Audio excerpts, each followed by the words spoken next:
These times are coming. We told you about them, but you motherfuckers was sleeping.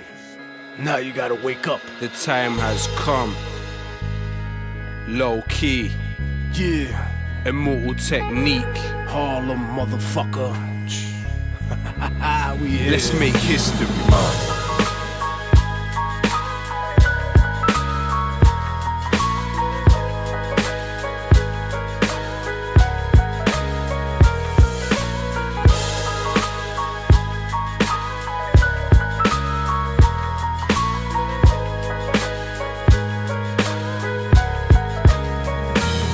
From West End to the West Bank, I write righteous rhymes with my right and wrestle the devil with my left hand. Never worked for a Zionist, never been a yes man. My art is like Rembrandt painting pictures of death camps. The average person is allergic to the words of wisdom. This is for everyone, the Saddam's Kurdish murder victims, and all the pure souls that never had the chance to speak. Truth pumps in my arteries and causes my heart to beat. For soldiers haunted and tortured by guilty memories, who realize too late to reveal their real enemy. It's all dead wrong. For every victim of racist persecution, from Auschwitz to Hebron, my words may sting cowards. For people that were atomized by the third mate in the Twin Towers, those living through the wars ask me what I do this for. Put the world in its place before it puts you in yours.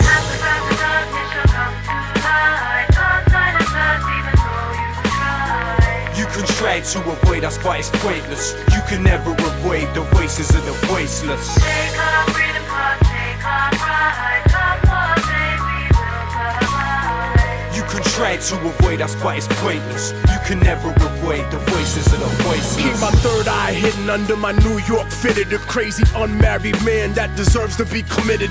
The future is encrypted in my troubled lyrics. Dream that I've been somewhere for weeks and wake up in a couple minutes, sweat dripping with visions of population control. Thoughts overflowing my world like the melting of the North Pole. My people are targeted by military crack committees, so I'm bucking at the feds like natives in Rapid City. Reality savage, my words are like a riot in Paris. The voice of the voiceless, that voice is social imbalance. So stand strong or sit harder in your mental palace. Blinded inside the kingdom, united to its old habits. Middle passage coming, war chant, African drumming, Gatling gun humming, rapid fire mechanism, reckless living that checks the rhythm of perfectionism. Slave condition while you singing God save the system.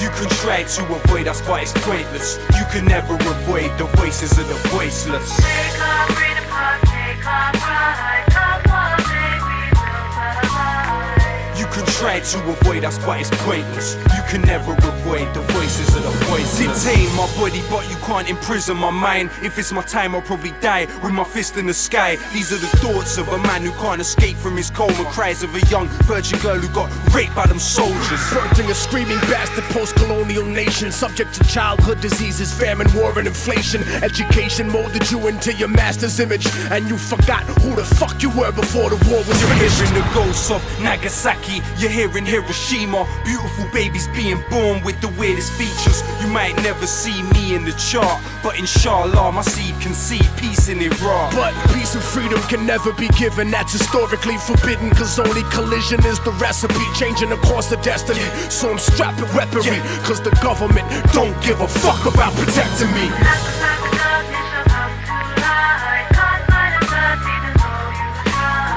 You can try to avoid us, but it's pointless. You can never avoid the voices of the voiceless. Take our freedom, take our pride, come one day we will survive. You can try to avoid us, but it's pointless. You can never avoid the voices of the voiceless.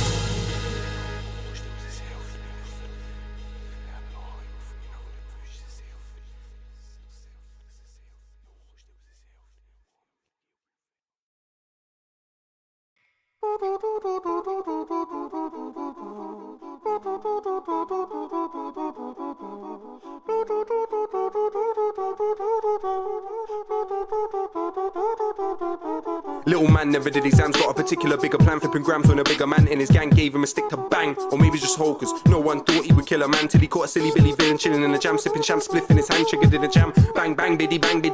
Now he's in the can, thinking damn what a pity fan. Rappers are yapping and flapping their lips about how they're packing and clapping their sticks. Has to be big, the impact it has on the kids. Tell me where the factory is. The government killed, they're just stacking their chips. You wonder why the youth them are strapped and they're pissed. If not a nine, it's a knife getting jabbed in your roof. People die for the petrol and gas and our whip. In London, you can get shanked in the heart. Still the government put more tanks in the rock. Ignorant little spitters are talking greasy, cause they bitten bits that they saw on TV. If all you rap about is the holes on the dope, it's already too late. You sold them, you sold. You jokers act like you know, but you don't, cause there's little kids dying all over the globe. My lights out on nights out, but days in spent blazing. Didn't tell me to navigate ways in the mazes. A white out, it's right out, amazing to think. Now let the revolutionary sing. Stand up for your rights and fight for revolution. Free your mind and so ignite the Constitution. Cause they're killing us all. They're killing us all. Little man never did exams. He be chilling with his fam in a flat, spliffing and spitting raps. But there's more than one way to skin a cat. Gotta make up for the things that he didn't have. Wanna be the Dan, little man's got bigger plans. Wanna be bigger than Jigger and Killer Cam. Picture that while he's sitting back, sipping out a Guinness can for the chat. Calm with the chit chat, little man stealing crack for a bit of cash. Got his shit on smash, feeling stack, living isn't bad. Till the cat got on his flat and hit him with a bat. And he found where they hid his stash, little man found it, he getting back. Nah, he really mad. Feeling militant, put on his Timberlands and headed to the flat where the cats that had jacked him was chilling at. Ball through the gas, fill it with gas, and they a man. Put it in the brand and it went kabang. But the cat's whole family was in the flat. Now it's definitely death or prison for little man. He could have been one in a million, he could have had the whole world in his hands. But shit in the fan when the cat come back with the strap, put the trigger back, finish little man in the flash is a fact. They used to put my lights out on nights out, but days in spent blazing. Didn't tell me to navigate ways in the mazes. A white out, it's right out, amazing to think. Now let the revolutionary sing. Stand up for your rights and fight for revolution. Free your mind and so ignite the Constitution. Cause they're killing us all. They're killing us all. Stand up for your rights and fight for revolution.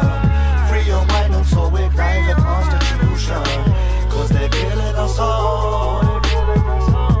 They're killing us all.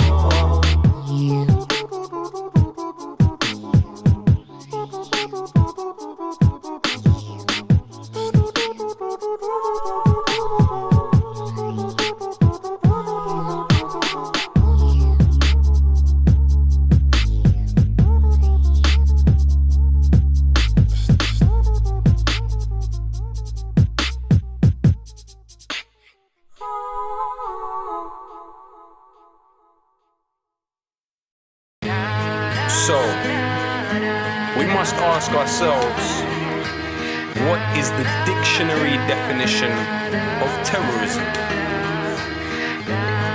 The systematic use of terror, especially as a means of coercion. But what is terror? According to the dictionary I hold in my hand, terror is violent or destructive acts, such as bombing, committed by groups in order to intimidate a population or government into granting their demands. So what's a terrorist? They're calling me a terrorist, like they don't know who the terror is. When they put it on me, I tell them this: I'm all about peace and love. They're calling me a terrorist, like they don't know who the terror is. Insulting my intelligence. Oh, how these people judge. It seems like the ragheads and packies are worrying your dad, but your dad's favourite food is curry and kebab. It's funny but it's sad how they make your mummy hurry with her bags, rather read the Sun and study all the facts. Tell me, what's the bigger threat to human society? BAE systems or homemade IEDs, remote control drones killing off human lives, or man with homemade bomb committing suicide? I know you were terrified when you saw the towers fall. It's all terror, but some forms are more powerful. It seems nuts. How could there be such agony when more Israelis die from peanut allergies? It's like the definition didn't ever exist. I guess it's all just dependent who your nemesis is. Irrelevant how eloquent the rhetoric peddler is. They're telling fibs. Now tell us who the terrorist They're is. calling me a terrorist, like they don't know who the terror is. When they put it on me, I tell them this: I'm all about peace and love. They're calling me a terrorist, like they don't know who the terrorist. Insulting my intelligence. Oh, how these people judge. Lumumba was democracy, Mossadegh was democracy, and they was democracy, hypocrisy, it bothers me. Call you terrorists if you don't wanna be a colony. Refuse to bow down to a policy of robberies, terrorism, my lyrics. When more Vietnam vets killed themselves after the war than died in it, this is very basic. One nation in the world has over 1,000 military bases. They say it's religion, when clearly it isn't. It's not just Muslims that oppose your imperialism. Is Hugo Chavez a Muslim? Nah, I didn't think so. Is Castro a Muslim? Nah, I didn't think so. It's like the definition didn't never exist. I guess it's all just dependent who your nemesis is. Irrelevant how eloquent the rhetoric peddler is. They're telling fibs, now tell us who the terrorist They're is. calling me a terrorist, like they don't know who the terror is. When they put it on me, I tell them this. I'm all about peace and love. They're calling me a terrorist, like they don't know who the terror is. Insulting my intelligence. Oh, how these people judge. You think that I don't know, but I know. You think that we don't know, but we Was know. building 7 terrorism, was nano thermite terrorism. Diego Garcia was terrorism. I am conscious, the conscious were terrorism. Phosphorus that burns hands, that is terrorism. Erdogan and Stern gang, that was terrorism. What they did in Hiroshima was terrorism. What they did in Fallujah was terrorism. Mandela, ANC, they call terrorism. Jerry Adams, IRA, they call terrorism. Eric Prince, Blackwater was terrorism. Oklahoma, McVeigh, that was terrorism. Everyday USA, that is terrorism. Everyday UK, that is terrorism. Every day, every day, every day, every day, every day, every day, every day. Oh,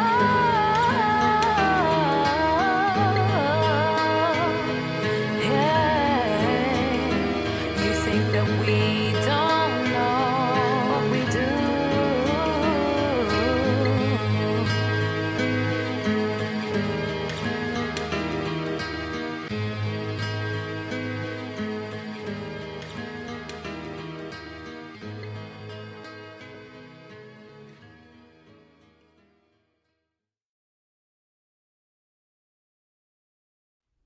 As you prepare your breakfast, think of others.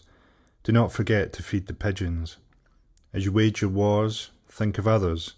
Do not forget those who fight for peace. As you pay your water bill, think of others, those who are nursed by clouds. As you return home, to your home, think of others. Do not forget the people of the camps. As you sleep and count the stars, think of others, those who have nowhere to sleep. As you liberate yourself with metaphors, think of others, those who have lost the right to speak. As you think of others far away, think of yourself and say, if only I were a candle in the night. This is for Palestine and Quds, the capital Jerusalem. Unarmed people marching to the wall and they're shooting them. Suppression is a question, resistance is the answer. Long live Palestine, long live Gaza. Palestine and Quds, the capital Jerusalem. Unarmed people marching to the wall and they're shooting them. Suppression is a question, resistance is the answer. Long live Palestine, long live Gaza. All you see is war every time you turn your head at night. Bloodshed on the floor. Mother cries, who cries for her this time? There's truth between these walls. See the lies between the lines they hide. Where's the bullets coming from? From the tyrants dressed in our disguise. I'm a rider till the end, even if I got to push back for all my friends. Cause you know that I'm a fighter, let me see a lighter. And we not gonna stop the Palestine is free. But still you know that I'm a rider till the end, even if I got to push back for all my friends. Cause you know that I'm a fighter, let me see a lighter. And we not gonna stop the Palestine is free.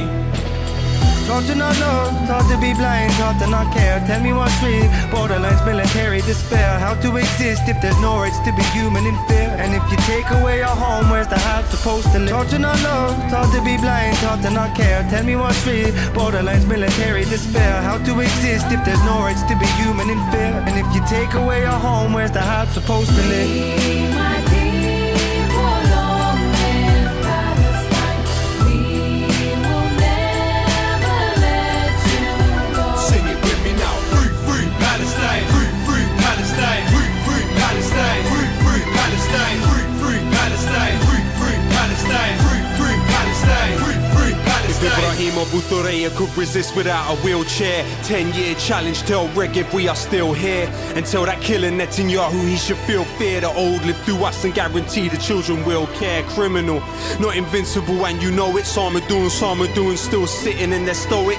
May not feel us with you when you listen to our poems. You inspire humanity, your resistance is heroic regardless of talk. Here's time we answer the call.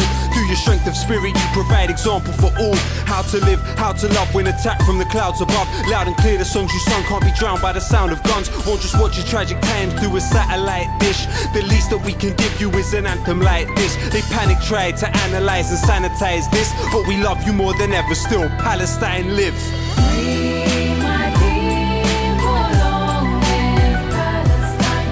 We will never let you go. Sing it with me now. Free, free Palestine. Free, free Palestine. Free, free Palestine. Free, free Palestine. Free, free Palestine. Free, free Palestine. Free, free Palestine. Free, free Palestine. No change, no, run away, away. All I hate to face, oh. Time to change this state, oh.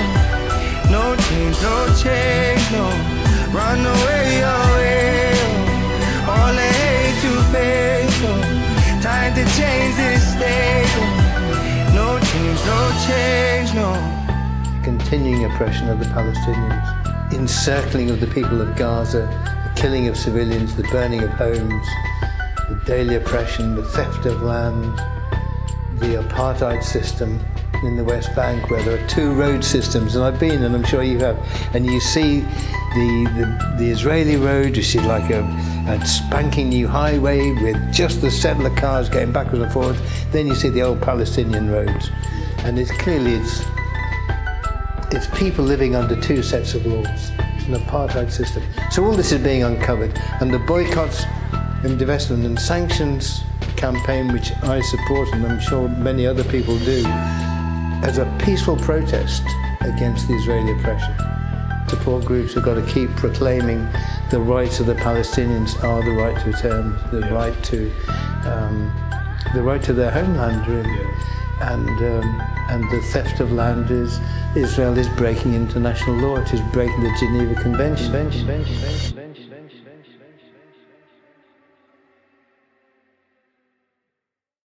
Weapons for all occasions.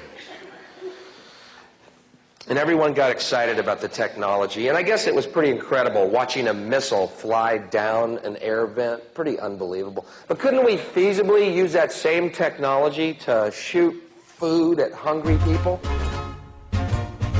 This one is dedicated to the suit-wearing arms dealers, to the champagne-sipping, depleted uranium droppers. Keep your hand on your gun. Don't you trust anyone. Keep your hand on your gun. Don't you trust anyone. First in my scope is BAE Systems, specialize in killing people from a distance. Power is a drug and they feed the addiction. Immediate deletion of people's existence. Who says what isn't legitimate resistance? To push these buttons, you don't need a brave heart. State of the art darts leave more than your face scarred. You might impress an A&R with your fake bars, cause you probably think Rolls Royce only make cars. This is for the colonizers, turn bomb providers. Take this beef all the way back to Oppenheimer. They call it warfare, but your wars aren't fair. If they were to be suicide bombers in arms fairs, a scam for the funds, they will mangle your son. If you try to speak out, they will stamp on your tongue. To your land they will come till you stand up as one is begun. Keep your hand on your gun. Don't you trust anyone. your hand on your gun. Don't you trust anyone.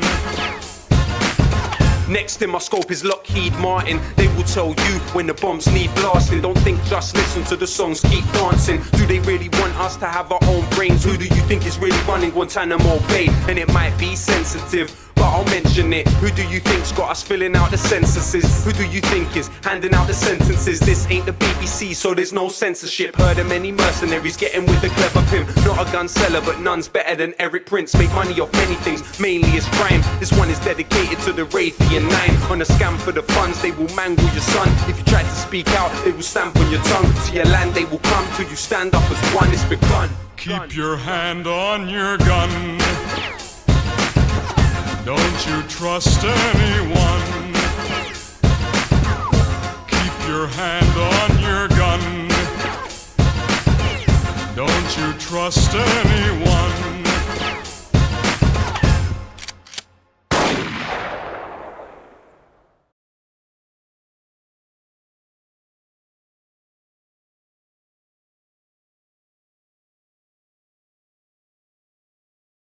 Hello, ladies and bees and gentlefuckers.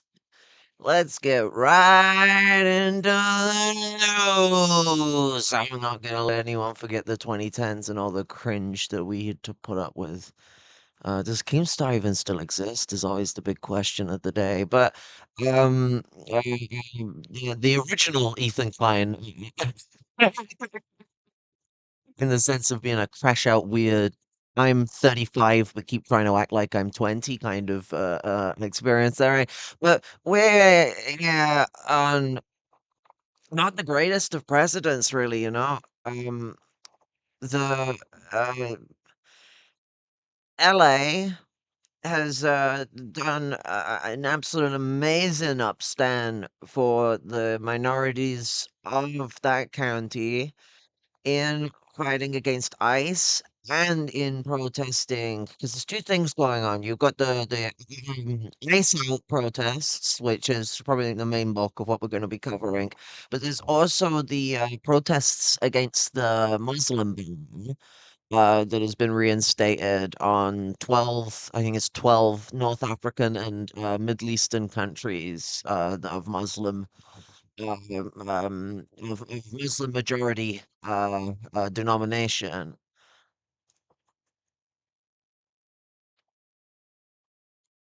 But like, what's it? We're gonna look at some of the stuff from like Hassan's on the ground feed. We're also gonna talk a lot about this. We're gonna talk about what's going on over with the upcoming NYC ICE out protests. And a lot of this also intersects with the violent assault on Medicaid and Medicare.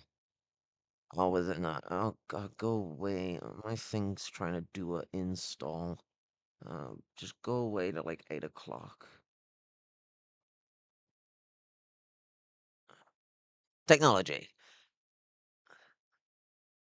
Are the rest of y'all gonna like say anything, or are you just gonna sit there fucking muted like a bunch of potatoes?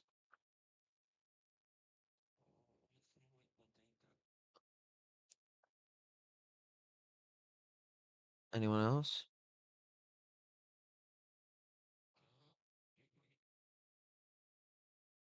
Oh my fucking God.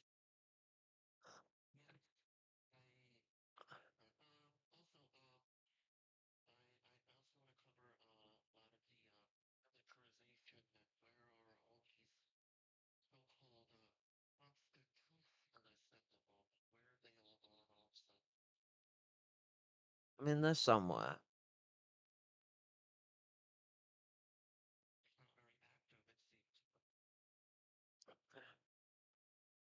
I mean, they're active, just not in the way you might want them to be. I mean, you know, who are the constitutionalists? They're the people that supporting the shredding of the Constitution before our eyes. They don't care for the Bill of Rights. They care for the Constitution.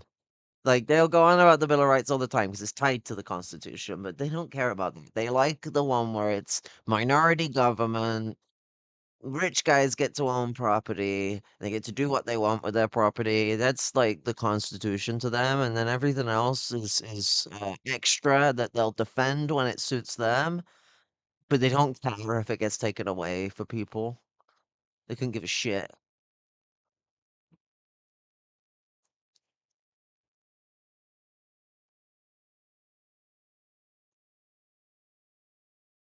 Mm.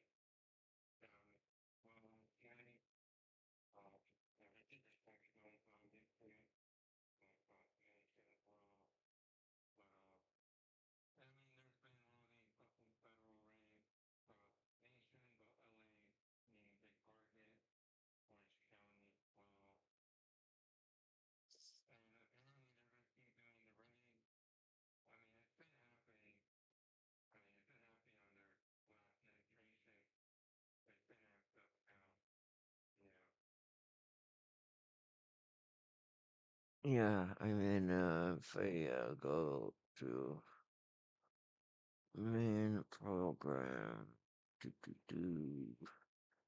This is stream professionalism at its finest.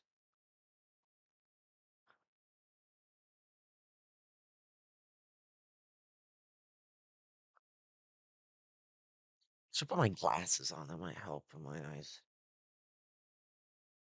Whoa, I can see.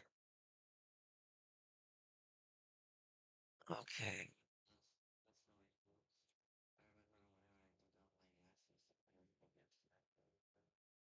I can't see shit. Right in the eyes. It's just a mess.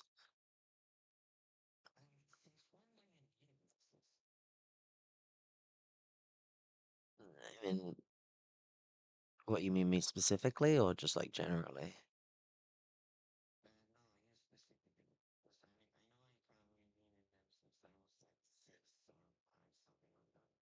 Um, I mean, I think I've had bad eyes since I was like a teenager, but like only about a few months have I had glasses.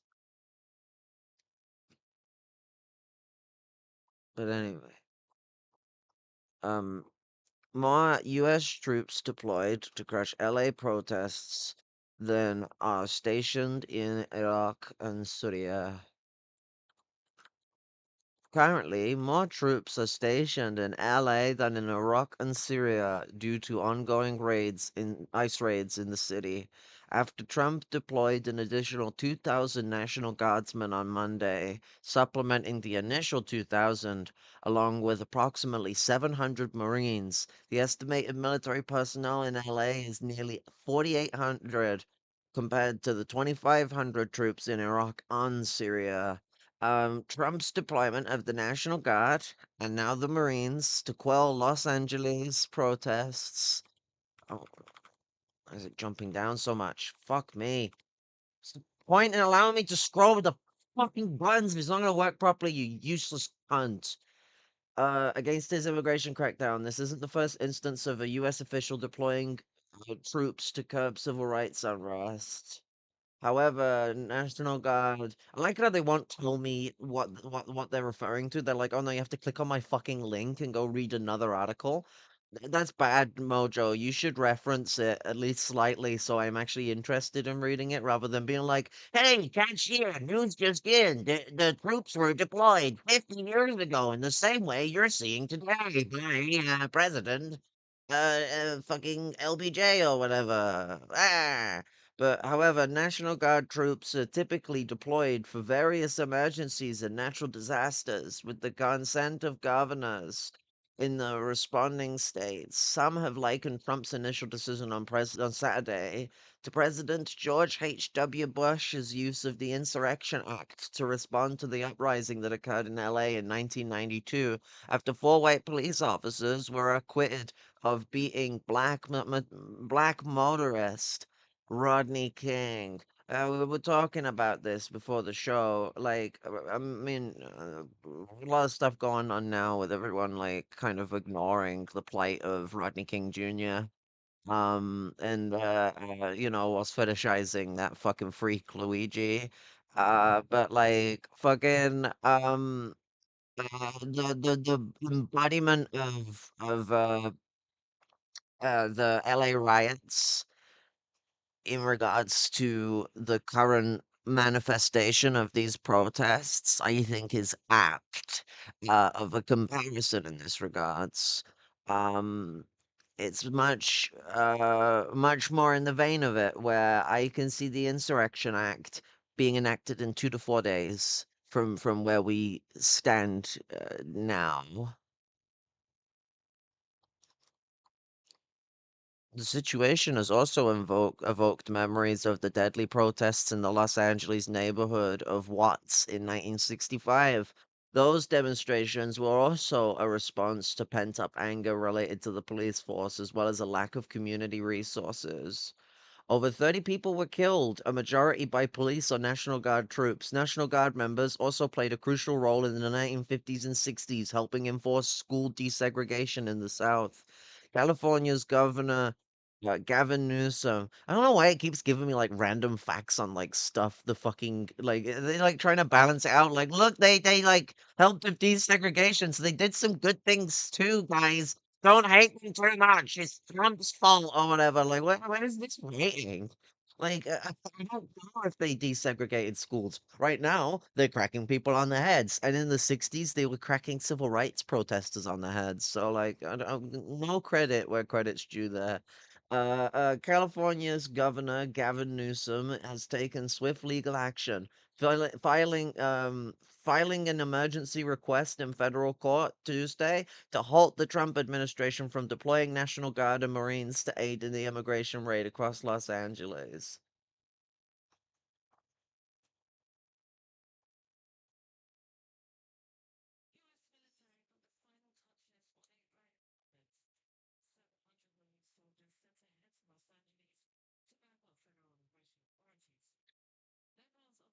No respect, Antonio.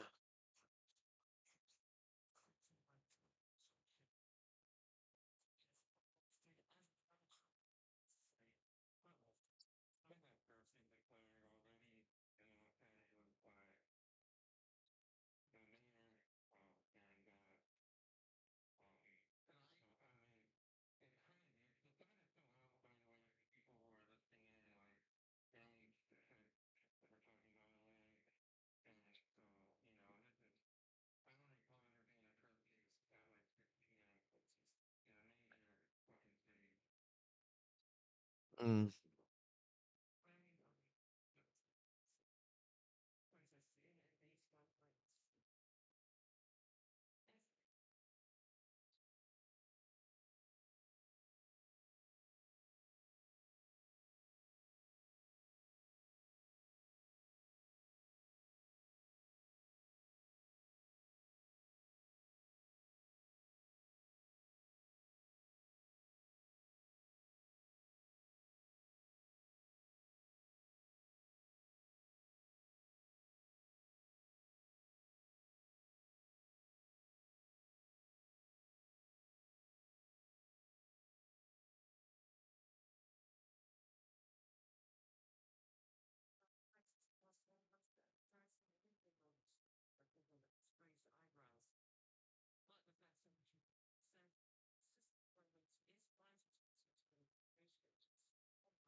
Oh, God. The decisive step by Newsom follows President Trump's command to send approximately 4,000 National Guard troops and 700 Marines into Los Angeles amid 4 days of protest fueled by outrage over intensified immigration law enforcement. More this language as well. When you frame it like this, now legalism doesn't justify anything, but when you frame it like this, you give it this air of legal justification that like this is an enforcement of the law. Like I don't care what your laws say, and it's what's happening is inhumane. regardless. But like, let's put pennies together here for food of thought, because most people would call this criminal crackdowns, even if it is actually like a lot of stuff in U.S. law that says that what Trump's doing is legal.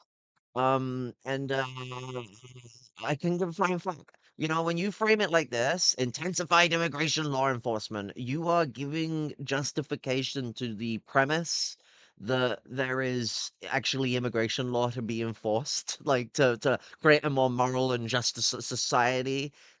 It's taking a back step in your politic to basically grant justification to the perception that immigration is destroying America, or at least destabilizing it.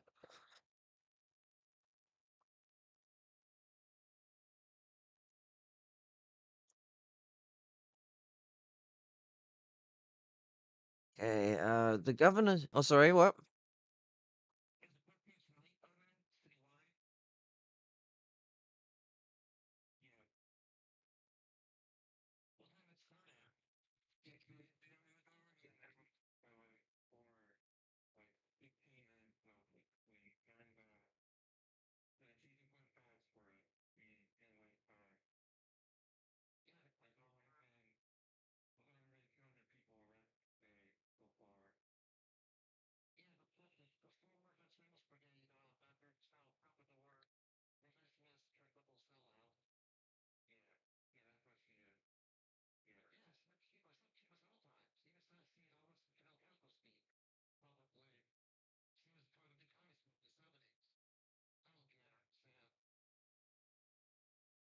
Yeah, she was revolutionary. Like, I mean, bitches like accusing peaceful protesters of being violent protesters when this motherfucker has been in violent protests.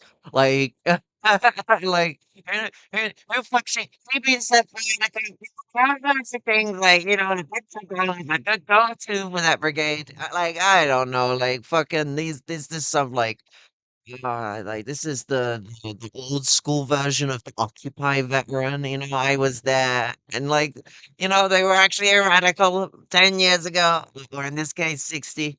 And oh, well, 40, but you know what I'm saying. Like, it's a long time ago for this gal, and uh, you know, they lost their steam. They turn into partisan, like hacks for liberalism, where then it becomes this bending over backwards to get thrusted by the system kind of mentality.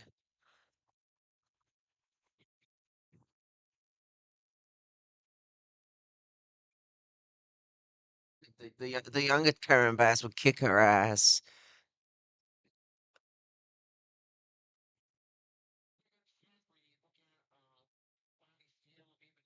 Wait, you know I ain't coming through on the audio stream, you know? Shit. It just sounds like I'm talking to nobody. Oh my god. No, I can hear you. I'm saying people on the stream can't. Let me fucking solve it. Like, Jesus. I got you. You think tech is like a phantom thing?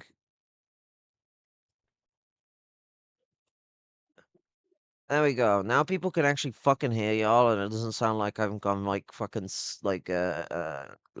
absolutely mad. Like having And that was, political discussions with a phantom. yeah, I was saying to anybody listening that basically Karen Bass was a part of the 1970s communist movement.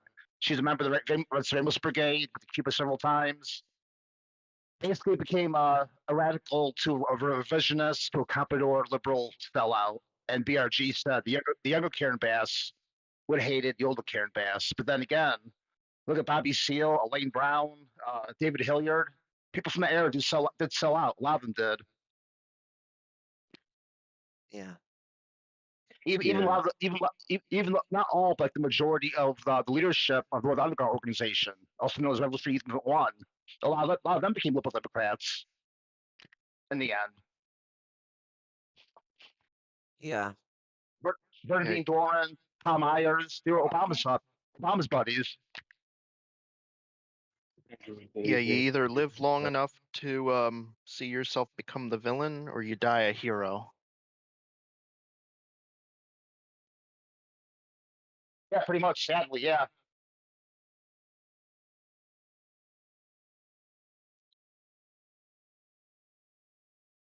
Okay, 1 second.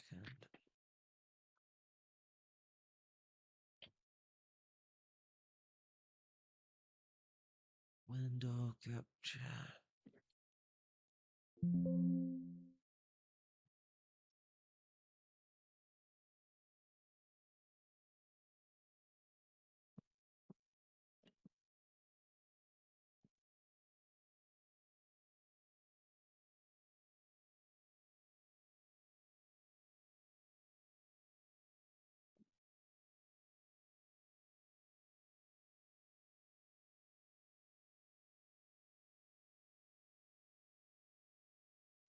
I have like I have to do this like goofy shit to get like y'all to be like in a line so it's straight and I can just cut like this. I know I'm being lazy and I should actually cut you all individually as singular squares and blah blah blah blah blah, but like nah, I'm just gonna do this goofy shit where I click on me and then I resize the window around y'all in a line.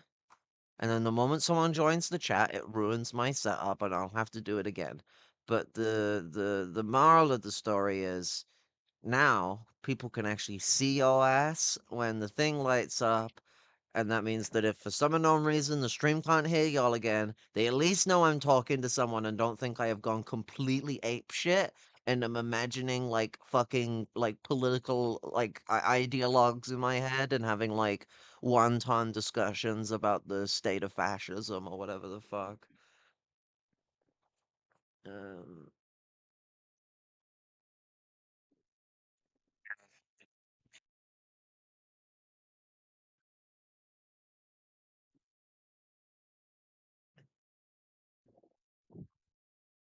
Trump has directed National Guard and Marine forces into America's second largest metropolis,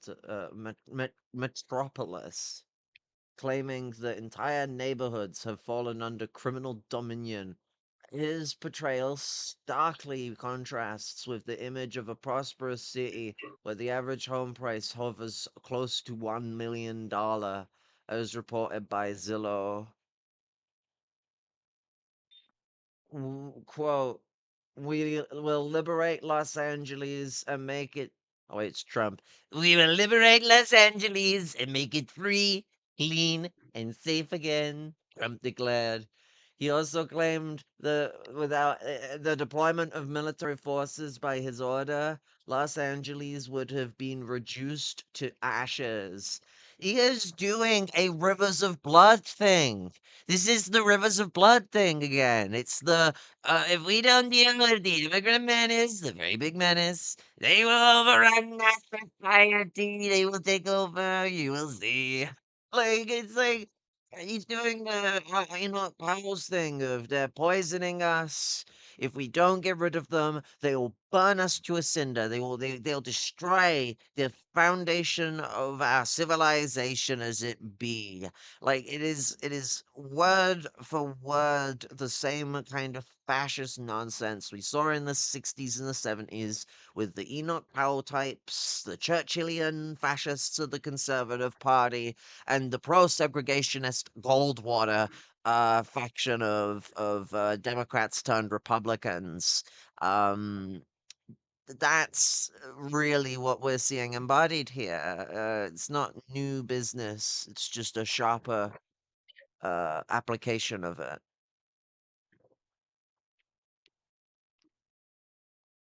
Certainly sharper than a lot of people have seen in a long time.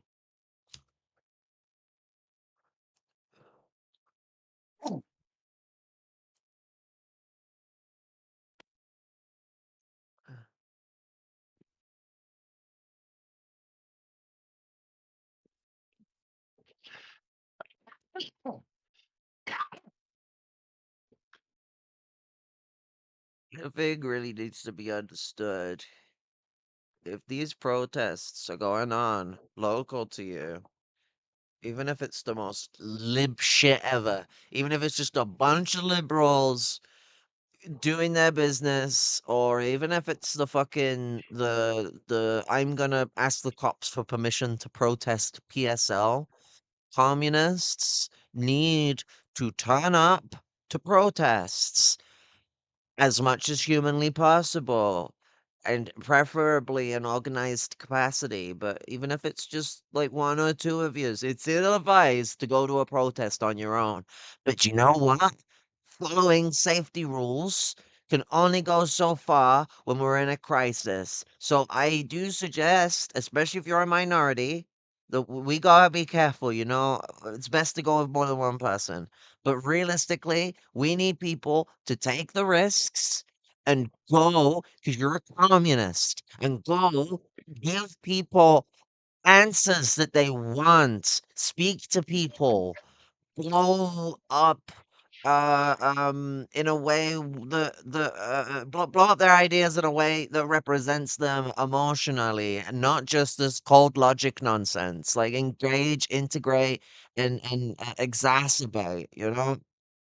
And through uh, uh actuation of our ideas within these spheres, you could find local people that you could organize with. What you got, like, a lot of people have been like, well, I got no communist organization in my area. Well, if you go to these protests, you may find that there's some other people who are radicals that wanted to go to this protest, even though it was lib shit, and thought that it would at least be something to do for the fucking people that are in suffering right now. So it's a bit of um uh, need for risk and sacrifice, especially from those who know good enough to tell others to go take risks and sacrifices too.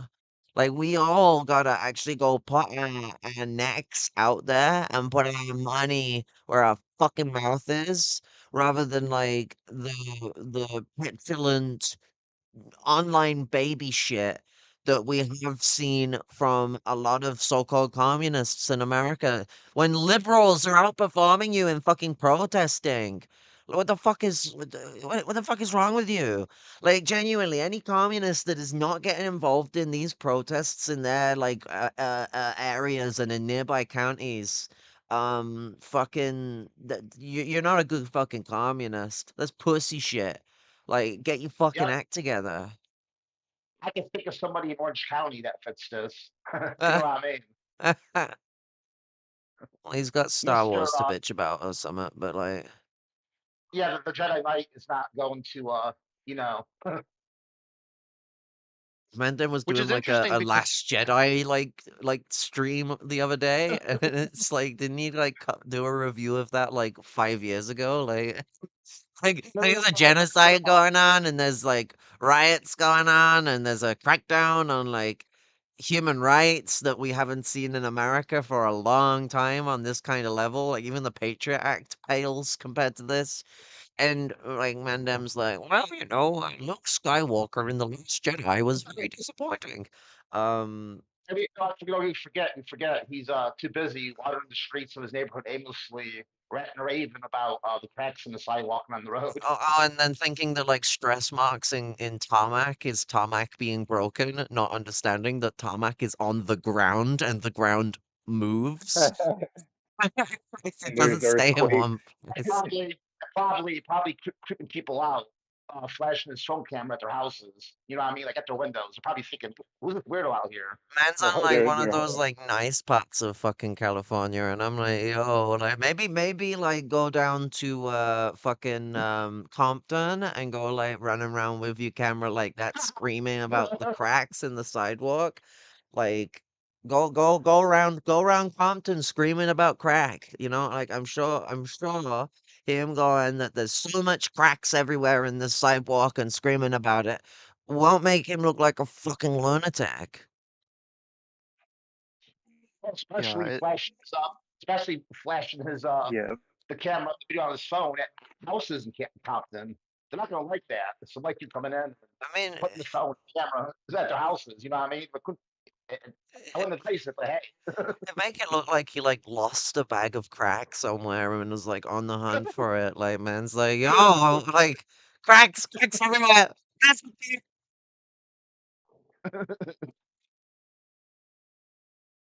yeah.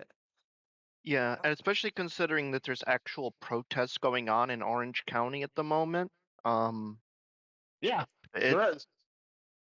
again, it goes back to like that whole quote from Che Guevara. It's like we need one, two, three, many Vietnams. It's like, well, we need one, two, three, many Los Angeleses around the country. And here's No, why just it's important, even for that, like, sorry, real, I'm it's almost real done.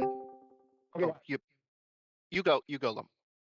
it's really quick. My apologies, really quick. I wanted to say, there you go. Jordan don't have to go to Los Angeles. He go to protests in Orange County, his own county. Right there, there you go. Locally, this protest go on locally to him. He'd go to, so go to LA. Let's see if he does it. Okay, I'm done. Go ahead. Oh yeah, I just wanted to bring up as well is like even if you're going to like a lib ship protest where it's like, you have to all that shit. It's still important to hold those because that's still tying up police resources and there's Yeah. only so many places where they can be. If it's like this continues nationwide and stuff like this does radicalize people nationwide because immigrant enforcement is a nationwide issue. This isn't like even Yeah. like a local issue. This is like a nationwide thing that affects everybody. The police are gonna the police What? aren't everywhere. The police are not this like monolith thing that they like to make it out to be, and they oftentimes have to rely a lot on like informers and other things in order to do their nefarious shit. The town I'm in is a semi-urban, um, exurb suburb of Cleveland. I have a project east of Cleveland, I'm the county seat. And we have a pretty large Mexican population out here. They work in nurseries and stuff usually. And we see Border Patrol come through here, and I just come through here. Not in love of California, but it has happened here, and it might get worse. I'm keeping my eye out for that because there's a Latino cultural festival coming up this week, I think. And yeah, I'm gonna go to it because number one, I just want to take part in that. It'd be cool to actually go to and see. But I also want to keep my eye out if Border Patrol ICE comes through and starts fucking with people.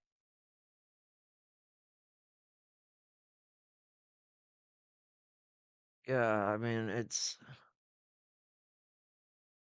the situation we're in right now. We're in such an imperative. Do you know what? Like, I'm gonna get on one of my rants again. We were in this imperative situation already. Like, I'm getting so annoyed about how, like, this shit was writing on the wall, and only now are a lot of people finally waking up. But, like, at what cost?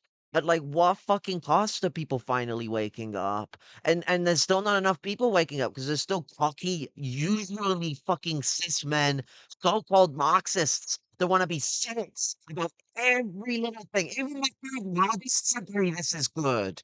But there's all these little cynical people who like hyperfixate on struggle and like the imperial core is like the only valid struggle. And then when it actually happens, where are they? Where the fuck are they? Yeah, Nowhere. they're calling for fucking, and they're not even real Marxists, but the one the Naz Bowl types that I've been seeing, they've been talking about this bullshit. Oh, we're not choosing a side. All these protesters are just paid operatives from the Democratic Party, and we seek to actually bring unity among all people in the country. It's like, what the fuck is this ridiculous bullshit fucking message? Like, there's a mass movement going on right now, and you're doing nothing to try to like beat it at all. Straight up.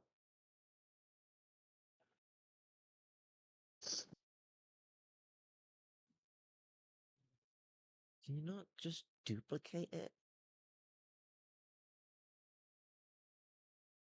Okay, there we go. I am actually now putting in the effort to separately get you all as little post-it stamps because it just looks bad every other way I do it.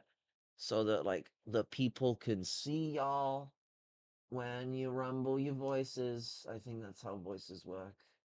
Oh no, the voices Sorry, never probably shut up. probably should have just stayed in and muted myself. I was doing my trainings and then made myself some dinner and just sat down and came back. You're like, yo, these fucking like absolute loonies are still at it like shit.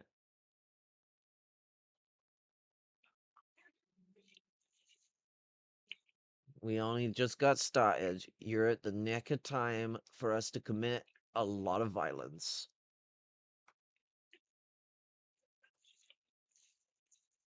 I mean, that's all communists do. I mean, I remember violence is when you like say you don't want fascists in your neighborhood.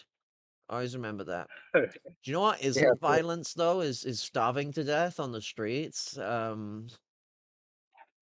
they're just totally fine with that. I've even seen fucking people saying this is an insurrection. It's like please stop getting my hopes up. They're just trying to bait Trump into like levying the Insurrection Act. Yeah. Yeah, this, I was watching some footage of the protest, and I did hear this one guy say like, "We have no guns. We're armless. Like we don't have any guns here." And I was thinking like to a certain, it's like, yeah, that's kind of the problem though, isn't it? Like we should be arming ourselves. It's like for self-defense I mean, against yes, these but there fucking. are needs for protests where we're like, yo, we actually have no guns. Um, I mean, shit. Even when you have guns and can get shot at, it can like actually build up a lot of rapport with the people. But if you're like unarmed, it builds it up even more. You know, one of the things that begun the popularity of the Nazis was the failed beer hall putsch.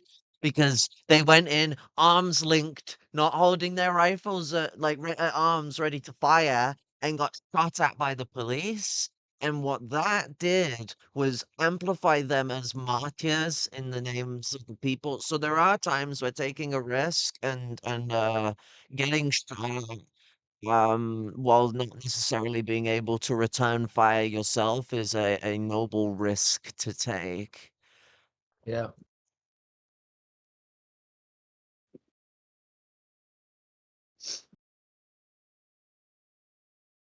Okay, I need to now add noob into frame.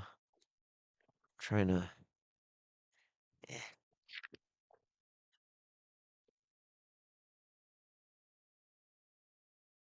This is very riveting watching me play Tetris with the fucking. The fucking romanticization of like the unity type of like quote unquote communists, they piss me off to no end because it's like unite around what issue? Because you can't unite around every issue, right? So there are some issues where you have to take a hardline stance. You have to take a communist stance.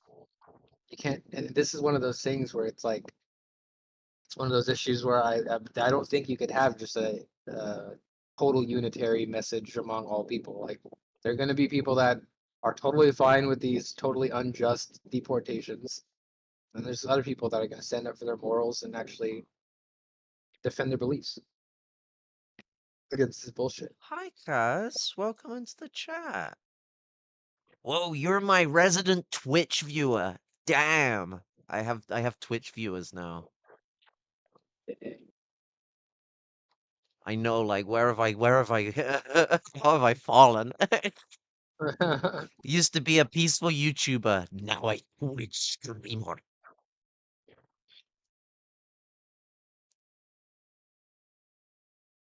No, the annoying thing is because I've gone out of my way and very delicately set this up. As soon as someone leaves or joins, it's gonna fuck it up. But we'll get there when we get there. Um, Ta-da! Y'all can't even see all the work I just put in. I guess I could switch the stream. Oh God, scary.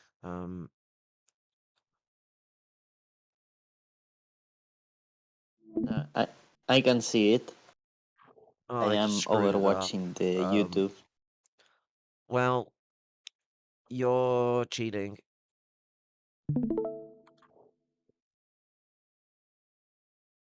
Yeah, that shit pisses me off, especially if you're gonna call yourself like the fucking the vanguard party of the United States. Like, if you're just gonna be like you're just gonna pussyfoot around like issues like this, Yeah, you're not playing much of a vanguard role. You're not leading. You're literally being a tailist. A tailism as old as time. Fuck, that was almost good until I fucking ballsed it up.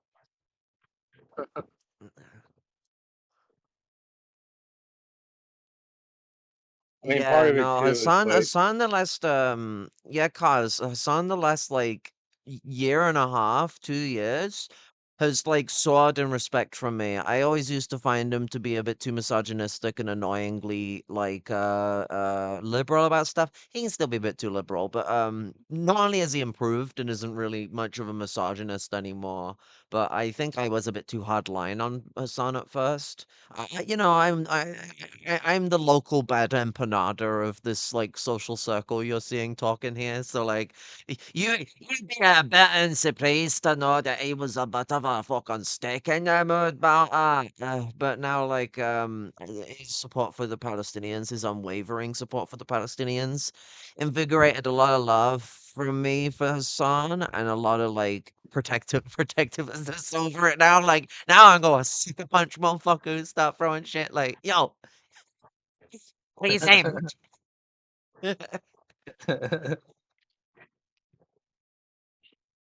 But he's shown up so many people. Shown up people even that I had respect for. Like, so all power to him on that one. Still think he needs to be less of a liberal with Zionist. Though I agree with Empanada that he seems to have been learning. So more time in the oven, maybe? We'll have a more communist Hassan, because he's still more of like a Dem sock. But, you know. Yeah, he's pretty dangest as well. But Yeah, but he also criticizes China for stuff that Dengists don't. Like he was going about how the Dengists get mad at him for pointing out that China had concentration camps in Xinjiang. So like there's yeah, that. yeah, yeah. the Russians were getting mad at him recently as well over like him covering the imperialist war over there, and they're like raiding the chat. So annoying.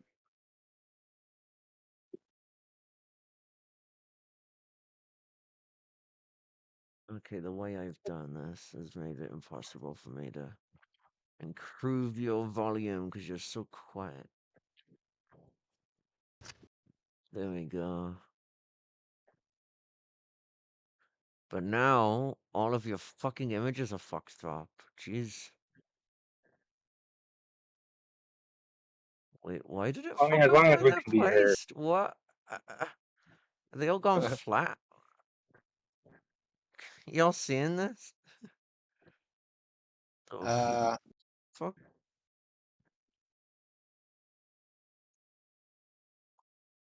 Yeah, I'm just seeing like mirrors of your screen and shit. Yeah, but can you see like the lines where like y'all should be? No, I don't see any lines. I Yeah, just see a black yeah, screen. I see That's what I the mean. You see tiny the line. black screen, but you see the Oh, lines. I don't I see the fucked up my lines. entire capture setup. This is what you do when you try and have nice things. You know, nice things not allowed. I'm turning this car around.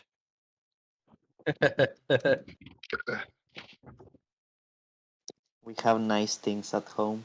We do not have nice things at home because they are banned. Sorry. No,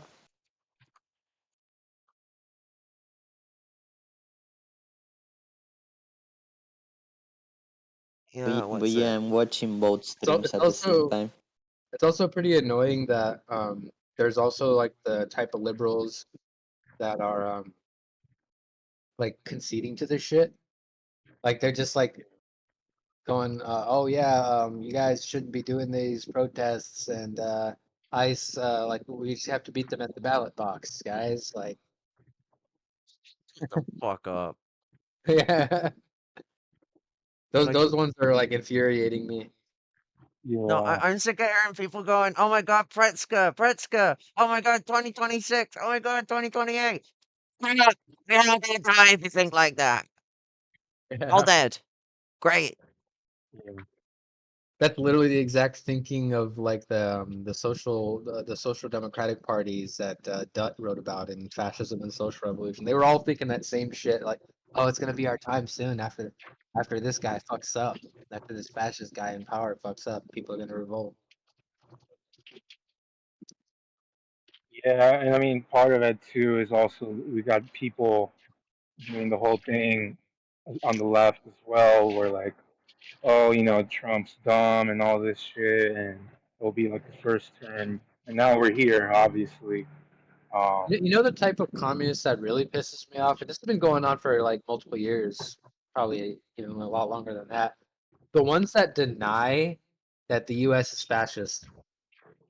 That's weird to me. Like the type that'll say like fascists haven't been around since the Nazis were defeated. It's like, what the hell is wrong with you? I don't understand what goes to those types of so-called communist minds. I mean, let's take a step back. Where does fascism come from? Does it just come from Europe doing like some things in Europe? Yeah, that's how they probably view it. It's like weird. Because like you're in a settler colony. It might not always be politically fascist, but like in the ideological sense, but it is politically fascist in the socio-political and socio-economic sense of the word. Like the body politic, to use the abundance fuckers language. I know body politic's actual word, but who the fuck says body politic today? It's fascist. Like, it is fascist. The innate makeup, no matter what you put in its head, it does sometimes go liberal, and I know there's always some communist there that's willing to pull out. Sometime America was liberal, even though actually, even when America had liberalism, the president was, I guess, during the neoliberal times was the time when he was liberal, and even then, I'd argue still quite fascist. Because, like, you gotta look at the times when rights were actually obtained. And people like FDR. FDR's a fascist. I hate Reagan people. He did some social democracy. Great. So do fascists. I think I need to read a little more Stalin. I hate to be that like stereotypical like fucking Marxist. But like y'all need a little more Stalin in your lives. And go read concerning the international situation. Social democracy is objectively the moderate wing of fascism. Fuck you, JP. I ain't no fucking tanky. Take that back. You. Didn't even Hitler admit that at one time they were all social democrats, the Nazis? Yes. Yeah. Mussolini, former Saddam. Oswald Mosley, former Saddam. Otto Strasser, former Saddam. Don't It's worry also about it. like I feel like the type of communists that don't like that they're seemingly scared to say that the U.S. is fascist. I feel like it's this for a couple reasons. One, they probably just don't have any respect at all for people like George Jackson or anything. Because like if you read like Blood on My Eyes and think it's not fascist, like there's just something wrong with you. And Ben Burgess types and all that. yeah, and then I feel like another one is they probably think to like the Popular Front stuff where it's like they don't want to have any type of Popular Fronts with like liberals against fascism or something. Like, and they just want to like be like the people that critique power constantly and just be like the edgy little Reddit nerd, like They want to talking be shit. what the myth of Marx is, you know, when people will tell you that myth that Marx was a just a like a political columnist, like and a guy who wrote like a critique of capitalism from just a purely scientific point of reason. And like I mean, there's some truth to him doing those things, but like not in that like ham-fisted ass like mentality of it all, you know? Yeah. Or the people that will quote Marx and say like, oh, Marx didn't actually have a problem with capitalism. He actually thought it was good. And it's like you're being very Sure he weaselly did. because it's like saying like, okay, yeah, he thought capitalism was a step above, say, feudalism and fucking everything that pretailed, but it's like, yeah, that was a step above, but that didn't mean he like fucking en- endorsed capitalism. Yeah. If that was the case, he wouldn't be organizing revolts against it. Plus, on the FDR point, with like the New Deal and everything, like even in the other eras too that I'm thinking of, where people got a lot of rights and shit. I mean, the 1920s was like ravaged by the KKK with literal KKK apologists like in the White House, fucking the 1960s with the Civil Rights Act and everything. I mean, LBJ was fucking bombing Vietnam and everything. So And you gotta understand the Red Summer massacres. I mean, it doesn't affect white people, so like, why the fuck should they care? It's their mentality. Why should yeah, they care? and then women got a lot of rights as well in the 1970s, like more freedom, especially within like marriage. Like they had the ability to like get a bank account and start a business and everything in the 1970s. And during that period, what were they doing to fucking Native Americans? They were like fucking sterilizing them and shit, Stealing ripping them children. away from, yeah, stealing children from their families. Like, I feel like the only type of communist that could deny that the U.S. is fascist are people that view America's history from a whitewashed lens. And for Nazi, like, Nazi, for Nazi like Germany got the those eugenics in the U.S. watching, what we're getting at is settler colonialism has an inherent fascism to behind it because of its nature of its existence. You're having one population subvert the entire natural existence of the other. It creates this devoid from nature humanism, where the natural is this thing separate from the so-called human, the white man. Pending investigation as to whether white people are humans, and the natural barbarians and aborigines of the world. That is the mentality. And America's built on this mentality. It's why, like, even the most rabid revolution, fuck the king types in America who will constantly go on about how much they hate red shirts and other crap will turn around and go, the Victorian Empire civilized the world. What mentality America is possessing, Like, oh my God, they hate the British, but they love what Victorian humanism did to justify America as an entity. Without it, it wouldn't be able to justify itself. It was a very important development in its components of colonial indoctrination and the ability to create a greater point of cultural disparity within the colonies. Something that many systems, God, I know I sound trying. Many systems have been tried. Many, I have seen them all. The Spanish, they had their five races there. Some of them mixed, some of them pure. But like it basically created this like mechanism for which one can justify racism on two grounds, both a scientific inquiry and point of intrigue.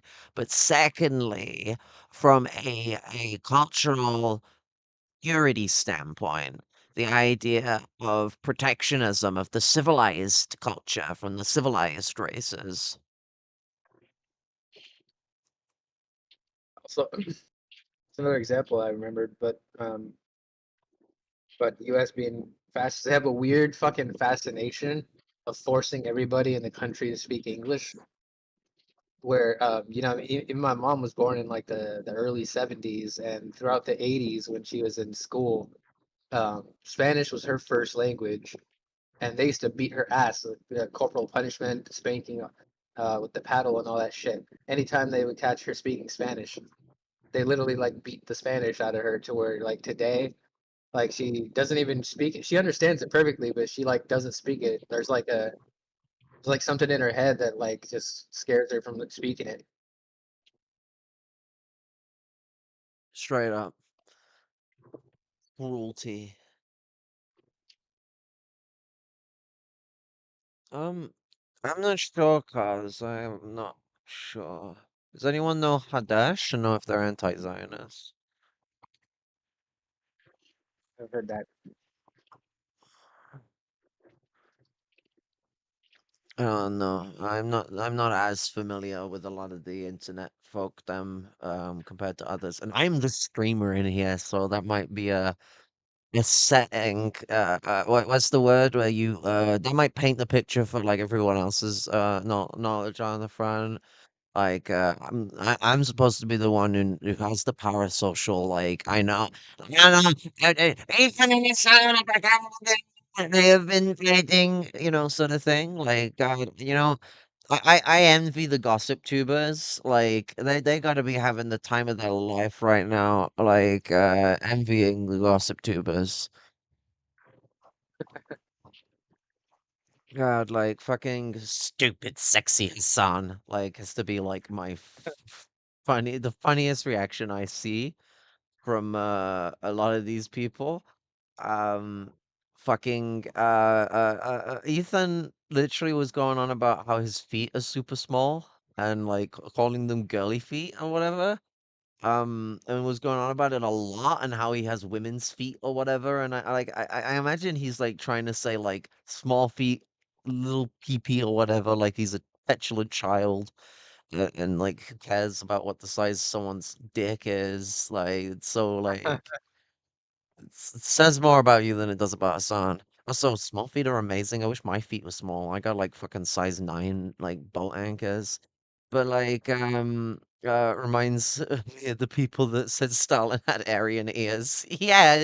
It's like, like why are you looking something at it so intensely? I mean like Hitler actually had someone go take photos of the side of Stalin's face for that one. Like it's crazy shit. And like it's I think Ethan wants to focus on, but then I think part of it might also be that there's some suggestions that like Hila was giving Hassan like attention that Ethan didn't like. And so like and I don't mean like she was like cheating with him or anything like that. I just mean like positive attention because Ethan's a narcissist. That's definitely what happened. I don't think it's what caused the breakup. I just think it's a big part of it because like he keeps trying to like bravado himself and big up his manliness and like I don't know. The people that think the most about men or other men, horseshoe theory, male sexuality. I mean, is this the only real horseshoe theory? Is male straightness will always lead to fucking dudes? Like it's the end point, like it starts off you start off and you're straight, you're super straight, but then you're so straight the next thing you know you're barebacking, oh dicky, oh Dick Cheney getting barebacked by Donald Trump. That's what you're gonna have to think about now. You have to implanted it into your brains. Slop YouTubers should work at McDonald's as punishment for 12 hours a day. They should work on the fucking on like the fryers, non-stop, no breaks, uh, uh, 24 hours a day. You gotta have good old Yorkshire bloody work. You go work bloody mines 20 hours a day. You go back home, get beaten shit out by a bloody parent. Like fucking what's it?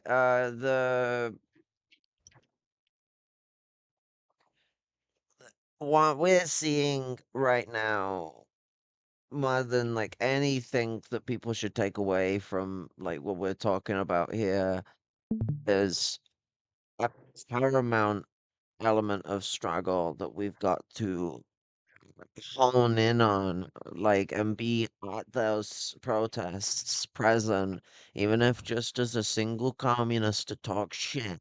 Like, we should really be in force, but like realistically, you can't sit around waiting for the communists to come magically make a fucking organization. Get off your ass. Like, seriously. This isn't liberals are doing liberal stuff and eventually we could get something. It's the Nazis are here. And the KPD, who, mind you, was destroyed by the Nazis, is more prepared than we are.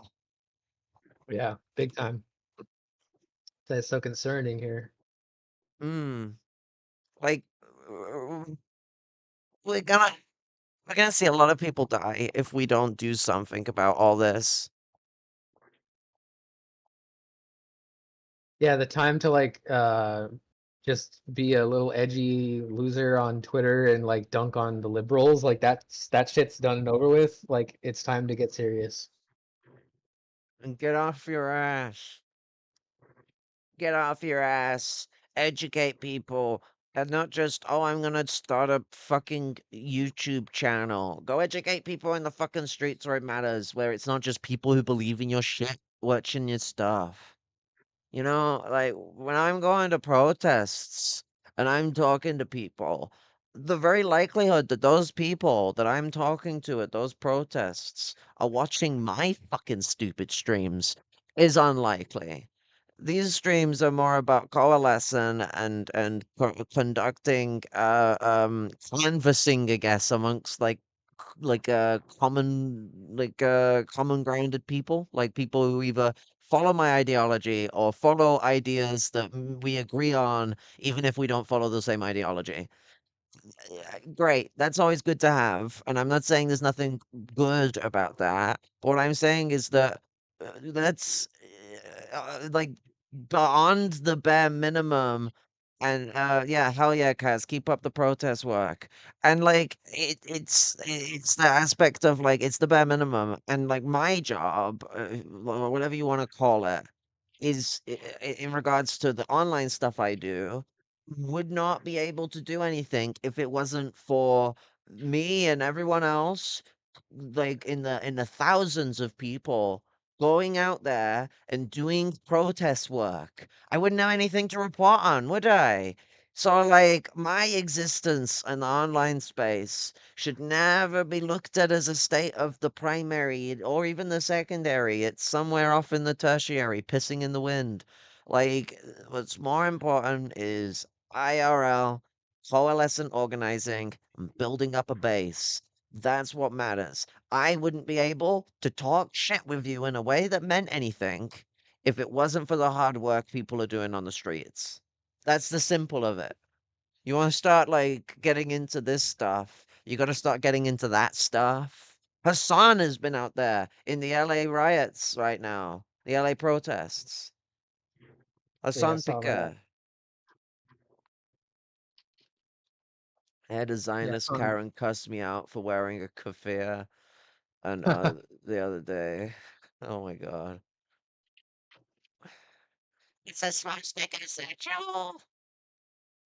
Oh, jeez. That's fucking infuriating.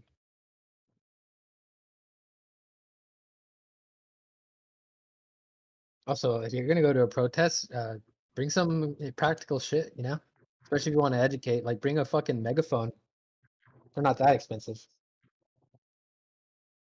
Bring a megaphone, bring some pepper spray, bring whatever the hell else you need.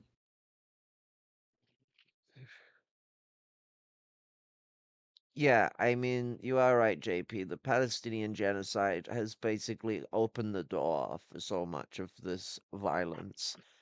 And Trump and his gang were using it for that all the way back in 2019. People keep shutting their brains off in these disrespectful ways. Like I'm gonna put it this way. I know like a lot of like leftists get really antsy when people are like, your behavior is disrespectful in some like old fashion. Cause yeah, I can come across like a bit of an old sometime, but you know what? Silence and genocide, exactly. This is fucking disrespectful. People basically shut their brains off all the fucking time to the plight of the Palestinians. Palestine belongs to the Palestinians. Enver Hoxha's writings. In 1970, Enver Hoxha talked about the world reactions, operations to liquidate the Palestinian revolutionary movement. And it mirrors the exact same bullshit we see today. It's Yeah, the fact. same fucking shit.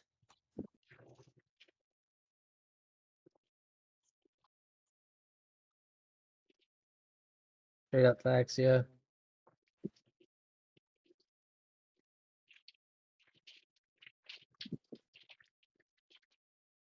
Let me find. There's a really good fucking quote in here. It's like 56, I think. Yeah.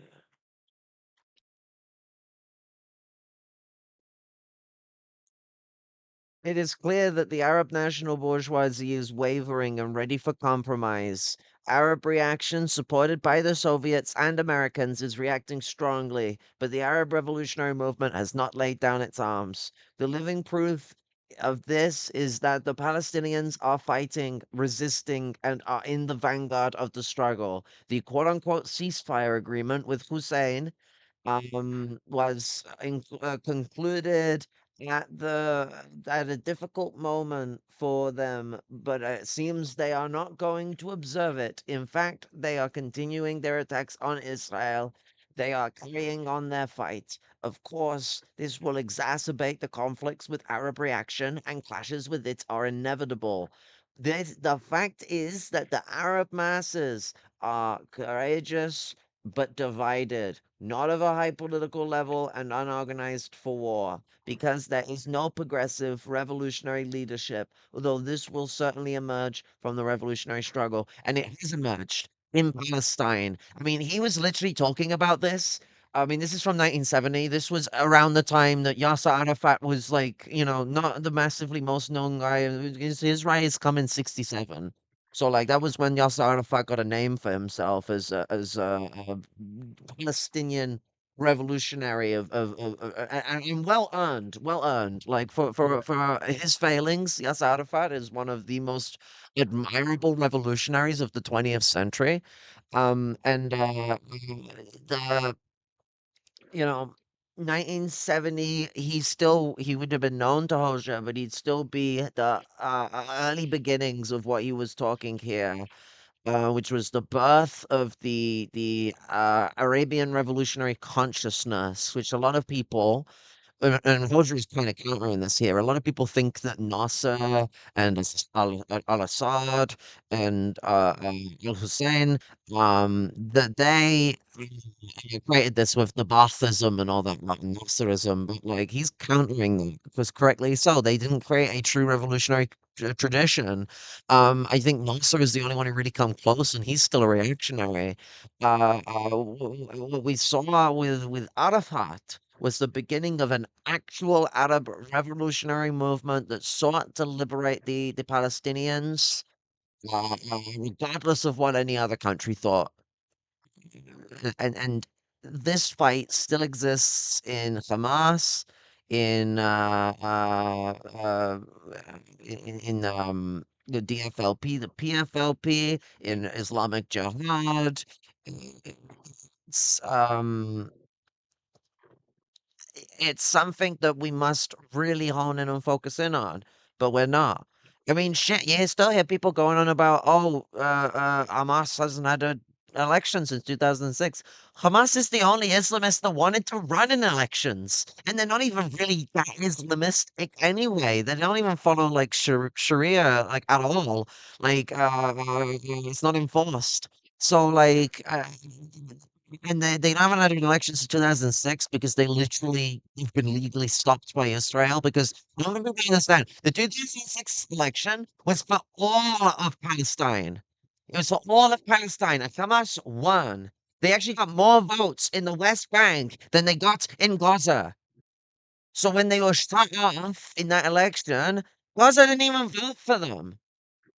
Gaza voted for Fatah. They've always voted for Fatah. Gaza is massively a Fatah stronghold, but nobody knows anything. There's so many people, not necessarily shame on you, but there's gonna be people in this chat that didn't fucking know that. And then they're touting like they know this and that and the other about like the Palestinian situation and oh, I condemn Hamas, but like, really? Why? Because you know what? I have issues with Hamas. I think Hamas is a reactionary in certain ways, but I don't necessarily condemn them either. Like Palestinians can do that when it comes to me, and I'll be ready to condemn them at that point in time in lockstep with the Palestinian progressive movement. But the communists that have actually had gunfights in the past of Hamas have actually in the Intifada, so that might tell you where my positions lie. But the real understanding of things is understanding that Hamas isn't anti-democratic. They didn't win the elections because they took over and then wanted to that is Israeli propaganda. And people accept the premise. Stop accepting the premise of fucking Nazis already. It has been 80 years. Stop it. Yeah, they need to stop that shit. They're always like operating under the fucking the fascists like terms on everything. Like all that does is benefit the fucking fascists.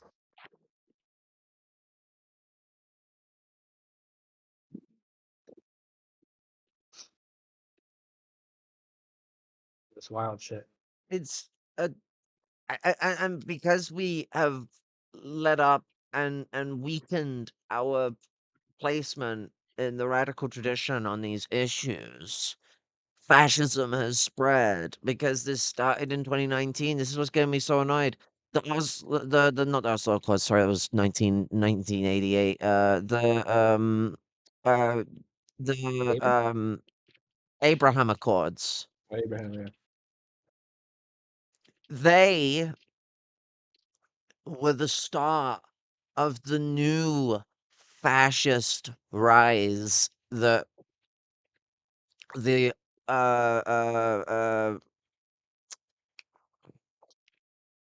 what's that foundation called? The Heritage Foundation has Yeah. put into effect. This movement is pushing for a, a neo-Straussian Schmittian society based on the tenets of the cultural normativity applied to race science and to uh, ethno-nationalism that the Nazis emphasized in the Nuremberg laws of 1934. Um, was it 34 or was it 35 with the Nuremberg laws? I might be a bit early on 35. that. 35, okay. I was a bit early on that one. Um, so it was March 35, wasn't it?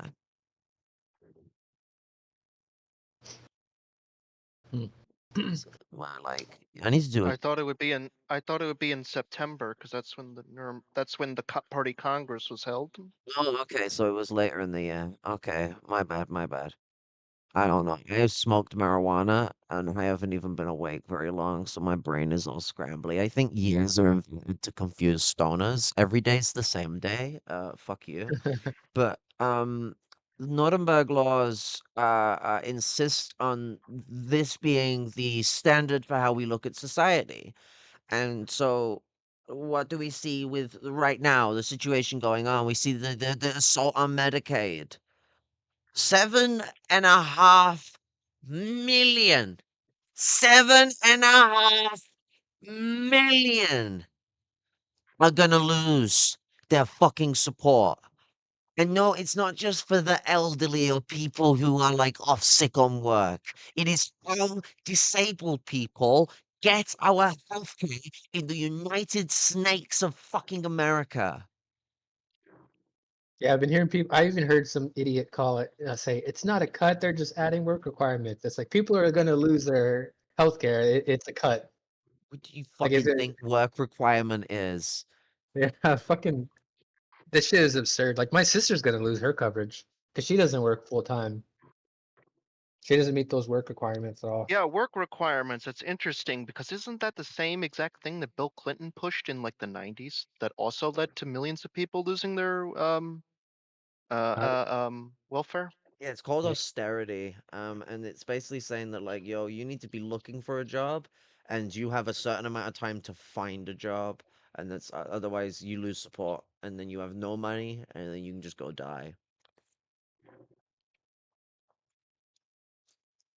And Yeah, my what sister. they do as well is they make registration harder. They don't tell you about that bit, but what they're also doing is making registration harder. They did the same with Social Security recently. Loads of Social Security centers have closed.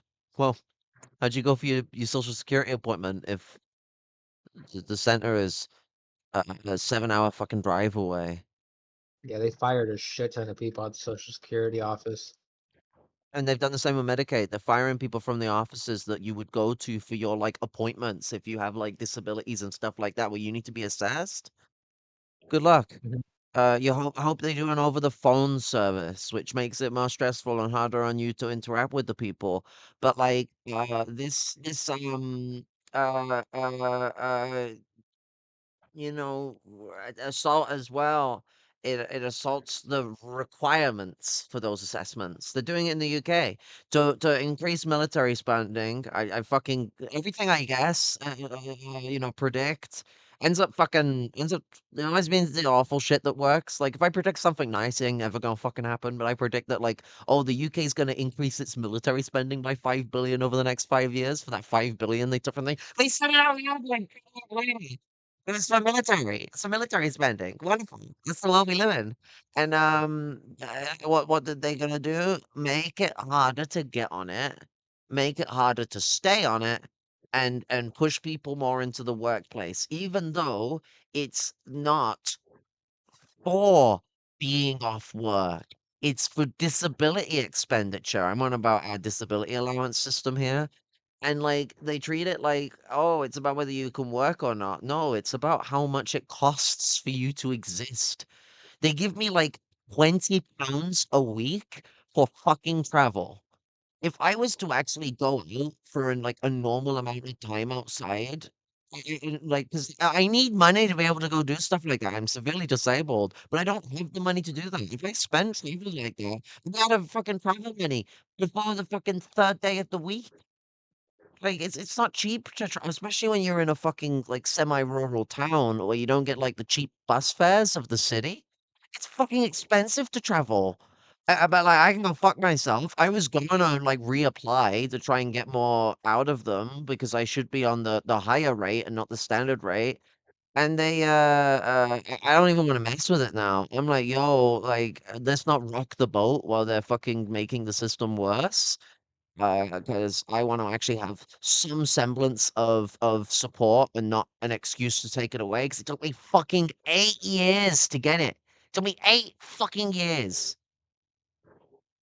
and not 8 years of having like less of it and then getting more of it. No, no, no, no. 8 years of nothing. I don't want to go through that again. Yeah. In terms of like the military increase in military spending too, like they're definitely doing that in the U.S. Like just last month, like Trump and Pete Hegseth like promised that they're gonna raise the military budget over $100 billion to bring us our first $1 trillion military budget. Uh, so uh, uh, so Doge, are they gonna, you know, they're gonna cut that? No, no. Yeah, Doge. Remember when they promised they were going to run audits and all that shit on the military? Yeah, they're not going to do that. Not only are they not going to do that, they're going to increase the budget even further. Even though it's known that the military that the fucking the Department of Defense has failed like I don't know how many audits at this point in a row, like a shit ton of audits in a row they failed.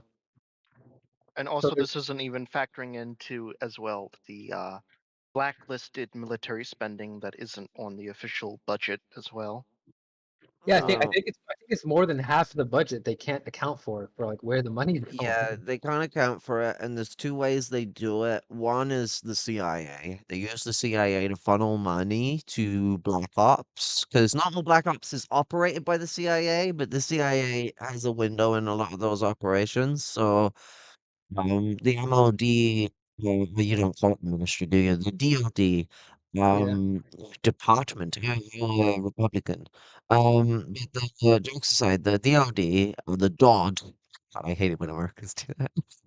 But the DOD, they use either the CIA or they use the what's it, the Pentagon departments, because the Pentagon itself is like really poorly acquitted for, and so there's just like money loopholes, like money just vanishes in the Pentagon, and no one knows what happened to it. Because that was, what was it? Was it under George Bush that that audit came out that they just have like lost money in the Pentagon that they have no idea where it went? Wink, It's wink. it, it's been like every audit since then. Because like I remember it was like the 2000s when that was like uncovered and like pretty big news for everyone. Or maybe it was Obama. It might have been Obama era. Um, I mean, it's been happening longer than that, but I think it was the Obama era where it like hit the news. Yeah, and nothing was done about it. They still get their fucking budget every year, and they still are unable to account for like over half of the damn budget. But they still keep increasing the budget. Hmm. I mean, like, how else are you gonna kill those Arabs? So, I mean, terrorists. Oh my Jeez. God. Ugh. But I mean, we might seem a bit off track from the LA protests, but what's going on in Palestine is why there's a thing going on in LA right now. Like, I mean, you might say, like, wow, this is about deporting immigrants. You think America would be able to amplify its like open hatred of minorities this aggressively if Palestine wasn't being slaughtered right now? No. Yeah, it's like people that are saying like that stuff's not connected. Like that's like saying like the Nazis invading other countries is unconnected to their genocide of Jewish people. Like Straight up. it's like this is just what fascism does. Yeah, people really gotta wake up to these things. See the see the writing on the wall that we ain't in Sunnydale no more. I've been for a long time. I'm 26 years old. The world has been hell my entire life. Maybe because I come from a working class family, fell into the lumpen proletariat. I can see the hopeless nature of the world a little easier than some Oh, people. But oh, you've yeah, re- you okay? yeah. So I get to tell something. I'm sorry. Jesus, damn, like scared of shit. But fucking um, what was it I was saying, motherfucker? You're 26 years old and Yeah, I'm 26 years old. This world has been nothing but a burning fucking festing mess. And like people I see so like I get alienated when I see the way the middle class has reacted to life in the past like 2.5 decades I've been around. The sort of like unusual like almost like childlike hope they have for like capitalism to like correct itself. Like the people like you've seen it now, 2028. Gretzka 2028, or whatever, because the billionaire. Some people call him a class trader or whatever. I don't know what the fuck. They don't even know what a class trader is. Like, and the sad thing is that's the hopeful option at this point where it's like the people that are actually like more projected to be leading are like Pete Buttigieg, but Gavin fucking Newsom. Gavin Newsom and Josh Shapiro. It's like Josh Shapiro. Ooh. like people seem to forget that in the 2020 primaries, Pete Buttigieg was literally calling for an invasion of Mexico. like like he's pretty much in the Trump playbook at that point. Trump had set up the cards for that playbook. I mean, Kamala was pretty big on that position too. Yeah. Not so much an invasion per se, but she wanted to militarize the border. Yeah, I think Tulsi actually slammed her on that. Um, Ironic enough, because since Tulsi's now complicit with this fascist fucking crackdown. We'll say like Tulsi's very good at pretending to be something she's not. That's for sure. Yeah, I she's mean, infuriating. she showed a lot of people for who they were, though. Like I think Tulsi was one of the big things. Tulsi and the anti-vax stuff was the big things that like broke the Jimmy Dore is a leftist lie. Like Jimmy Dore literally can't even like lie himself as someone who's a left winger anymore. Like you wouldn't be able to believe it. Yeah, Thank you, Tulsi. I've been hating on Tulsi for a long time. It definitely boiled over when she started talking about a welfare state when it came to COVID relief. It's like What the hell was Man, going through a fucking Americans having a welfare state. I mean, like, are we in hunky dory Balamori? Who would you like to know? Like, what the fuck is this kind of shit? And like, we need to like really like that. Some attention really needs to be played to the whole like fact that the reason why people weren't willing to listen to criticisms of her talking about men here is because she's hot, Yeah, it's weird. which is freaky. Like, who was They even would al thinking about it? they would always, like, post pictures of her, like, like, surfing or whatever, or, like, in the gym. That's creepy. That's creepy. You know, like the Yeah. only time you're allowed to do stuff like that is when you post like the sexy Lenin. Like, has anyone got the sexy Lenin with a hammer? We need the sexy Lenin.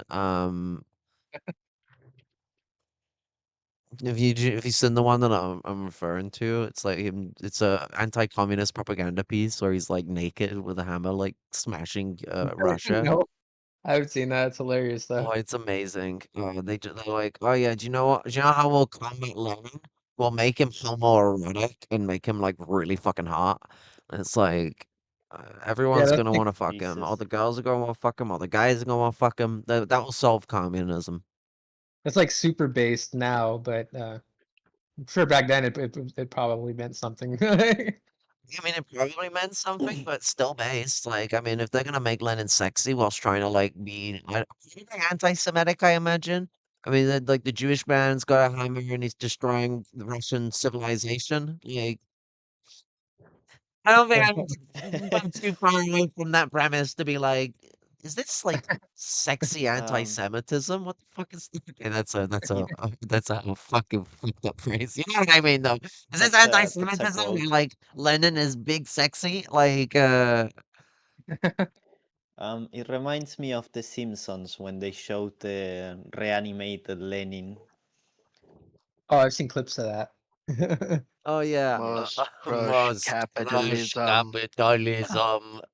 I think there was another episode on that show where they're, like, eating dinner or something, and was it Lisa or some shit? It was, like, or one of their friends or something, they were talking about, like, the world proletariat or some shit, like, the working class, like, overthrowing the bourgeois. Yeah, I remember Lisa was pretty like lefty. Yeah. That's pretty base. Hmm. I don't know how I don't know about the newer episodes, but it doesn't matter. But yeah, like I think I commented something a while a while ago, and I perhaps should speak more instead of commenting like massive paragraphs of text. But well, I mean it's not massive. It's average, but I don't know. I remember I commented that like people have a notion about countries and different peoples, and they say, yeah, like they're like a homogeneous group of like everyone thinks exactly the same and they're all the same and stuff like that. And it's like, it's not like that. People use that to like say like I remember when people criticize Palestine for not being friendly like Israel towards LGBT, and This wasn't friendly they towards LGBT. yeah, I know, but people were saying that, and I remember they were phrasing it like there's no gay people in Palestine, there's no trans people in Palestine, there's no like Palestinians are. Yeah, I mean, I remember something I have in, that's like engraved in my mind. I remember seeing a picture after October, when the genocide kind of ramped up. Um, it didn't start that month, by the way. It ramped up more, but it has been going on for a while. Just to clarify, I remember when all of that was happening, and Gaza was losing its connection, there was a picture of like people, like Palestinian people in this like, I don't remember if it was like a, I have the memory that it was a trans app or a gay website. I don't remember, but they were saying goodbye to each other through there, and it was very sad to look at. And They don't exist. No such yeah, thing as gay Palestinians. What are you on about? Um, I'm sorry. I'm sorry. no, but this is an interesting thing because you know what? Like in Islam, in Arab culture, even before Islam, trans people were a big part of it. You go and look at the actual stories around the Prophet Muhammad. Pakistan will tell you these better than any Islamic dominant national culture. And uh, he was surrounded by trans women. Because in Mesopotamia, which is partially where Arabic culture comes from, Arabic culture is a combination of a few things. You've got Hebrew culture, you've got Canaanite culture, you've got Mesopotamian culture, you've got traditional Yemenese culture, and a lot of these became a melting pot about 2,000 years ago. A little longer than that, Mm. maybe, and that birthed the Arab people.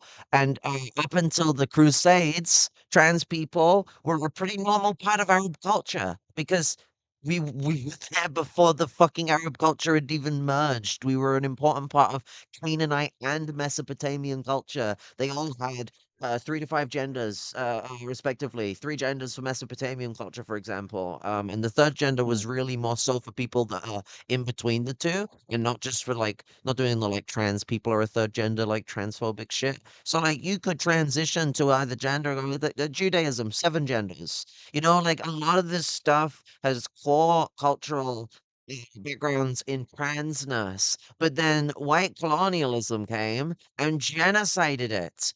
That's what happened. And I'm not denying the patriarchal culture in these societies at all, nor the oppressive nature of them. I am just saying that in these societies with patriarchal society systems, they still had active, present trans people, active, present queer people, remnants from the Persian Empire, and its queerness was there, acceptance of homosexuality, even though Islam is against it. It was still like, the people weren't slaughtered for it. There wasn't like, takfiri beheadment of the unbeliever like nonsense. And in this birth the Islamic golden age, and its cultural diversity was its strong point. And then it was decimated. And now we're like, oh, the Palestinians, they're not pro-trans or not pro-gay or whatever the fuck. And it's like, well, 1,000 years ago, they were more pro-trans than fucking England is today. Shut the fuck up. Like, they're probably super misogynistic and oppressive towards us. Do not get me to be a moron. But like, you're doing this flexitive nonsense, this fucking performative bullshit.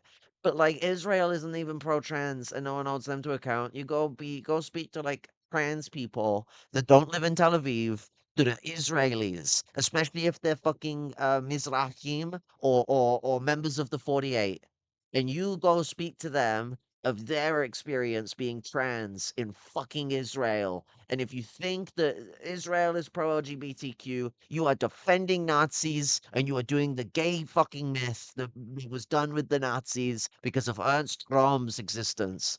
Even when Ernst Röhm wasn't being targeted, the Nazis were still homophobic. They still did target gay people, just on a lower level. They were keeping it down low because the civil society was pro queer at the time, pretty much most of the way. No one was really that chuffed about it, except the reactionary conservatives and Christian fascists that made up the United Bloc in the German Parliament. The Nazi victory in 19 was it late 1932, early 33, and that situation doesn't make them all of a sudden pro this or pro that. And it's the same with Israel. They throw us in camps. The Tel Aviv little section where they allow you to be the little token trans people. They're throw us in camps in a second if they needed to do it to protect their little settler state. And they're already doing that with trans Palestinians. Mm. Yeah, for real. And they rape Yeah, us. and They mutilate us. besides something that's like quite that bothered me during the Trump like during the elections within the U.S. There were a few. I don't want to say too many because I don't think there were too many, but I saw a few queer people, such as trans people, gay men. Every single a lot of people were like, "Yeah, Trump isn't that bad. He's not gonna target you." And I see all of these like token LGBT like people that come up whenever they want to. Whenever there's an election, there's people like that pop up, and it bothers me because I don't know. It reminds me. I don't know if it's like it was an actual group, but I remember seeing it. That apparently there was a group called like a Jewish group that directly supported the Nazis, and they were saying, "Hey, the Nazis aren't that bad, guys. He's just exaggerating," and then stuff happened. They weren't So saying that. The Zionists had an agreement with the Nazis. You scratch my back, I scratch yours. The Zionists cooperate with the Nazi rise of power so long as they get to be settled in Palestine. It gets into the Havana agreement and all that lot. Havana was for the colonization of Palestine in the name of German Jewry, specifically for Zionism in this sense, but also for the Nazi component of the relationship between German Jewry and the German ethno nationalists. It built the project. Those people that were sent over in the Havana Agreement, in the agreement that what was that fucking dickhead who was leading Hungary at the time set up? What's his fucking name? Who's that king? Does anyone know the king of Hungary, World War II? I Anyone? Step right know up, step right There up. Horty, was no something nope, like that. nope. There was no king of Hungary. There was only a regent. Well, Was it that's what something? regent Horthy. means. Regent means Wasn't king. What you want to wasn't his name Horty something? Porthy, there you go. Hoy forsake me today.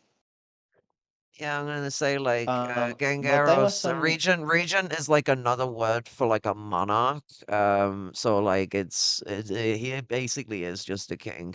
It'd be like getting caught up on the king of Saudi Arabia not being the king of Saudi Arabia. Yeah. He's a prince actually. But teasing aside, Houthi also set up a deal where the Zionists they knew about the camps, they knew, like, and I don't just mean the concentration camps. They knew about Auschwitz, and this is what 40 was it 43 or 44? He did this deal, and basically it was so the Zionists could go over to Palestine and go make some little settlements. I don't know who for, because it's not going to benefit Hungary. They're about to get steamrolled by the Soviets.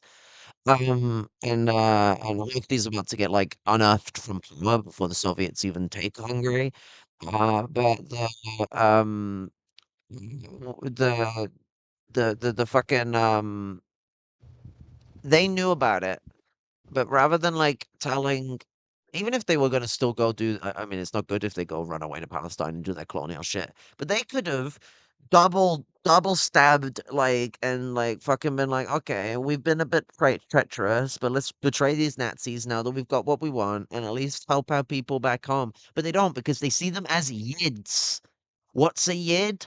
Yid is a slur for Yiddish-speaking Jewish people, typically poorer Jewish people that can't learn the fake Hebrew that they speak today. Because Hebrew is a religious language. It's for reading scripture. It's not was never a fully constructed language. Like the Hebrew people spoke Aramaic.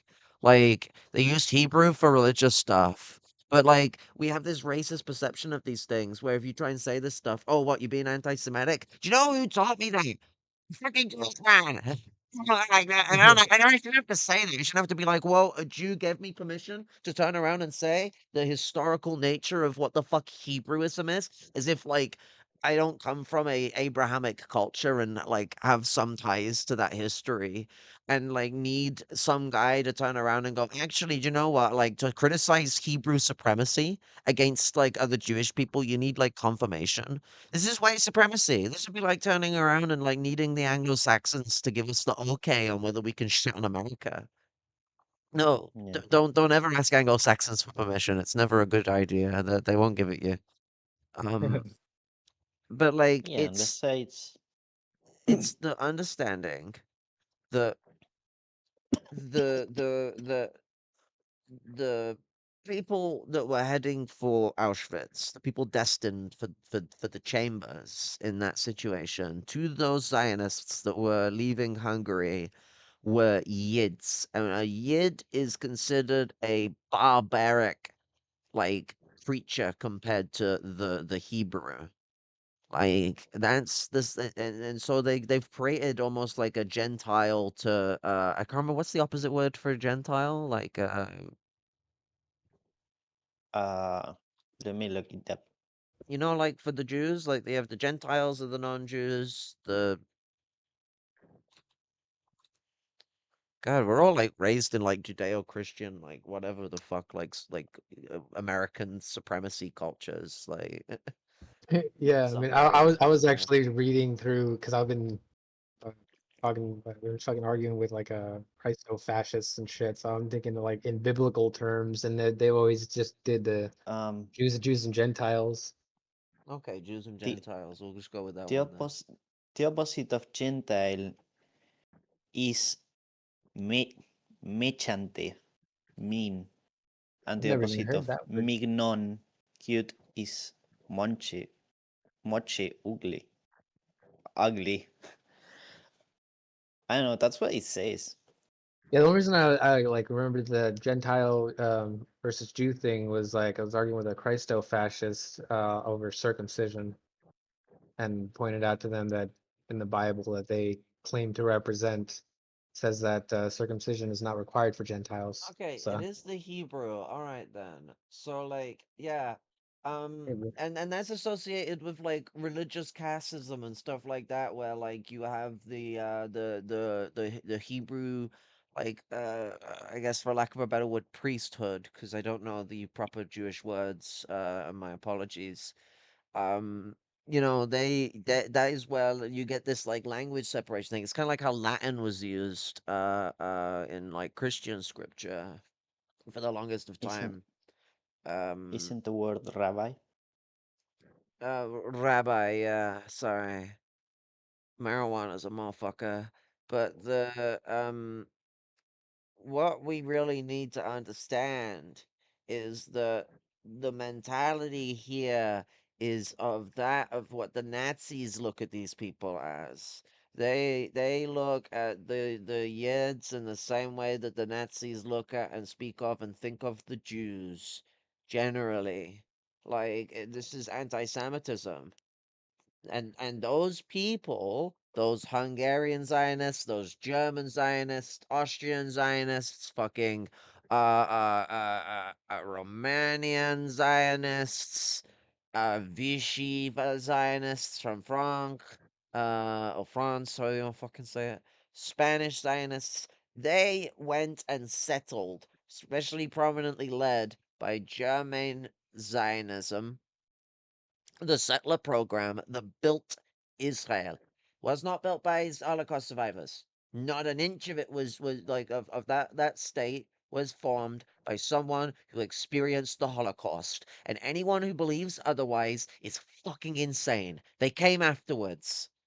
The people who built that fucking settler state were people who never had to breathe the air of the Holocaust, let alone taste it. They built it through terrorism through the years. The Holocaust was happening. They were doing their terrorist acts. Do I give a shit about them attacking the British? No, because I think that Palestine should have been free. But they were bombing Palestinians. Everyone thinks about, oh, well, the Zionists, weren't they attacking the British? They were attacking Palestinians. They're attacking Palestinian liberation organizations, but were also attacking the British.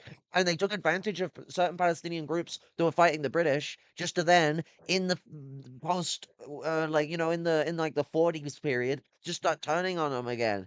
Palestinians were protecting European Jewish people from British anti-Semitic violence at this same time as well, throughout the 20s, the 30s, the 40s, when these death squads, these paramilitary organizations were forming and fighting for Zionist interests in the region. One of them forming in the 30s, having the logo of the IDF. And no, that is not just a by coincidence. No, this is the IDF. The IDF was originally a paramilitary fascist squad made up of people sent to Israel by the Nazis, and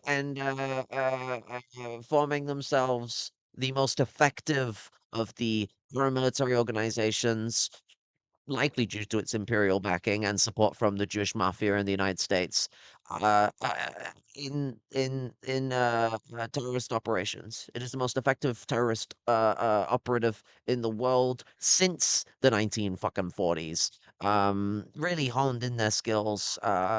In this is the foundation of a lot of these things, and what people need to come to organize, understand, and disseminate amongst the people, amongst the masses. Let's not like beat around the bush and play with the perceptions that have been forced onto us. Play this silly fucking dilly-dallying fucking game of accepting liberal norms because liberals might not like what the truth has to be fucking told, but the truth has to be told. It is not Holocaust survivors went to this place and then bad stuff happened because people who are traumatized can do bad things. And it's like, okay, that did happen to a certain degree with some of the people that were pulled over there, for sure. But that's bullshit. That's not why it happened. It did not happen because these people were traumatized. That is a justification that pieces of shit in their culture have been using to justify this. And if you speak to any Jewish anti-Zionist, you would know that would be the case rather than just presuming what they think. But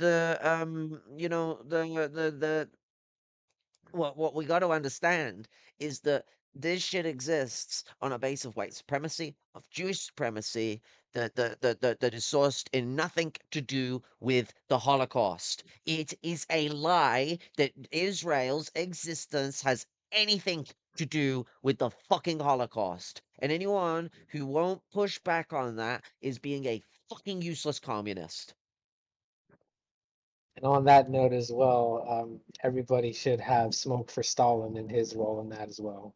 Hmm. Yeah, straight up. Because I've seen people try to like apologize, like, play apologist politics with it and be like, oh, but they were trying to do a socialist project. It's like there's no such thing as a settler colonial socialist project. That doesn't exist. That wasn't even Stalin's position either. That's the worst thing. They're making Stalin look worse. Yeah. Stalin's position was if I don't support this, Britain would invade, and I'd have to invade to stop the British, and that might start a world war. So it was geopolitics, which is fucking shitty. But like, it's not as bad as like Stalin going, we should do socialist settlerism. Like that was not his position, and I think it was 48 and 49, Stalin rescinded his position on this. Not that that absolves him, but like, why are they defending a guy who in a year went back on himself? Yeah. So defensive of his position. I mean, it's like Greece. Like, do they think Stalin, when he died, was like very proud of himself with the what happened with Greece when he was trying to like menage support from Yugoslavia and prevent like a conflict between the two countries? No, I guarantee not, because it ended up turning into a conflict anyway. Stalin is a dipshit when it comes to trying to do foreign policy when it comes to appeasement. He's so much better when it comes to military tactics. Like someone should keep him away from and Molotov. Him and Molotov need to stay the fuck away from foreign policy. But not forgetting the Molotov-Ribbentrop Pact. Like, there's another thing Marxists don't want to touch because like they know it's bad, but like they don't want to accept it's bad because that's like anti-Stalin or something. So they gotta stick to their guns and get really defensive. Yeah, for real, it's freaking. I don't know why they do that shit. Like they'll defend it to no end. I mean, like Poland had no idea what was happening. Why did that need to be the case? Like, are you that incapable of getting any message out to them? What? Because the Nazis would trip. The fact that the Nazis were willing to sit down with you shows that they are a little bit scared. Tell the Polish. I mean, yes, they weren't willing to respond to diplomacy, but if you can show them evidence that the Nazis are going to march troops in days, because it was days from the event that it happened, fine. Do it. Like, who cares if the Nazis find out? What are they gonna do? Break the pact that they have as a shield so that they can prepare for an invasion of you? No, they're gonna keep it. That was the whole point of you taking advantage of that. Poland might actually turn around and go, well, shit. Like, what else are we gonna do? They're gonna support us. They've given us a guarantee that our state will be restored as is or whatever. Like, let's not have the Soviets turning around and saying that they should have like controls over a country after the fact. It should be a guarantee of their sovereignty as a point of offer for the cooperation in that situation. And that's turning around and like rather than just taking advantage of a country being on its knees, you're going, yo, you are on your knees, and technically speaking, I could just step all over this. But I want to work with yous on it. And I get that that sounds like daydreamy a bit and like a bit like hindsight, but you're telling me that they can have a conference with the Nazis, but they can't get in touch with the Polish at all, like in the several days before the actual invasion. Yeah, it's fucking. Polish people have rights, It's a wild thing that Russians and Germans have a big tendency to forget. Like, I know that they were fascists at the time, but it's the same thing people do with Ukraine. I don't care if they're fucking this or that. If they don't do anything worth being invaded for, why the fuck are you invading them? And like, if it's for the reasons that some of the Soviet reasons were justified, they're like, okay, we're trying to hold back the Nazis. We're trying to protect a sort of sphere of influence barrier that we have. I don't know how that works with Poland because like Poland fucking hates the Soviet Union at this time, but um uh, and so like there's some element that makes sense to their defense needs. But if you only think about what makes sense with defense needs and don't think make do about what makes sense about human rights, you're a stickler. It's why it's hard to be a communist. We can't just violate human rights. Like, we have to take the hard road, which can mean weakening our side at times because we can't just go and be brutes about it. I mean, and in essence, you actually could weaken our side by being brutes about it, even if you do get a short term strength emboldenment, because you've now soured the people. The people hate you. Um, I want to comment that like people like to glorify, for example, in World War II, they like to glorify like French resistance to the Nazis. But then when the Palestinian people start to resist or protest, get like violent and stuff, they're all like, "Oh, please, guys, let's not be violent about this. We need to talk about things." And I find that to be pretty hypocritical. I use a heavy word, so my argument is valid. You know what? Like, this is being turned into a a history lesson now. Uh, I mean, I grabbed it up to protest at the end. no, I'm not on about you. I'm on about me. Dingus. What does dingus mean? Um, I do not know. It means something. I mean, we have an The animal that is called the dingo, I think. Stalin's abandonment of Greek people in 1948 was it just ticks me off even more so that Hoxha's seemingly unwillingness to criticize Stalin, like it's something that Marxists today definitely need to get over because even Hoxha himself was a victim of this like ridiculousness, unwillingness to criticize. Because in if you read his memoirs with Stalin, his second meeting, um, was just very, very invested in the Greek People's War, that was going on at the time. And that meeting was in 1949, so this was already after the Soviet Union had largely abandoned and like left them to the wolves, which was mostly done in 1948. I'm gonna go piss, but like this is a the 1977 piece by Hoja, "The enemies of the Arab peoples must be sternly denounced." I have a bit of a we're gonna have a bit of a dive into interconnective history and how like post PLA post Hoja's interactions with the PLA. Hoja took a very stern internationalist position on what Palestine means for the movement, and I think just having a little gloss through here might be a fun doodle. Yeah, that'd be nice. Yeah.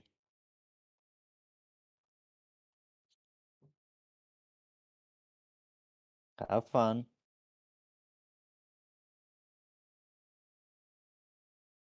You need to see more people in the Sun Belt, especially, start taking more action on these fucking protests. Get some of these protests started throughout the Sun Belt. That's Mm. where ICE is going the hardest. Yeah.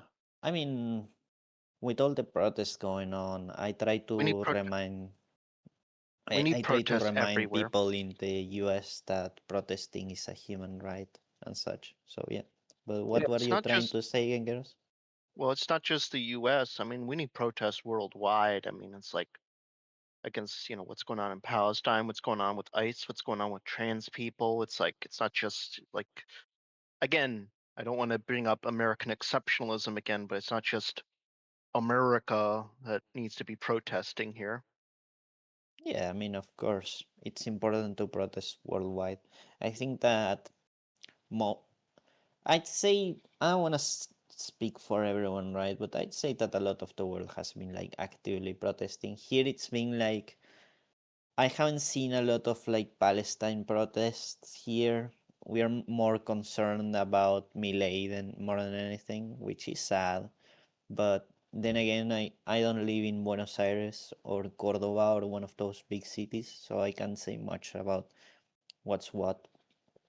And here transport isn't as easy to I hear in the US people casually drive for 3 hours, and I'm like, what? Because that's like quite a long travel. Here we don't travel as much, sadly, because it's expensive. But yeah, I don't The have the piece said, funds to go to, I don't know, Mar del Plata or somewhere like that where there's more active protests. yeah, And the protests here are like all right. I always try to assist whenever I find out there's one. I always try to go and take pictures and share them. And I try to participate. I've seen people. Uh, I know I know a couple of people who repeatedly bring Palestinian flags to like protest, and I think they're very cool. I remember in the LGBT protest that happened. Well, it wasn't a protest. It's like in every January. It's like there's like a celebration for LGBT rights and such. Um, and there's always I've seen uh, the same people bring like Palestinian flags to those events, and I think that's very cool. I don't think we should like separate any struggle from one another. With the whole, I remember in the past the whole like debate about identity politics and shit like that bothered me. But it's like the the LGBT struggle, the Palestinian struggle, the the black struggle, the struggle for indigenous independence. It's all tied together, and it all leads back to what's going on throughout the world and in the US. So yeah. Yes. Indeed. document.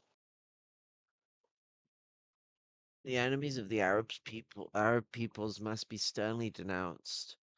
The aggressors must be isolated, must be exposed and combated. One such aggressor against the freedom, independence, and territorial integrity of the Arab peoples is Israel. It has shed blood of the fraternal Arab peoples and occupied their territories. Every day, Israel is relentlessly attacking and killing and massacring such a glorious people as the fraternal Palestinian people, from whom the Zionists, supported by the American imperialists, have left without a homeland. Today, this is in the aftermath of 67, where Zionism has not only taken part of Palestine's homeland, they have now taken all of it, just for Yep. clarification. Yep. Today, the heroic Palestinian people are scattered and living in the miserable existence of the homeless, given shelter by their Arab brothers. Although fragmented and massacred, this nation has a high awareness of the need to fight and a fine fighting spirit. It has never given up the fight to win its freedom and rights and rights and regain its homeland.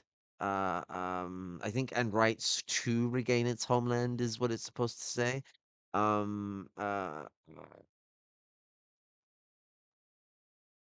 but like I don't know, it's translated from Albanian, so like some of the formatting can be a bit, but they've never given up on that fight. But we seem to give up on the Palestinians a lot in the Imperial Core. Again, like I mean, Al-Aqsa flood.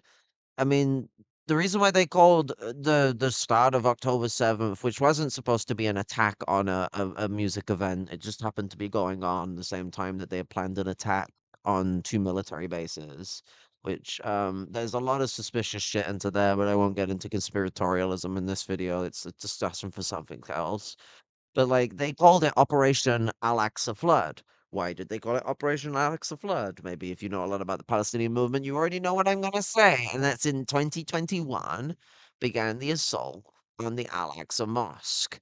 And it was being assaulted every year during Ramadan Mubarak, where where they would assault it with the IDF and terrorize the people inside, end up tear gassing commuters on their way out of the mosque, and doing a militant assault on it. All in the guise of anti-terrorism. And this happened every fucking year. And multiple times a year, they picked Muslim holidays. Ramadan was one of the more common ones because it's a very, very important holiday, but it happened on other Muslim holidays too. They keep attacking Al-Aqsa Mosque. Al-Aqsa Mosque is the holiest Islamic site in Palestine and is one of the three most Islamic sites in the world. And it's like an assault on that is an assault on Islamic people's culture as much as it's an assault on the local Arabic Palestinian culture. And the um this we need to understand that this has been going on for years before Operation Al-Aqsa Flood even came into place. Like there's been a lot of peaceful protest that's gone on from Al-Aqsa itself, from people all over Palestine and in the 48. And it's been met with violence, just like the march, the Palestinian March of Return. It's been given the same kind of violence that was given, except rather than just sniping children and elderly and press, they were also bombing tower blocks because yeah, the war started or whatever the fuck they want to call it. Now I think they've now finally accepted it's not a war and it's a genocide. The war started on October 7th, but 6 months earlier they flattened a fucking tower block. That wasn't the start of the war, though. No, no, no, no, no. Flattening a tower block? No, no, no, no, no, no, no, no, no. That is anti-terrorist incursion. Like counter-terrorism operations. Yeah, they'll always fucking frame it that way, and then they're gonna be if you point that out to them, they're gonna be like, "Oh, but what about this other thing that happened before that?" And then it's just a fucking back and forth ridiculous game. And it's like look at the proportion of these responses that Israel's giving. The responses are always disproportionate. What's the famous JFK quote? Take away people's rights, people are gonna fucking riot. Like basically, I can't remember the quote. And Yeah. Martin Luther King Those also who said it. those who make peaceful revolution impossible make violent revolution inevitable. There you Good one, go. yeah. And like, you'd have to be insane to think that the Israelis are the revolutionaries in that equation.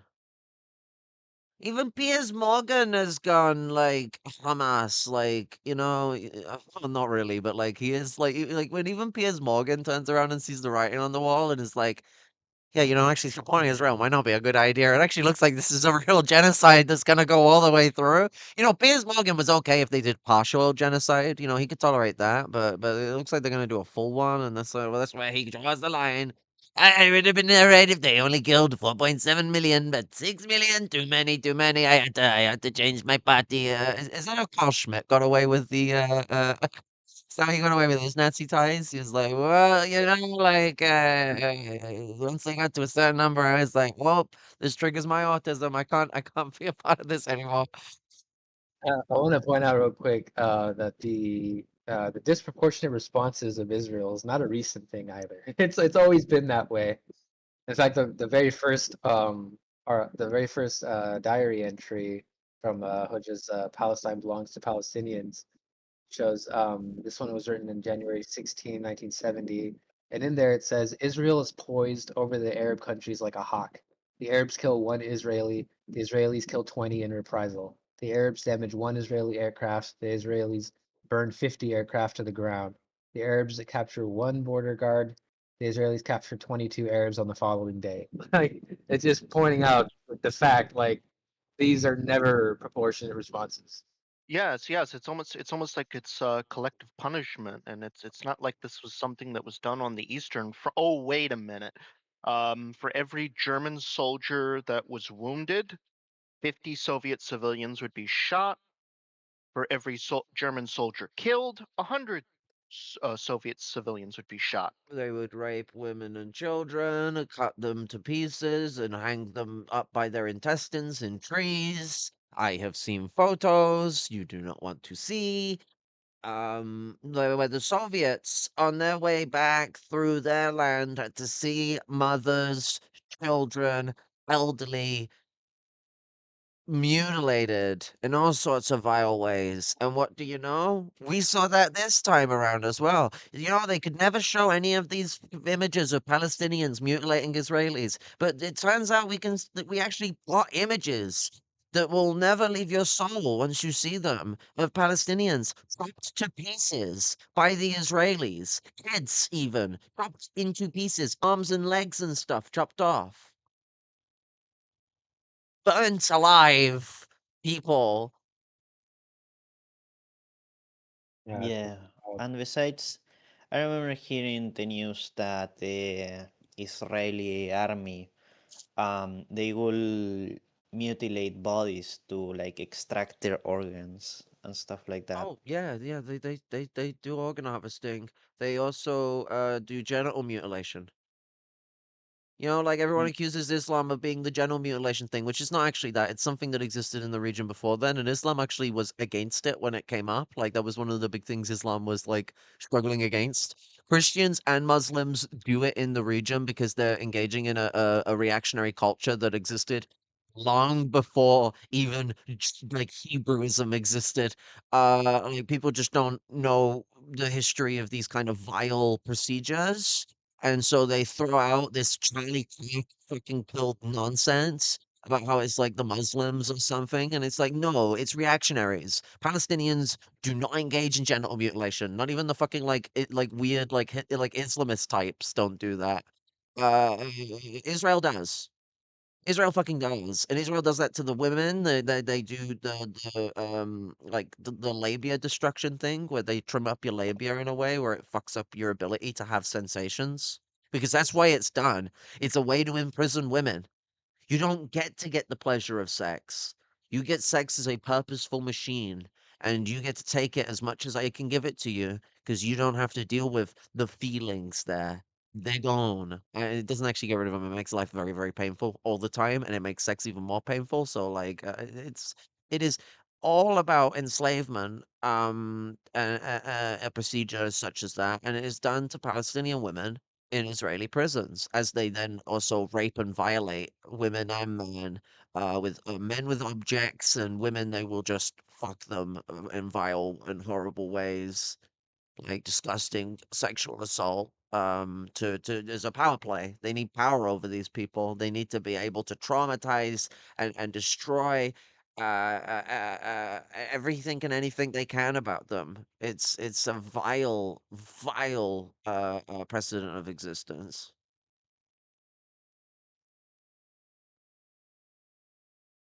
It's just, it's terrible. Yeah, I mean, Is there it even is. any like religious justification for that shit? Like I don't remember reading that. Like the fucking um mutilation for women.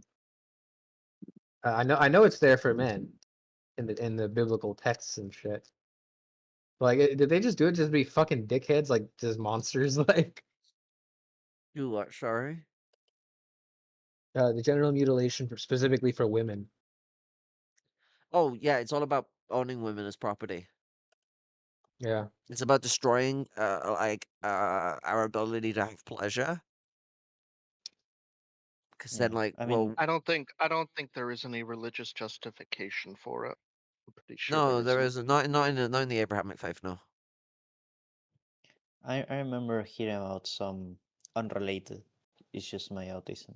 I remember hearing about there were some cultures that did what was the word? They will take off the skin of the clitoris, and I've heard it is very painful.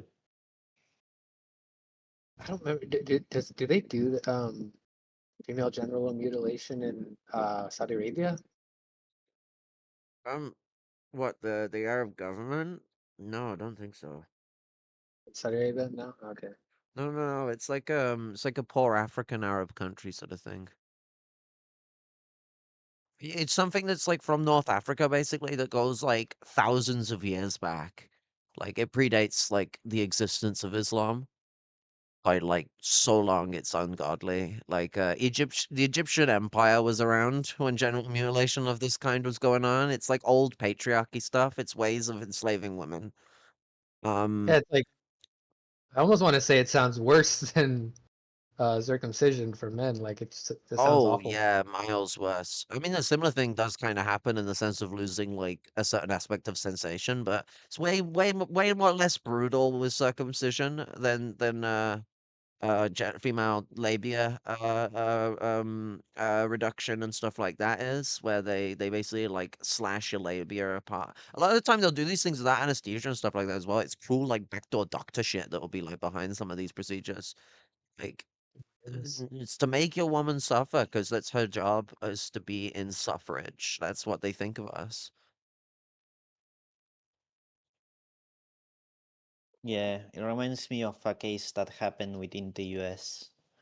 I sadly am terrible with names, but there was this woman, right, who, you know, she was cool.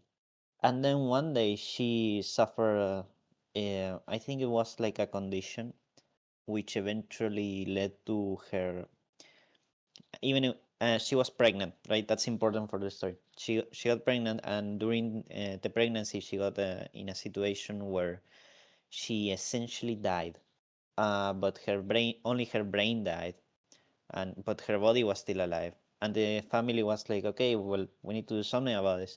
But because she was pregnant, the I don't know, I don't remember what state of the US it was, but basically by law, because she was pregnant of a certain amount of months already, the state was like, no, she's no longer like she no longer belongs to anyone but the government, and they are keeping her alive, and because they want her to give birth to that baby, even when the doctors say that the baby is going to suffer from a lot of conditions because, she's dead. But it's a horrible situation to see in how a woman's body is seen as an incubator for the government because, because you have because you have a womb. It means that it must be used to bring life to this world, whether you like it or not, whether you're dead or not. It belongs to the government apparently. So it's horrible to see. Yeah, absolutely. Um, to come to terms and to reach a compromise of Israel, to neglect and violate the interests of the Arab peoples, especially the interests of the Palestinian and Syrian peoples, deserves condemnation. The Albanian people, as close and faithful friends of the Arab peoples, consider this to be a pro-imperialist activity which is aimed at the interests of the Arabs and encourages the imperialist and Israeli aggression. All the sound elements amongst the Arab public, the Palestinians, Syrians, Algerians, Iraqis, Libyans, and even the Egyptians have expressed their opposition to the agreement and compromise with Israel. Likewise, all who are genuine fighters against American imperialism and Soviet social imperialism against reaction and oppression, all who are for the freedom of the peoples and their liberation struggle have unequivocally condemned and criticized the surrender to Israel and have taken a clear-cut stand against the compromise with Israel. It is notable, however, that the card of the non-aligned is not being played at all. This is not accidental. The concrete events, the development of the class struggle, have brought out clearly the falsity of theories or movements intended to deceive the peoples. What he's referring to here is the non-alignment movement, which was a social imperialist movement in a certain sense. In another sense, was honest people trying to find a way out of like the social imperialist problem. Because there's some countries like Czechoslovakia, I don't think they were trying to get into some like Soviet social imperial game when they were trying to leave it. But like the DPRK and other countries like that, they were often using the non-aligned movement as a way to ship Soviet social imperialism as not an imperialist entity, as unaligned and free of Baton. And he's talking about how Palestine is such a centrifuge of the revolution. It's such the pinnacle sparking point, the catalyst of so much radical change in regards to how the like revolution was organizing itself in the 20th century. The the idea of being this third position, non-aligned position, doesn't hold any water, and you will be shown for the pieces that you are. This is literally what we're experiencing again right now because white people are so fucking useless and they're gonna be told multiple times. Um, uh, uh, and what he's talking about here is how the idea of being able to lie behind the idea of non-aligned is just completely untenable, and it gets into it as we go forward now. But the non-alignment movement is one of the big things he's referring to here, which was a bunch of social chauvinists. Yeah, a lot to criticize with that movement. Yeah. Yeah, so fucking we should just criticize the people who started it.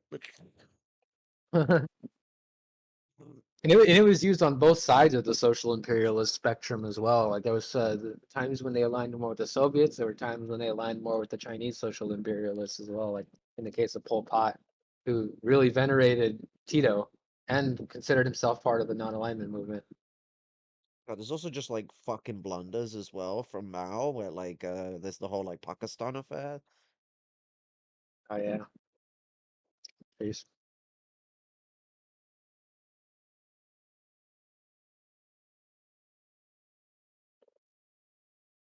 Jesus.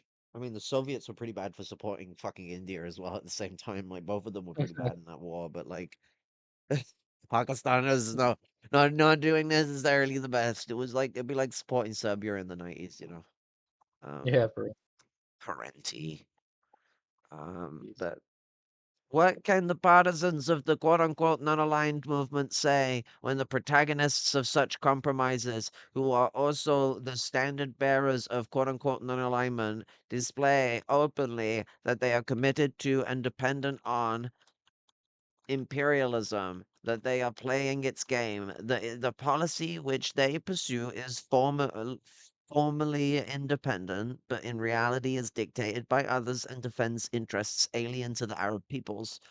Likewise, there is no activity apparent from the so-called third world, um, the supporters of this theory who loudly proclaim and try to prove with quotations that they are helping the struggle in the interests of the peoples of the world are not showing that they defend the just cause of the Arab peoples, not coming out in support of them. Why is this? Can it be that the interests and the territories of the Arabs, the future and existence of the Palestinians must be sacrificed for the sake of the alliance with the quote unquote second world and the United States of America? Or perhaps this is required by the supreme interests of imperialist superpowers, which the small nations and ordinary people are quite unable to understand. This is around the time that Chinese social imperialism was starting to gain its roots. I think the coup that would put Deng in power was about a year after this, so 1978.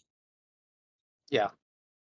Yeah, so yeah, this was right in the midst of Hua's expansion of the social imperial apparatus. Our party and the Albanian people, and all of us really should be it's to this day, this is shit that plays right now. Yeah. Fully reject all the imperialist calculations. Our people have always supported the just cause of the Arab peoples and will be beside them in any situation, good or bad, in their rejoicings and victories, as well as in their griefs and temporary defeats. Ours is a small nation, but it is an unwaveringly loyal brother to those who are fighting for freedom and justice, like the Arabs and the peoples of Africa. Spit facts. Yeah. Oja's diary on this is amazing. I have an illustration that's based on this collection of diary entries. It's got like the picture of Palestine with the flag inside the image. It's pretty really good. That's pretty dope. It's kind of crazy to imagine like he was just in his room like writing down all this fire shit in his diary. Like, Yeah.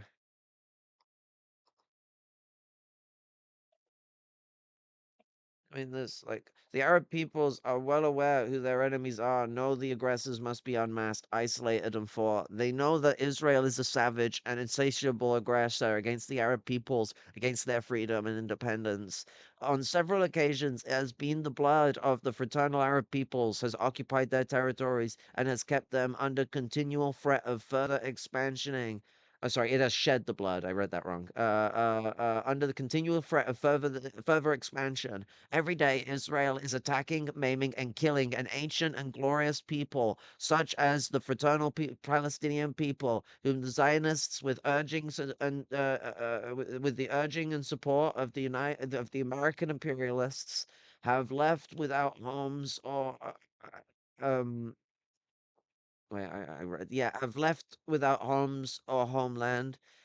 Again, translation causes formatting issues with some of Hodge's work. In flagrant violation of all historical, international, and human justice, the Palestinian people have been forcibly driven from their homes and have lived for centuries. Uh, um, Sorry, I jumped a line. Palestinian people have been forcibly driven from their homes, uh, from the territories on which they were born and have lived for centuries, even longer than centuries. We're talking like millennia, like the ancient people. I mean, the people of Canaan, Palestinians, and Jewish people that descend from the people of Canaan. There was a phylogenetic test done on it. Bada bing, bada boom. They descend from the Canaanites. yeah. That was an interesting paper. I might bring it up a bit later on because this is interesting regarding this conversation. But yeah, uh, where they developed their lofty civilization from which the whole of mankind has benefited. The scientific method comes from Islamic mysticism, for a fine example of that. When you engage in dialectical materialism, you're engaging in something Arab. Now you know. Um, Thanks. Now they have been dispersed and are living the miserable life of refugees as guests in the homes of their Arab brothers. Despite their suffering and fragmentation, the Palestinian people have retained all their fighting spirit and lofty national consciousness. They have never laid down their arms in the fight to gain their freedom, their rights, and their homeland. The heroic liberation struggle which the Palestinian people have always been waging will remain throughout history as a great example of those small peoples whom no enemy, however mighty, can intimidate, who, when it comes to defending their freedom and rights, are ready to make any sacrifice, to endure any suffering and hardship, however protracted and stern the fight may be. The Albanian people who feel close affinity with the Palestinian people and their struggle nurture a sincere affection and great respect and admiration for this long suffering, valiant people and have unwavering confidence in in their final victory. Numerous efforts have been and are being made from various directions to bring about agreement and compromise with Israel, neglecting and violating the vital interests of the Arab peoples, especially the interests of the Palestinian and Syrian peoples. This is to be condemned and cannot be accepted either by the Arab peoples and their true friends, or by anybody to whom the freedom and independence of the peoples is dear. Our people is as close and loyal friends of the Arab peoples consider these attempts to reach agreement as activity aimed against the interest of the Arabs as pro-imperialist and further incitement to Israeli aggression. All progressive and patriotic Arab opinion, from the Palestinians and the Syrians, the Algerians and the Iraqis and the Libyans to the Egyptians, has expressed upon opposition to agreement and compromise with Israel. I like how every way he talks about the Egyptians, you can tell he's always having a bit of a consideration for the more colonial attitude Egypt has. He's like, yeah, well, the Egyptians are there too. Yeah, They have always been more of a mixed bag. Um, yeah, definitely. Likewise, all who are genuine fighters against American imperialism and Soviet social imperialism, whom are opposed to reaction and oppression, all whom are for the freedom of peoples and support their liberation struggle, have criticized and firmly condemned the agreements with Israel, have adopted a clear-cut stand against any compromise with it. Contrary to this widespread healthy opinion, however, it is noticeable that at present the quote unquote non aligned forces are playing no role. They are keeping quiet and trying with difficulty to maneuver to get out of the difficult position in which the plan for agreement with Israel is putting them. What has happened to all those speeches and pledges about defending the rights of the Arab peoples and the Palestinians? What has happened to all those resolutions and decisions about the just settlement of the conflict in the Middle East and that opposition expressed from tribunes of conferences to the imperialist inference on in that zone? This silence on the part of those unrestrained lovers of empty talk is not accidental. The things that have occurred, the concrete events, the development of the class struggle have brought to light the falsity of theories or movements which are intended to quell the revolutionary and liberation struggles to deceive the peoples.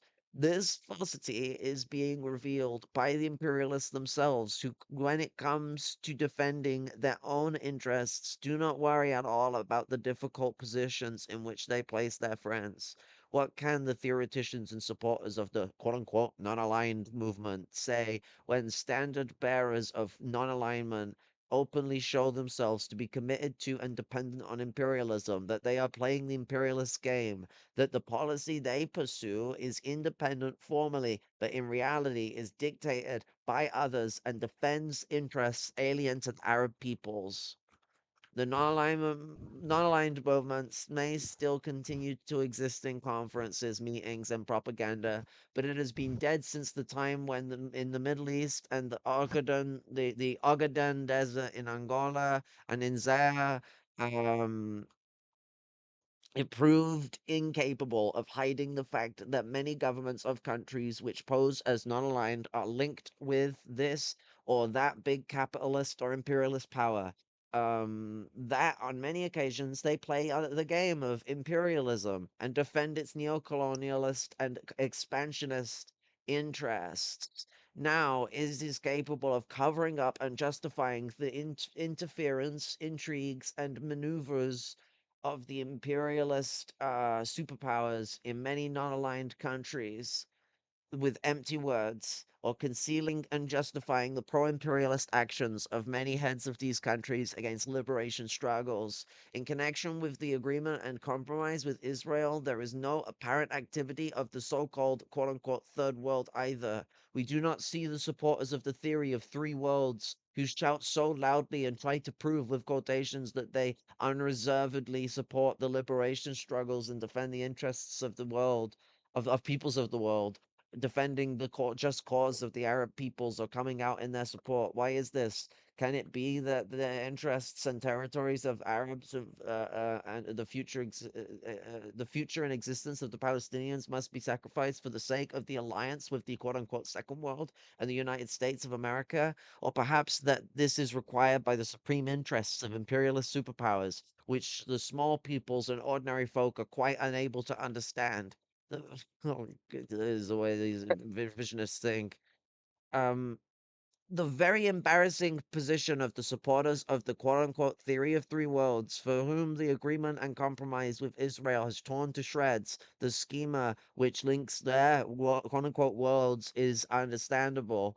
The question is simple: in whose favor is this agreement? In favor of the first world, the second, or the third? Does it serve the liberation of peoples or national oppression, the anti imperialist struggle, or the quelling of this struggle? Their silence shows that the agreement cannot be used for their propaganda purposes, that in this case, their slogans and quote unquote theories are quite unable to alter the nature of the fact. Can the policy of the American imperialists, which defends and supports their most aggressive satellite, Israel, be considered a non aggressive policy, a retreat? At the present time, aggressive war is being prepared step by step through minor wars by inciting and separate aggressions and kindling local conflicts. If the American imperialists proclaim that they are allegedly for the status quo, this does not mean they have given up their aggressive and expansionist aims, but that the status quo serves their hegemonic aims to the detriment of the Arab peoples and in favor of imperialist interests of the United States and its ally Israel. We are against and condemn Carter's efforts to conceal his aggressive policy. Likewise, we are against the presentation of the American policy of the status quo not as aggressive, but as a defensive policy. The teeth of American imperialism have not yet fallen out, nor has its claws been clipped. To defend the policy of the status quo means to defend imperialist occupations, to defend the division of the world between great powers, to defend neocolonialism and the exploitation of oppressed peoples by imperialism and all the other capitalist powers. To defend the status quo means to give your blessing to the occupation of the Arab territories by the Israelis and the violent expulsion of Palestinians from their homes, means to defend the military bases in foreign countries, the aggressive blocs of imperialism, the multinational monopoly companies, and the whole imperialist system of oppression and exploitation. The crackdown on protesters protesting for the rights of immigrants that are here, people who immigrate from those Muslim countries that were banned. The Palestinians right now is a big tie-in with these protests. Like it's not a thing that is miss to people.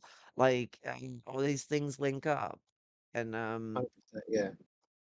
the Party of Albania, the Labour Party of Labour for Albania, and the Albanian people scornfully reject all the imperialist calculations. Our people have always been and are with the just cause of the Arab peoples and will be beside them in any situation, good or bad, in joys and victories, in grief and in temporary defeats. The Albanians are a small people, but for the peoples who are fighting for freedom and justice, such as the Arab peoples and peoples of Africa, they are unwavering, loyal brothers.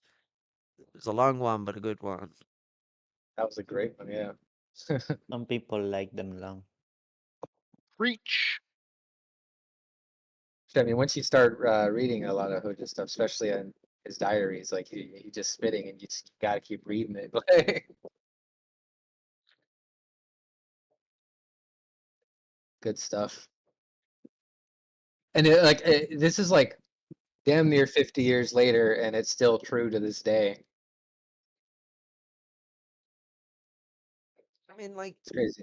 we see now, like, Hinkle and all that lot. These guys are the non-aligned guys, you know? They're part of the Dengists lot, and they support being non-aligned. You know, China doesn't have, like, a united coalition of countries or anything. I mean, if you ignore BRICS, I guess they have one now. But, like, they've had their own little non-aligned movement for ages of simps for Dengism. Yeah. And what are they doing with these protests? Speaking out against them. Yeah, fucking speaking out against them and being like, oh, they're not patriotic. And talking about fucking unity. There's too much disunity in the country, and like they're all right. It's crazy how Hinkle and his whole lot, like they'll go out there and try to make the Democratic Party sound like some like radical fucking based party and shit. It's like oh, the Democratic Party is paying protesters to go out there and I fucking wish. yeah, for real. Like they're paying protesters to go out there and fucking fuck shit up and destroy property and fly Mexican flags and all this shit. It's like, really? That really a fucking narrative you want to go with? Like they just sit on standby and wait for whatever stupid maggot nut job has to say. I mean, like, shouldn't those like MAGA communists be considered anti-patriotic for doing their protest in Chicago, where they called for like, you know, like worker control and all that or whatever? Isn't that not like even more anti-patriotic? You're gonna like mess with America's like beautiful, very fine system. Everyone says so. Like, come on now, like, the patriotism, they're not fully committed, you know, they're not fully committed to American patriotism. That's what we're finding out with the MAGA communists.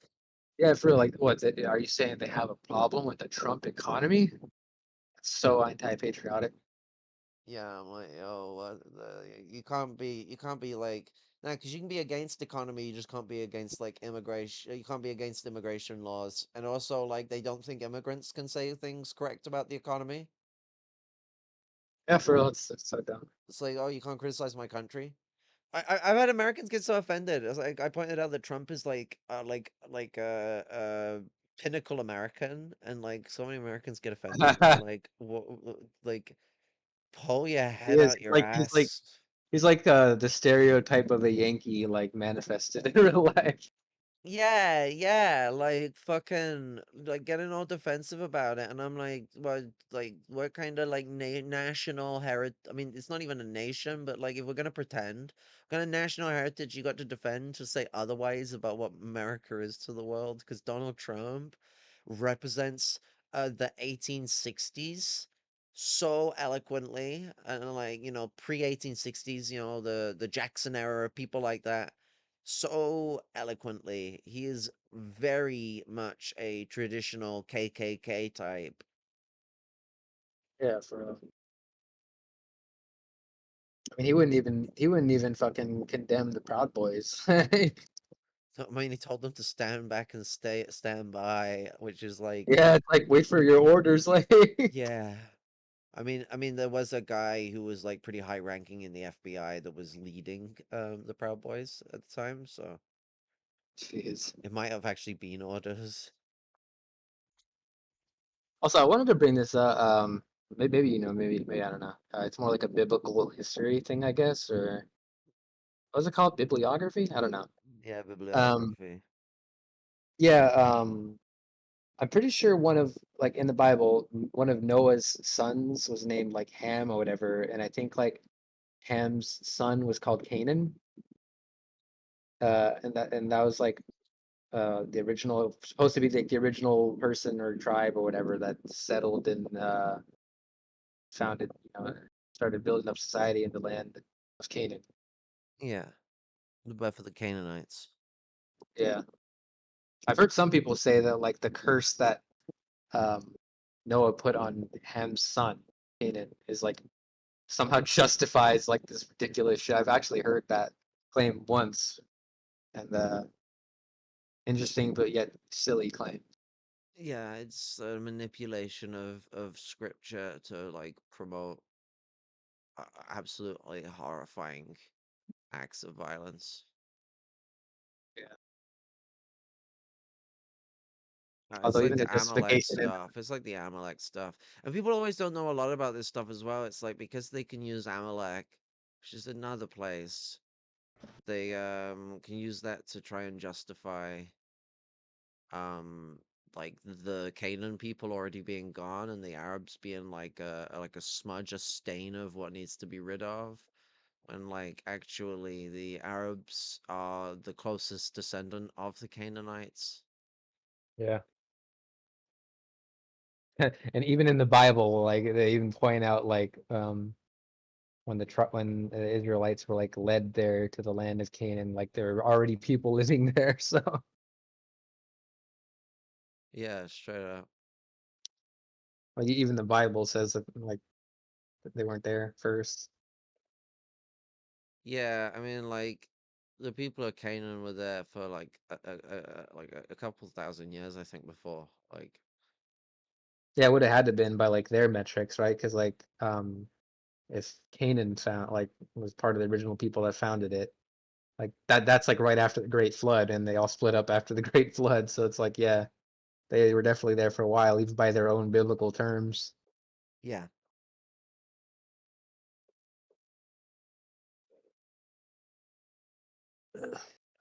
Okay.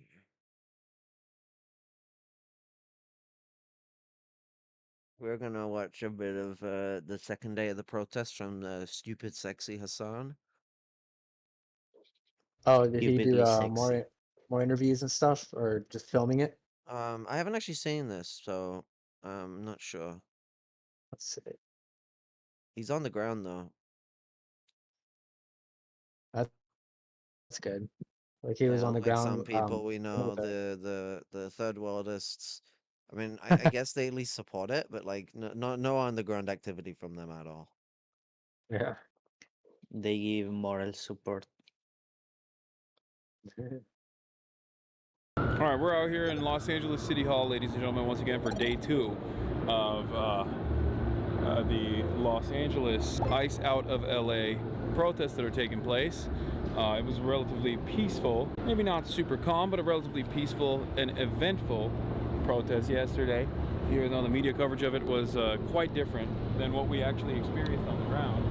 Having said that, today we're going to walk over there once more and take a look at what's happening. Earlier in the day, David Huerta, the president of the SEIU, was released, and ACLU Hey, there's a and person with the SEIU, American flag ACLU wrapped is around them. the largest union in the state of California. Its president was illegally detained and is now being charged with some trumped-up charges of obstruction of police work, I believe.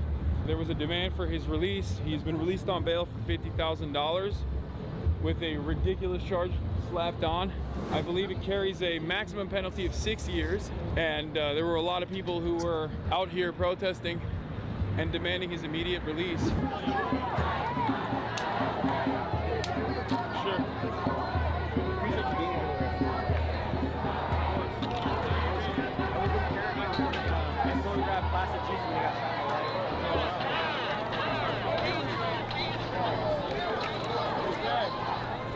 Well, that was quick.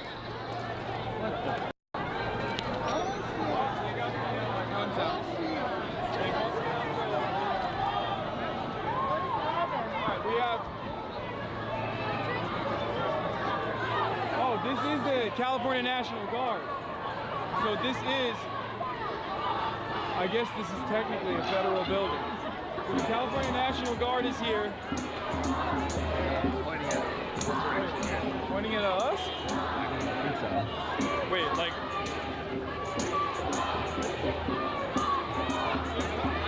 Yeah, they're actually targeting. They're actually pointing at people directly in the crowd. I suspect. What's going on, man? Nice to meet you as well. They're pointing directly at people in the crowd. Need more Palestine flags. Them, I suspect. Well, this first thing I got from Hassan. What? Well, this first thing I got from Hassan. Okay. All right. I feel so unprotected. I totally understand why people bring, like, shields and whatnot when they go to protests like this. Where you at? This is a federal building, and therefore, this is the extent of what the National Guard is allowed to do in terms of protecting federal buildings. Right now, they have no, as far as I understand, they do not have the authority to make arrests beyond the federal building, to go outside and go out into the streets and engage in police action. Money well spent. Of course, they're not spending a lot of money because these are federalized National Guard. These are federalized California State National Guard troops. And because they're federalized, the federal government is supposed to be paying their salaries and paying for their room and accommodations. But considering how unimaginably incompetent the federal government is, they're very grumpy. They didn't get any sleep last night. They were sleeping on concrete, which, you know, do a mutiny, you know? But clearly, that agitation can be seen, that anger can be seen in their eyes. Maybe it makes them more angry and more vicious as an escalatory force. Nice to meet you in person. Great to meet you in person too. Remember this guy? NBC. Yeah. The other side of the stream sometimes. Yeah. How are you doing? How has it been out here? Has it been crazy? 2 seconds. All right. Well, it seems like there's a lot more media presence today. As far as like professional media out here. What's good? What's good, boys? Thank you for being here. It's up there if things go south. So. Where is it? Let's go. Right up there. Okay. I'm gonna run up there and start pepper spraying. Yeah. All right. See you, brother. Sure. There is the burnt out, charred out ashes of the Waymos all the way in the distance over there. R.I.P. Sergio. Is this the only protest happening right now in this area? I think so. Okay. So it is a much smaller group of demonstrators today than yesterday. Why do you think that is? It's early. Okay. Oh, so it's Monday. True. A lot of people have jobs. It is a Monday. Yeah, that makes sense. Do you feel like are the Marines are supposed to be? Yeah. So here's what I think. I mean, if this is just like my read of it. I don't know. But I think the city's plan is like if it gets rowdy, the cops, like the LAPD, the sheriffs, they're gonna push the protesters out because they don't want them confronting them because they can't control that. Yeah. Whereas if they scuttle with like LAPD, sheriffs, they can control that, right? So they're gonna push them out of the intersection like they did yesterday. Push them out of the intersection. So if they throw shit, it's gonna be at LAPD, not at these guys. Which, like if, you know, like in Portland, it was the federal building with like protests and shit, and that they can't control. So yeah. So I think that's like the city's plan. That's what they did yesterday, and honestly, I mean, it makes sense. They can control that. But they have regular cops here as well. Like that's LAPD. Is it? I think so. Yeah, there's some police on the left. It's not the Federal Protective Service? Is it? Are those federal cops? Pretty sure it's it might be. I can't see from here. My eyesight is bad. Some guys have CBP on there, and you know this, but the Federal Protective Service is the one which is in charge of federal business. I'm pretty sure that's all that. And then over here is like it's like local sheriffs, LAPD, CHP. I think they'll push them out of here so they don't fight these guys. By the way, I don't think this crowd is a fighting crowd. No, there's moms, there's teachers in this crowd. There's moms and dads in this crowd. There's people coming up taking photos, and their dads are like taking photos. But I think like later in the night, there will be probably more people, more agitated people. Yeah. Hey bro, you are incredibly tall. I don't feel short, but standing next to you, I do feel short. You are incredibly tall. You know, yesterday I was talking to you, you bent down like a teacher to like listen to me, and I was like, God damn it, I am very short. I'm sorry. No. Don't apologize. You want some, you want a Zin? You want a Gatorade? No, I got Zin, I'm good. Celsius? No, I'm good. Yeah, you are ready to go. You got your gas mask, you got your helmet, you got it all. I'll do this shit for a while. If you need something, let me know. I will do, thank you. Sure. Could you sign my arm? You want me to sign your arm? Yes, please. Okay. Where, here? Wherever you want. Let's go! Let's go! Thank you!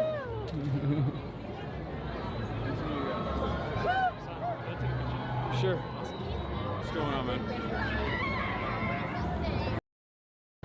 No. Let me see. Well, we'll find out. just be ready for peppers. They've been talking about blanks right there on the front. We also have like 60% of these people are Latino police officers, which is just insane. So the bootlicking is in full force today. Is this National Guard? You let me know. I can't tell. They're in the front. So the National Guard is only protecting the Fed building? Okay. So the green fatigues are not National Guard, they're the Sheriff's Office. Okay. The federal government, the federal cops and the local police are not in coordination with one another. They're not corresponding with one another. Okay.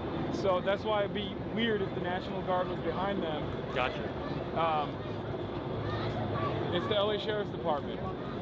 Okay, that makes sense. I mean, they got their shit trained on us too, like that guy with the scope. No, they're ready. They've been moving it around too. They've been identifying people in the crowd. There's been one water bottle thrown in the past 20 minutes. Everyone here is just chilling, being peaceful, and they're about to press on us, so stay safe. That guy with the binoculars is scoping us right now, and he gave it to his homie, and now his homie is scoping us. I swear to God, he was looking at us. Bird watching right now. Yeah. Well, we're gonna remain here, chat. Stay safe, man. All right, you too. Boxes are like an LRAD to like a sound. Yeah, long-range acoustic device. Yeah. Maybe. I don't think these are gonna do much if they're LRADs, but.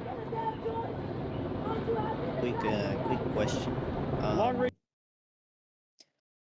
Is the stream supposed to show the video? Because I'm seeing the stream. I check on the stream and it's not showing it.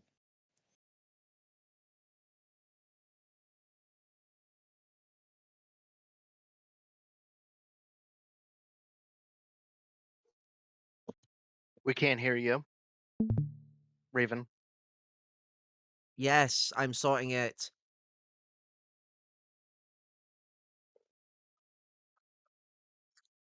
Thank you. Acoustic devices were first invented for usage of the American military in Iraq as a crowd dispersal tool. And since the early 2000s, it slowly but surely made its way from being used on military incursions in our imperial endeavors all the way back to domestic police departments all around the country. LRADs were very commonly used during the Black Lives Matter protest that took place in the 2020. More drones ahead, more drones above us. The drones. As Amy Cesar says, fascism is colonialism and imperialism turned inwards. Yo, I'm looking for iDubbbz. Have you guys seen them anywhere? iDubbbz? Yeah, you Washburn. I don't think he's here, man. What's up? What's your name? Mark, nice to meet you as well. Don't be silly. Yeah, I mean, he's a good dude. I like him a lot. I don't think he lives here, so. I guess I was operating on outdated information. Great to see you out here, man. Yeah, you too. Also, H31. Okay. We're live right now, yeah. What's going on? What's happening? Who are you with? I shoot freelancers soon on press. Oh, nice. I saw you yesterday. You think this is gonna? Think this little dinky thing is gonna save us? It'll save you maybe from a little heartache. Or you think it's just like it's more of like a target? I don't know. They kept them from beating my ass for like 10 minutes. What? They kept the cops from beating my ass for about 10 minutes. Okay, that's good. So you know, is that? I don't know for sure, but do you think that's an LRAD, like a sound weapon that done that? I don't know. I don't know what an LRAD looks like up close. Either, that's what people are speculating. But if it is, then we're about to experience it firsthand. I can't tell if they're waiting for provocation from like one person, or if there's like an actual timeline of events in terms of when they'll start super soaking. Should we go walk around? Sure. Let's go.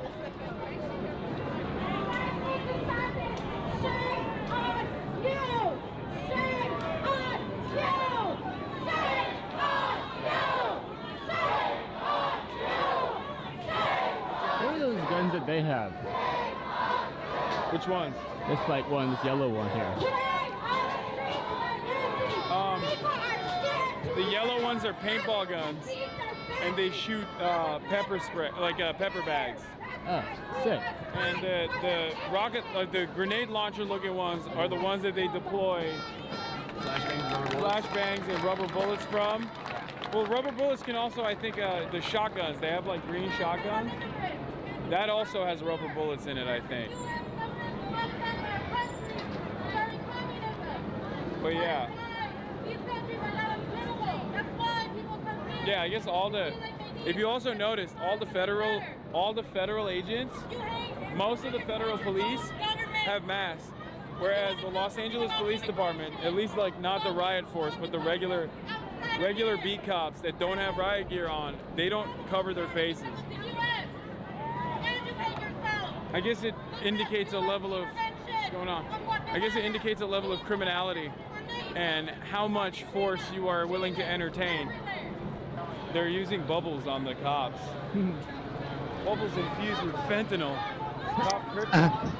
Now some disturbing video of the sheriff's deputy falling down after briefly handling fentanyl. Essentially 100% with surety that this was not fentanyl poisoning. When people get fentanyl poisoned, they don't just collapse like that.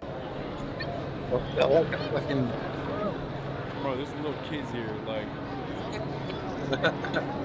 if they were to get violent, that would be insane. Oh my god, I mean, it's the Zionists and their Antifa? peanut allergies all over again. The kids are here for the summer of jihad. Is Vato jihad. Yeah. I'm feeling very uneasy. I don't know what it is. Something feels off. I'm feeling similar. Man's Jedi senses were I not feel like in the after whack yesterday's today, you know? experience, not doing a show of force Those fentanyl bubbles in the and background. just standing there is almost more intimidating, weirdly enough. Because at least when you know they're like popping off, you know. JP deployed kinda though. like- JP was down as they go to protest. and it's You know just when 'cause you she goes know around you're like gonna get going slapped, like you do a slap bet, and you know you're supposed to get slapped, and the intensity of like not getting slapped Yes, sorry for that. is like almost punishment in and of terrorist. itself. You're Hamas, you're blood, That's kind of what it protest, feels you're like. terrorists, you're terrorists, you're Hamas. If that makes sense. I Bro just discovered anxiety. I imagine I wrote I like Hamas, and someone interpreted it as Hamas. I mean, like, you gotta make sure that you get your hummus and your Hamas, God, I fucked it up. Your hummus and your Hamas, like, right, you know? Because, you know, it's all the same, but not all the same. Spot. Oh, shit's fucking going off. Yeah, I heard that one. Jesus Oh, they're Christ. shooting. Let's move on to the, let's move up here. It moves around like such a, like, Let's go, fucking, Hassan. Wait, like, hold up. just muscle mass. They might not be advancing. Stupid, sexy Hassan!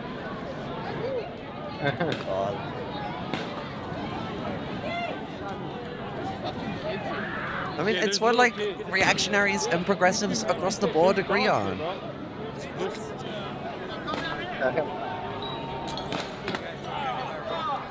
Oh, someone got shot here. Oh my gosh, shot.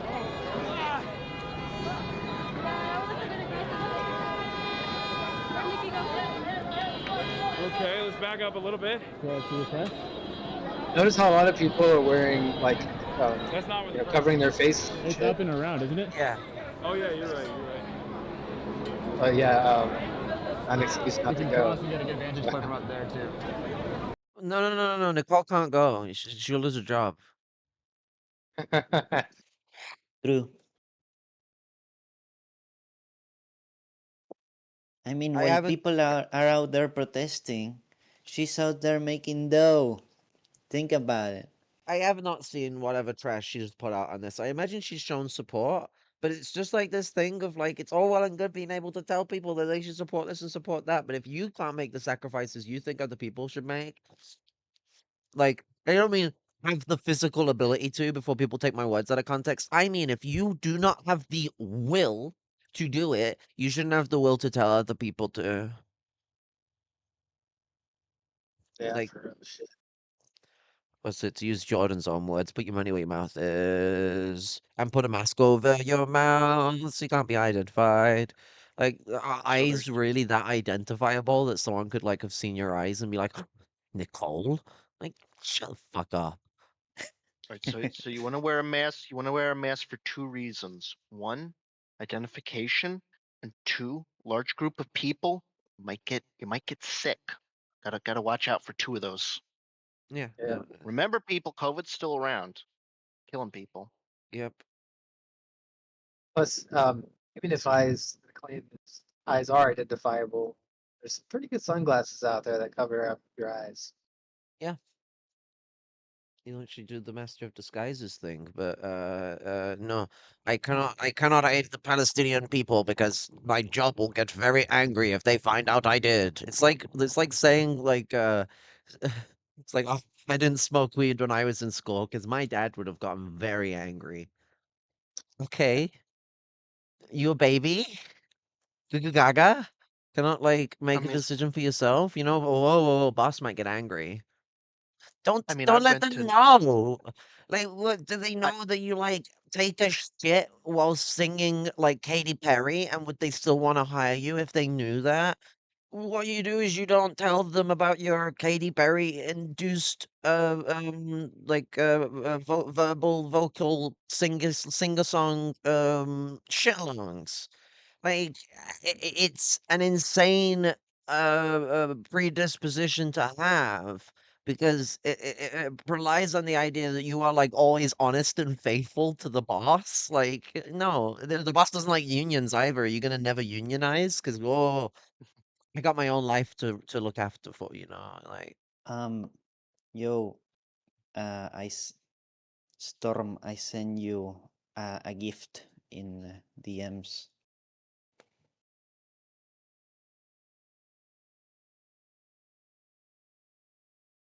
Ah, okay. Yeah, what's I'll give that a play with. That's neat. Thank you.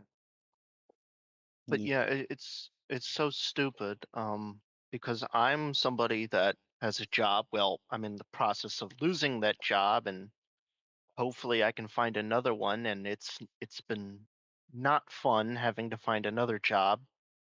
But thank you, Rite Aid, for that. Let's give the guy $20 million to get us out of bankruptcy. Doesn't get us out of bankruptcy. Right. Well, then give the $20 million back. And he's like, no, he's gone. Gotta love it.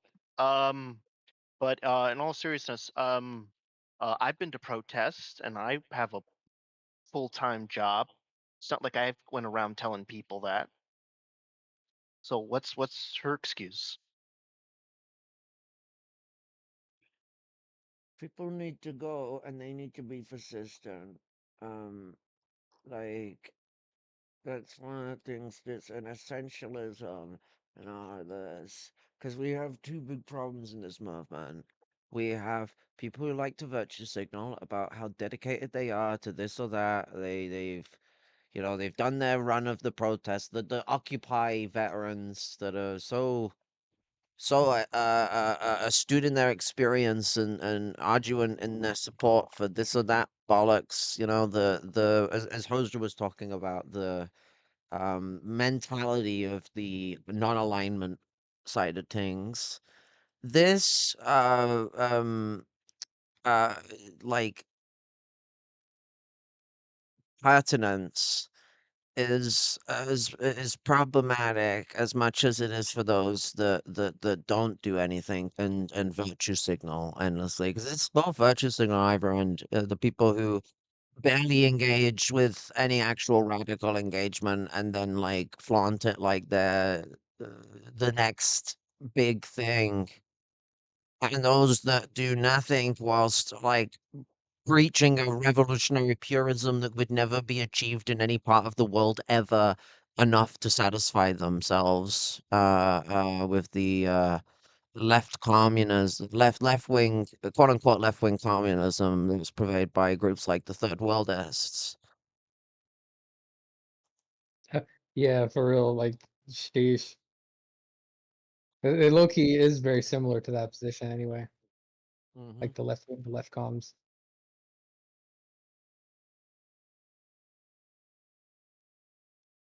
Sure.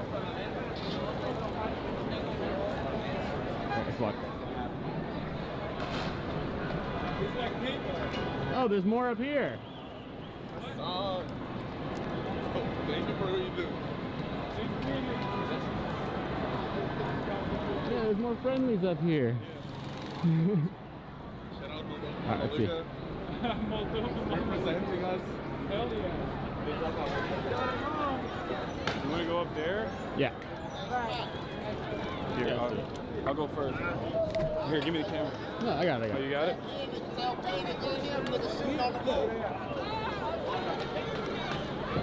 They have, look, wait, is she shooting from up there? Is she shooting from up there?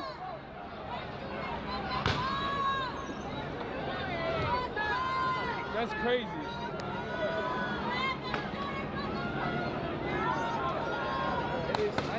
Oh God, they had us sniping people. Oh, they're actually shooting people from there. Yeah, they're sniping people.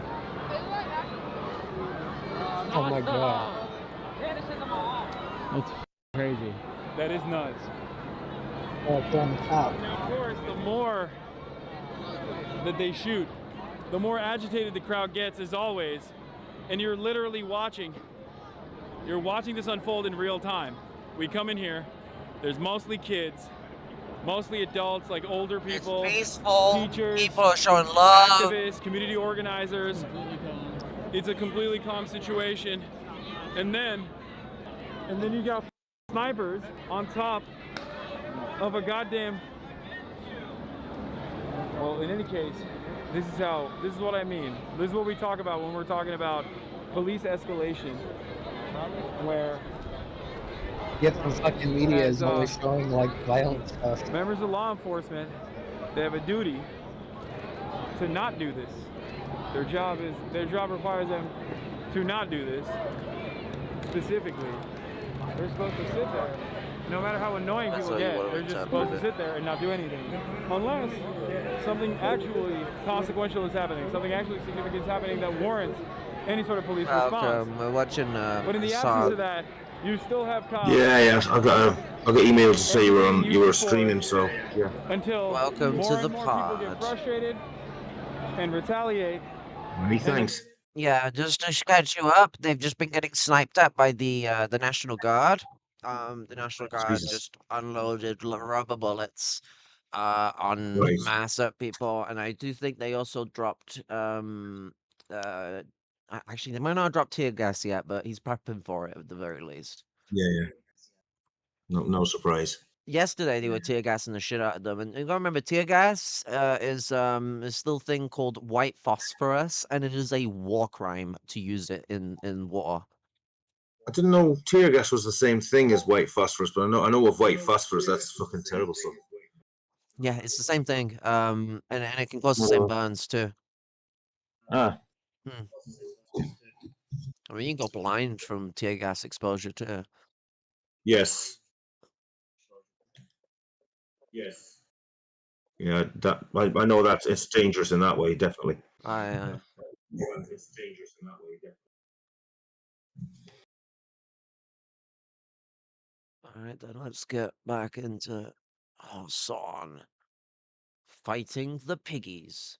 The cops then use that retaliation. Oh, I there's a mean, lot of at movement least he's happening. I wearing think a they're mask, shooting. so Are they his shooting now? handsomeness isn't Let's as go check it bad. out.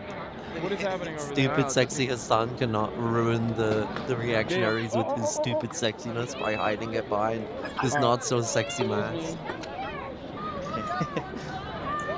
I don't know, like when he's wearing the cafe as a mask. I mean, yeah, they completely like cleared the press pool. that's Did they clear hot. the Like press pool? Yep. Oh shit, Japanese TV. objectively hot. on, man. Like stupid sexy Hassan plus very sexy cafe means very sexy Hassan. Intelligent sexy Hassan. Oh my god. They're setting off explosions again. They were doing this yesterday. They're shooting at the bridge right now and all around us. Yeah, it's tear gas canisters. Knew it. I will say I did find Hassan a bit liberal. He seems to have become a bit more radically to the left lately. He's always been more of a like social democrat. Like he's never really been a liberal. Yes. Yeah. But yeah, Palestine has shown Hassan's positives for what they are. He has become he's gone from stupid sexy Hassan to precious sexy Hassan. I just find it funny that all of the reactionaries like are like really like they're stuck against how hot he is, and I'm like, yo, I don't disagree with them. Like he is hot, but like, guys, well, are those explosions from like those sonic weapons that the police were using? Actively remove people. no, those sonic weapons are supposed to create a like sound wave that's continuous that makes you like unable to stay in a place. This is like deployment of either tear gas or a tactical use of explosives. All of those units that were waiting back there on the front line where we were at, quote unquote tactical, I should say. But yeah. The point of the federal building. So what Sergio was saying is happening in real time, where the local law enforcement is trying to move. I think I can see Jason over there. Away from the federal building. Jason at a protest is joking me. Like that's old Jason. Jason doesn't go near protests anymore. Away from the federal building and trying to get them to disperse. You're thinking of Jason when Jason was based. Hack them into an area. Actually, Jason's never completely based. Jason's always had some reactionary problems, but like, at least he's it doesn't mean that local law enforcement Jason was week, Jason. Jason was so irrelevant to me that I didn't even. It took me a couple seconds to realize who you were even talking about. I thought I was looking for like a Jason Voorhees mask. Like I thought that's what you meant. I thought you meant somebody shut up with a Voorhees mask. Yeah, that would be funny. I saw a video of I think it was a woman that went in front of the police wearing a dinosaur suit. Yeah, they're moving everyone away from the federal building and trying to get them to disperse, or at the very least, hack them into an area where they only deal with local law enforcement. Now this doesn't this doesn't mean that local law enforcement is not violent. You've seen what the they're doing. They're shooting them up there. And also up top on the roof, you have well, they're looking right at us with binoculars. Okay. They're gonna snipe me. God damn! But anyway, they're up top with the binoculars. I guarantee you they are. I guarantee you. Those are federal law they have long spotted Hassan and are pegging on him because they're like the Zionists. They're very conscious about the media. And yet here we are. That's crazy. I didn't even know you could deploy crowd dispersal munitions from whatever, like a 10-story building. But yeah, they were bombing tear gas from the building. They're walking across the. They're coming over the bridge. They're walking over the bridge. Yeah, considering the track record of science, it's pretty dangerous to be. Yeah. It's just all press. It's really just press. Yeah, of course. Real quick, sorry. Press does not. They do not. He's all covered up. No, they don't. They were like actively aiming for press. Yeah. Totally not sexy, Hassan. Her friends would be like, "Who the fuck is this?" Press does not. They do not give. No, they don't. They were like actively aiming for press. Yeah. That was it. They're actively aiming for press. Yeah, straight up. Say hello. Oh, nice. Respect you, okay? Respect. Those poor Japanese guys. They don't know what it's like out here. They've never experienced good old-fashioned American police brutality. I don't know. I think a lot of Japanese people have experienced it in their own country. I see the glare and it freaks me out every time. I don't even want to look at it. Wait, that was plainclothes? Plainclothes. Oh, that was tear gas. That's flashbang and then they cut it off. I thought that was a I thought that was a protester, like counter protester or something. That was tear gas. Yeah.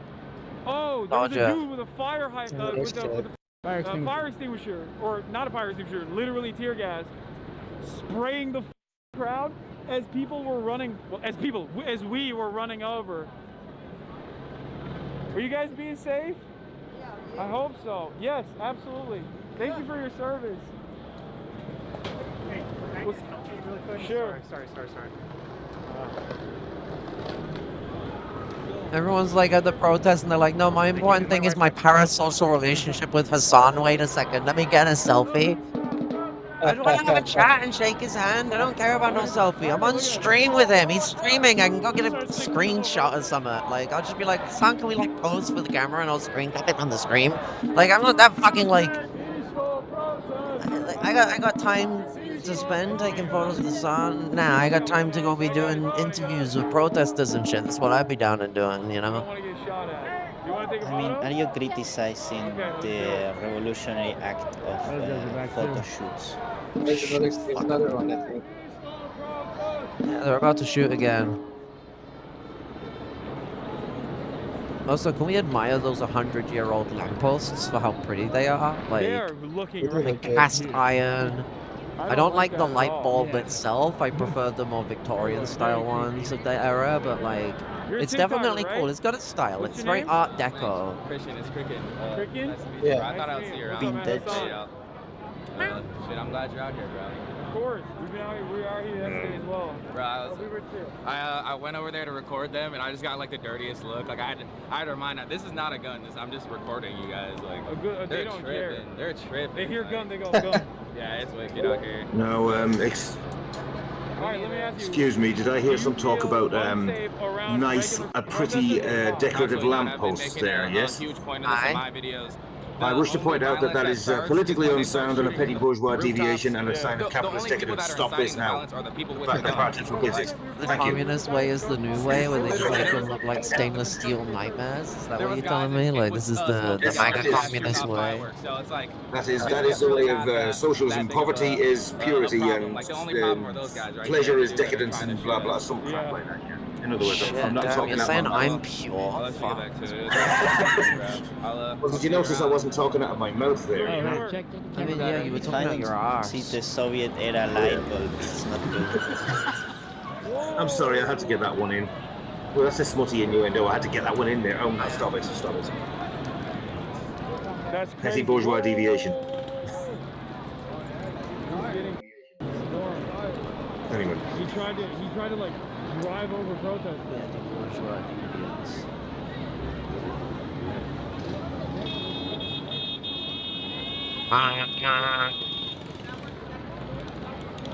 The cops over there have moved back.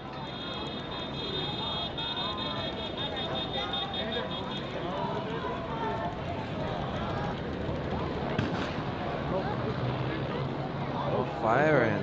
What was that? Yo. Another one. Are they boxing them in? That's what it feels like. Jeez. Yeah. Feels like they've got them boxed. Because there's like half the people here today, because everyone was like, oh, do you know, I'll just go to work. You know, while this problem's going on, I'll just go back to work.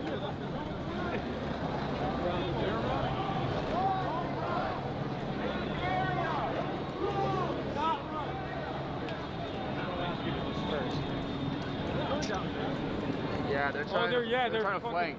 They're flanking them. They're gonna box them in. Those. Good.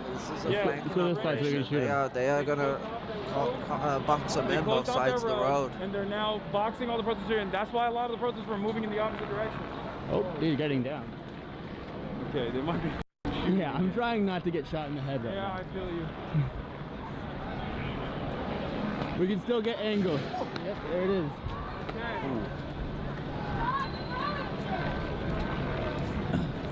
Well, there's kids here. This is America. Where are they? There's literally kids firing here. bullets on children. They're pointing in the crowd. Yeah, can you see those kids in the fight? Oh. I think people mistake what rubber bullets are. Even when they don't have the metal cores in them, they are horrifying. But they often will deploy them with the metal cores in them, which are supposed to be illegal. And those metal cores in them make them cause more friction, and the way that they bounce off, which is what causes their effect, they'll rip holes into you. No, it's definitely not. They're bullets. I feel They're like when you live put your hands up, rounds. they That's see what you a as rubber target. bullet basically is. And even if they were like without the iron literally, thing, this is I think mostly if you press. shoot a kid on the head with one of those, you're probably killing them. No, at not least. with a regular rubber bullet. But you will cause a lot of harm because rubber bullets are not killing implements. The whole point. Okay, let me pause it. Whole point of rubber bullets is dispersion or often breaking people's legs and stuff like that. Killing someone, you've got to hit them in the throat or something, or or the stomach. That's why the metal ones are so much worse, because they are more likely to like crush your esophagus and stuff like that. But what the whole idea is have you ever punched a wall? Like gone through it? Yeah. Like punched a hole in a wall? And it No. cut your knuckle? I haven't broken a wall with my Well, fist. if you punch a wall and your knuckle splits, the reason why your knuckle splits is because you didn't follow the punch through and you flinched, you pulled back. That pulling back motion incurs some of the force back on you. What rubber bullets do is they impound all of their force into you, and then they bounce back, but not back straight. They bounce off to the side, and in that friction, they drag, they twist, they pull, they rip. That motion of going back on itself then also incurs rebound force back into the place where the bullet had just hit and already caused quite a large amount of damage. And the metal balls ensure that you impound as much force as humanly possible on the initial contact, which amplifies the force of the bullet ricocheting or rebounding would be a more correct term. And that then causes damage. The ones with the metal balls in them, yeah, you could end up killing a kid with them for sure. But like the regular rubber bullets, no. Yeah, fair enough. I mean, reminds me of the image of the, I think it was a reporter that got shot on the forehead, and he had like a huge red mark where he was shot. Yeah. Dr. Weisfeld, he had a hole put in the back of his leg by a rubber bullet in Israel. Damn. Well, actually, it was I think it was in the West Bank, actually. But yeah, in Palestine, when he was dealing with the IDF.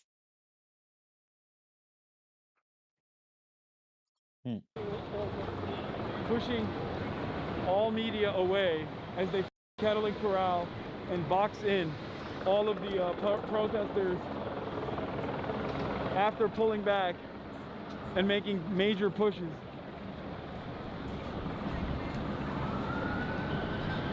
Which is insane. Even the Japanese media. And the legal lawyers guild. The green hats are lawyers guild, chat. They're legal observers, which once again also often get shot at. All right, we can go. It seems like we're getting sandwiched if we go that way. True.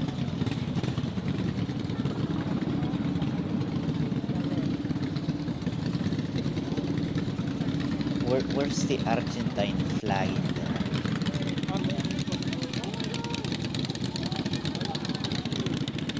This is crazy. But so cute.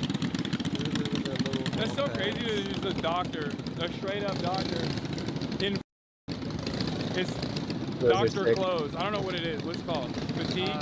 Scrubs. Scrubs. Teams and scrubs are both the same. Wait, is he still Teams here? would be the more official term. Scrubs is You think he's more. off the clock yet? It's like a I don't know. military. I think he just said that because he slang. didn't want to be interviewed.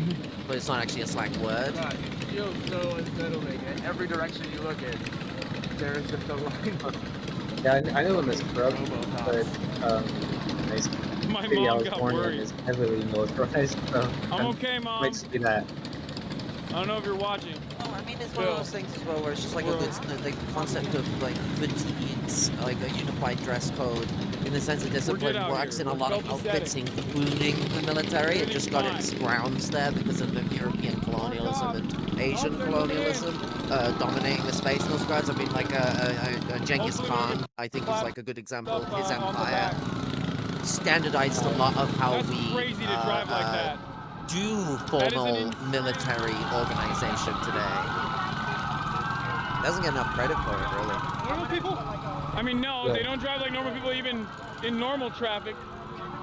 Europeans be getting these ideas out of nowhere. I mean, they had them themselves too. It's just their versions of it were bad compared to the Mongolians, which is why they lost the war. After they push the crowd over there, yeah, they're hooking a right and going into that. They're gonna come Hear out of the that. millions of sirens. Yeah, that's a convoy. That's what you're hearing. You're hearing a convoy of backup. Here, look at that. Can I pay your dog? They're going to be forming a barricade, a blockade. Look at the doggo. Oh my god. Okay, my bad. Never mind. Very well trained. Have a good one.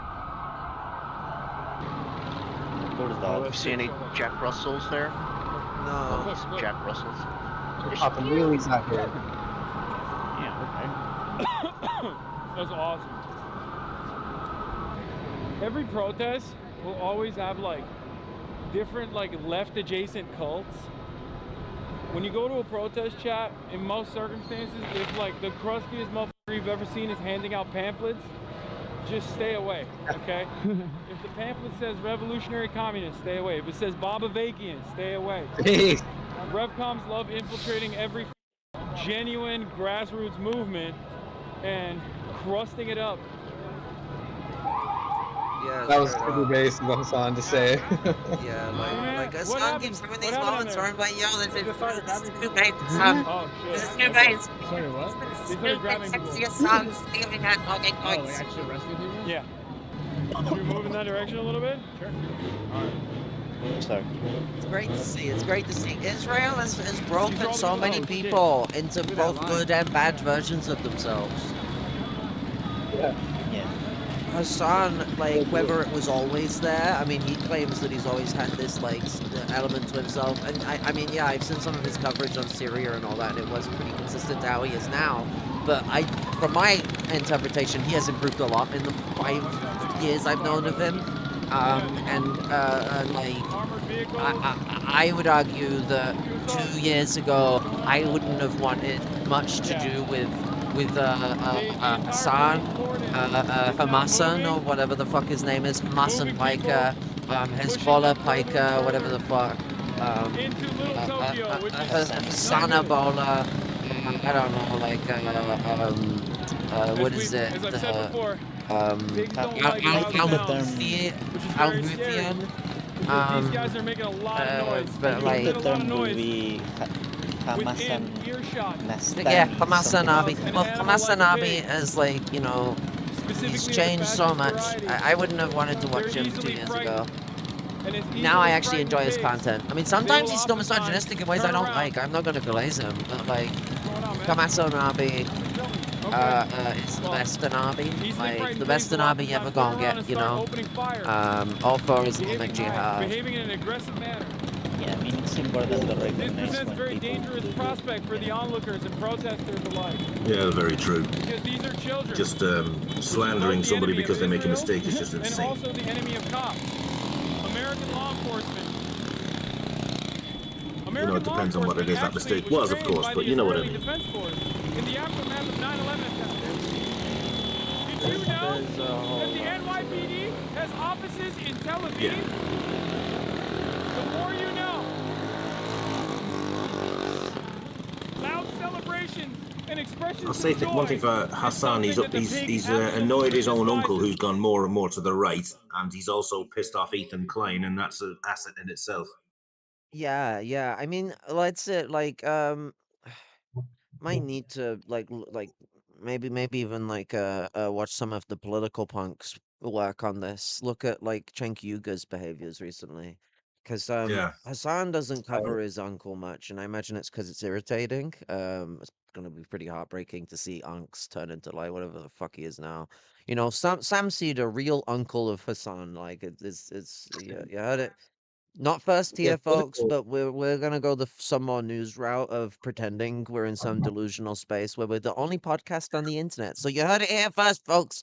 Um, I Yeah, mean, we live political in political bubbles, so has like been on Jank's ass, like holding his feet to the fire on all the crazy shit he's been saying. yeah, political punk does good shit. Like people should go like fucking follow them, hit them up. I don't know what the Twitch words are. I'm like a Twitch boomer, so I like hype train. Does anyone even know what that is? Like no. anyone in I the don't even know what chat? the Is anyone political watching punks this are. video know what a hype train is? I No. thought that was See am I laughing through like your mic? yeah, I heard that shit. That's funny. Ah, fucking idea. Uh, Me that fucking idea. only way I could read that was like it came straight from the fucking the shores of Geordie. The Geordies usually spell it N-double-E, but I use the Scots version.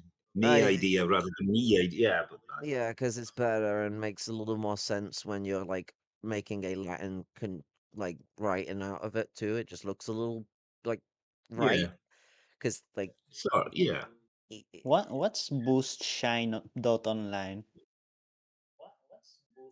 I don't know. It was some like Wondering about that too. oh no, has it been Yeah, cause blocked? it's Because on I the went I'm right it, clicked and blocked it. Is it not blocked? it's on the they just posted it on the chat in Twitch. Yeah, but I just blocked them in here. Are they not gone? Is what I'm asking.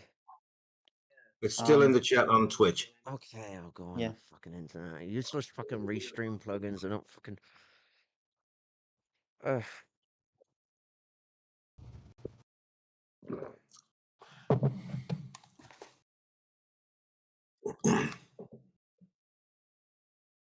For the viewers on YouTube, there are some bots spamming on the Twitch chat. YouTube's actually kind of got the bot spam on their thing under control recently. Like for the last, and no one talks about it. No one mentions it. Like, you know, needs a lot of like criticism at the moment, but I think people need to like, recognize that. Have we like seen really much bot spam at all? I get nothing. Like, and I used to get loads of weird shit like from fucking Mm. like cam bots to increase your subscribers today bots and stuff like that, which we you know Yeah, we can all I've maybe seen, wonder where Tim Pool gets his subscribers from. yeah, I've been seeing. I remember seeing those like a couple years ago. Like those bots would just randomly show up on YouTube. I haven't seen that in a long time. Yeah, I remember I don't really use whenever Twitch, so I can't speak to that one. I remember a few months ago, whenever I mean before a few months ago, right? And whenever Storm will do a stream, I will be moderating the YouTube chat, and there were very often it will pop up like some kind of bot account spamming some random creepy ass link. So it was annoying. Shit, even if Um, you're not a bot, you can't post links. At least I can't.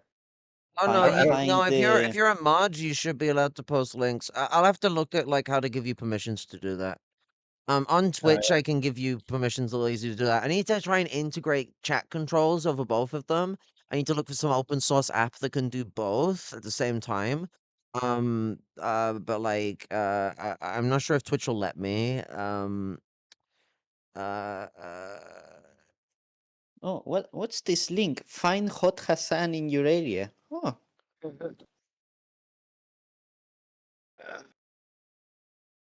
what the fuck kind of name is ecological scare people anyway? I don't know. Ecological scare people beast viewers on Boost Shine. And then there's a code. I'm not gonna say it out loud just in case.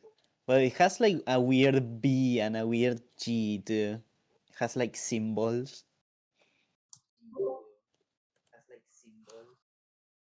The E in viewers is a Polish letter, which looks like an E, but it isn't.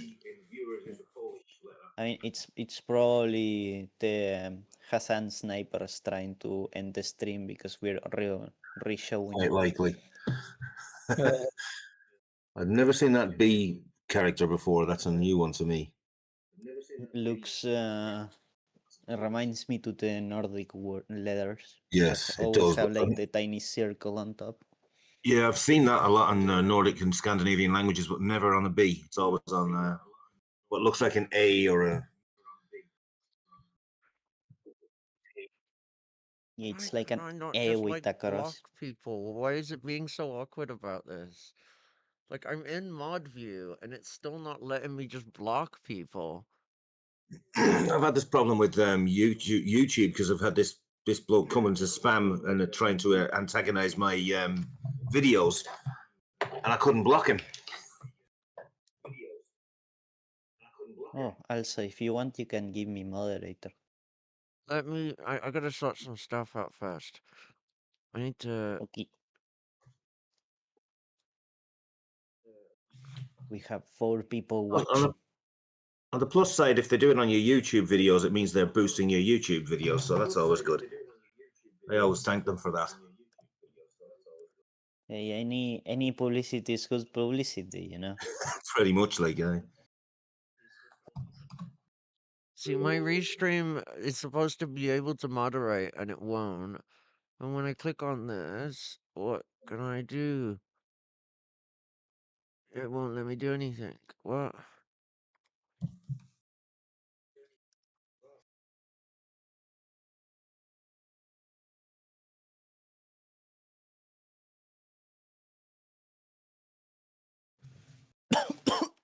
My goodness, you would think it would be easy to ban someone. Yeah, I mean, there are famous streamers known for that phrase.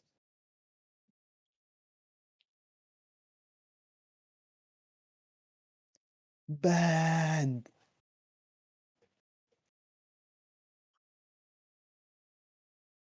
I like, at least we have a good background image for the stream.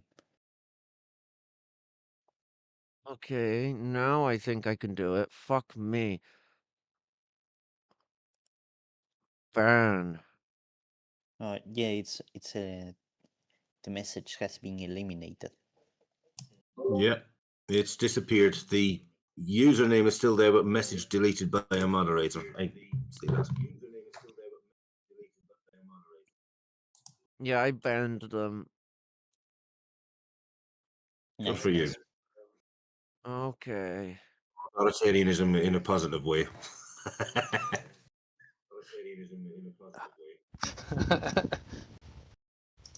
I know how to do moderation now, so you're all in trouble. Oh, Let's no. go.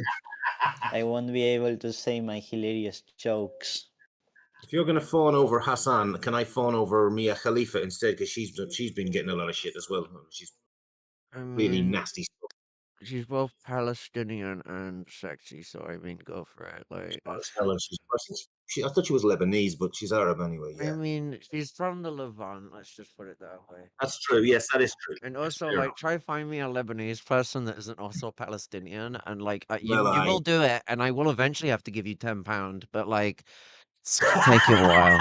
Like, also Whitney Wright. She's been shamed for stuff as well. Another yeah, adult. I mean, if you're a woman who speaks out and you say anything against the struggle, they come after us.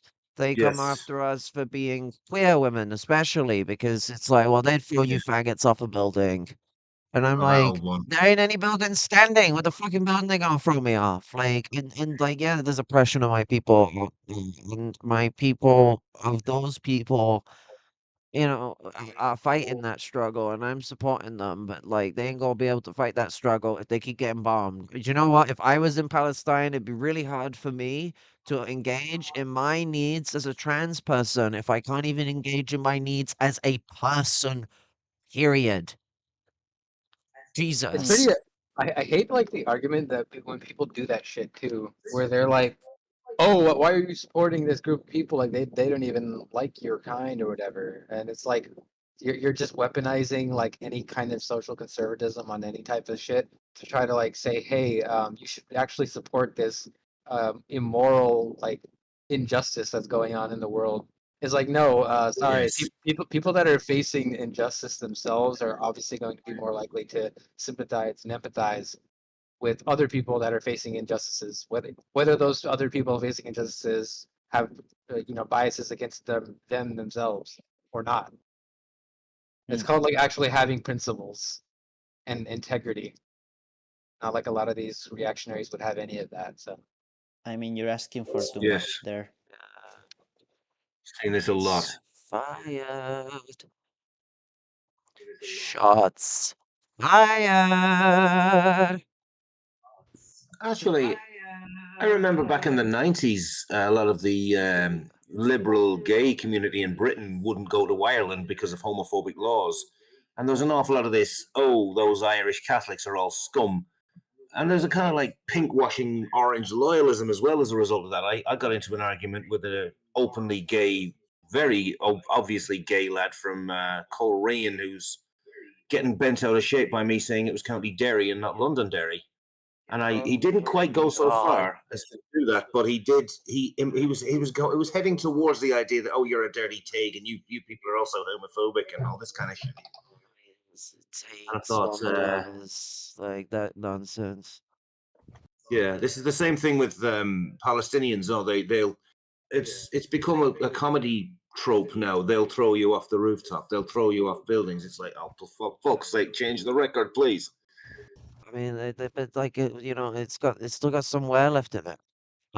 We can Yes, keep listening. sadly. Also, what's it? Anything you'll need to hear, you'll be able to hear from the stream I've got in Discord, so you can mute the Twitch stream. It's fine. Okay. Yeah. Just have it open if you want to like use the chat, but you might as well mute it, like, because stupid sexy Hassan will be on the Discord stream. All the people in the chat, they don't get to engage in the Discord stream. Too bad. You know how you all in the Twitch, you can only see part of Sexy Hassan. People in the Discord call right now can see all of Sexy Hassan. Also, I love how the green closed captions have said it, the pig up there ever since you've had this screen paused. Yeah, and I want to also bring back as well to like the whole socialist conservatism thing is that when regimes start collapsing or they're facing existential crises, they start turning more inward and start becoming way more socially conservative. We saw this with like the Nazi regime as like the Third Reich started collapsing around them. They started turning more inward towards protective, groups that was originally protected under the Third Reich up until that point, but then not. Like, for example, if you were a quote unquote Mischling, the term for what was it, like 1/4 Jewish or something like that? I don't know the exact terminology with all these, but basically it's like you could get arrested even prior. If you were even protected under the law, like for minor things, like there was a case of like one girl, she got arrested because originally she got in trouble because she didn't write the name, what was it, like I think she's supposed to write her Jewish name on documents, so it's like you'd have to write your Jewish name and then your actual name, so it'd be like, I think the Jewish name was Sarah. Was it Sarah or something else? So it'd be like Sarah, Cara Mueller or something like that. And she didn't do it on one document, so then she got in trouble, and then she got in trouble for breaking curfew, and then got sent to a concentration camp. And there was another time with a prostitute who got arrested, and then a few days later they found her head smashed in with a fucking it was on concrete. So yeah, those are like all those lovely things. And you see that the same with like Israel. It's like they're increasingly having to turn towards the more socially conservative far right elements in their societies, like these extremists, like that one rabbi in Israel who Oh, Rabbi compared Shmuley. Oh yeah, the one who calls for like the what was that polling, like the one thing they wanted to do to the Palestinians was the not the Canaanite method, but the You're thinking of Amalek. you know what Amalek, the Amalek solution to the Palestinian That question. was actually Netanyahu's position, but the Rabbi Shmuley. I mean, what they'll do is they'll take parts of Shmuley. The Israeli government might start to actually embrace him more now that they're in their dying throes. Because what you've said is absolutely correct. But I will just say that even the Israeli government considers Rabbi Shmuley too far for them. Like that's how bad that Zionist is. Like he's fucking insane, but at this point they're empowering his group of people. There's that other lass who's majorly involved in the settlements and basically started the West Bank settler project that's been going to this day.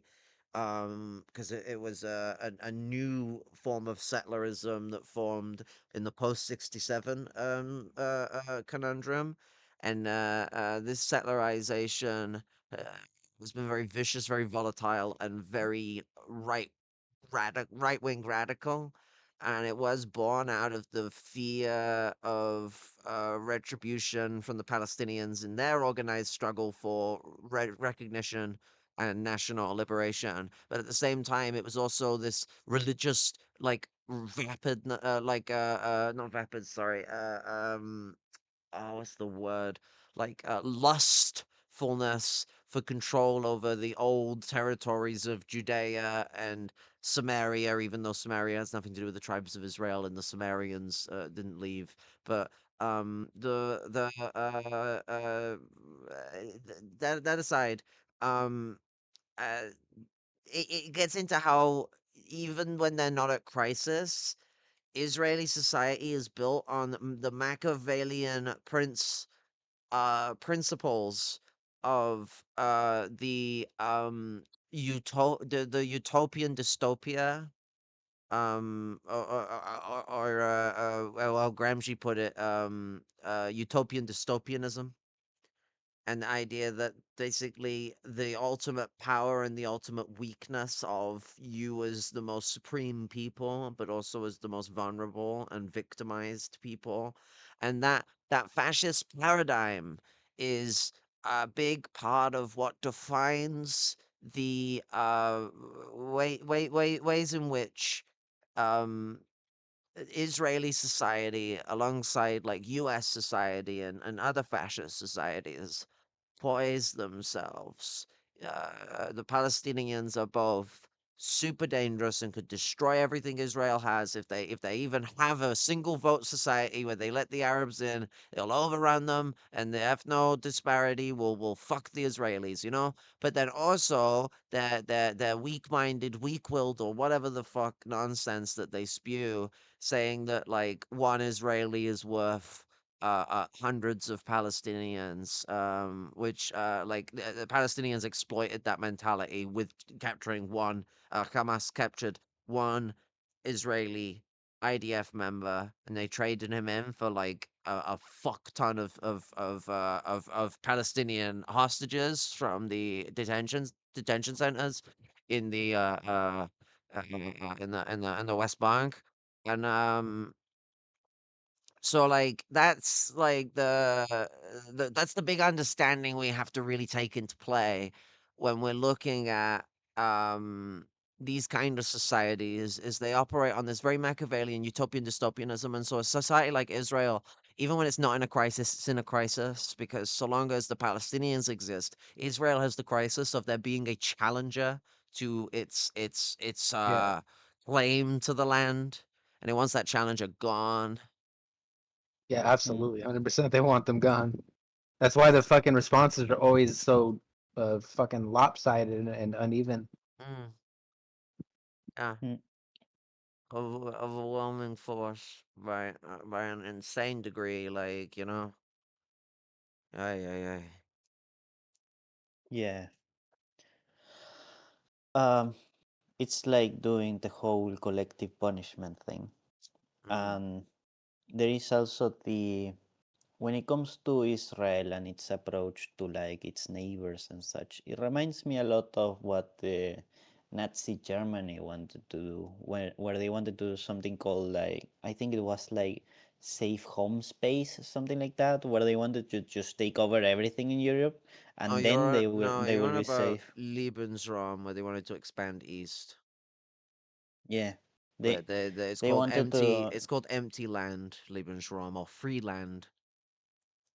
Yeah, but they had. I remember they had this theory that whenever they wanted to have dominance over us, like Europe, basically, and then Germany is going to be safe, something like that. It was that kind of narrative. Just to clarify, Lebensraum actually means living space. Leben is life. Lebensraum. Yeah. It's living space. Yeah. The concept you were talking about was generally correct, but No, thanks for the linguistically, correction. Like, it's one of them where, yeah. like, yeah, makes sense. I mean, like, life and the free will for life to exist and all that Yeah. coalesces well with that. So it makes sense that even if I blundered it, I fucked up close enough. Yeah. But Yeah, I yes, feel like that's a lot of my it experiences reminds. is fucking up close enough. But the point is that with Germany, they had also another position, which is the idea that they could create a anti-Atlanticist empire, one that could rival the British Empire in its trade routes, in its military rigidity, and its capacity to control imperial colonies, etc., etc.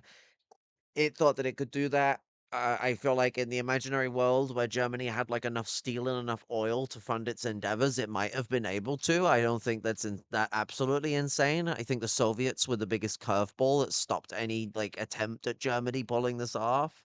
Even though the Soviets were also the big thing that they used as an excuse to do it, because whilst they were trying to do this, they wanted to destroy the Soviet Union. That was their main goal. I've had to explain this to like American liberals where like I have to tell them what the fucking anti-Comintern Pact is, when it's like, yeah, I don't fucking know. Like sometimes things are just what they say they are, and a pact to fight the communists, a pact it was.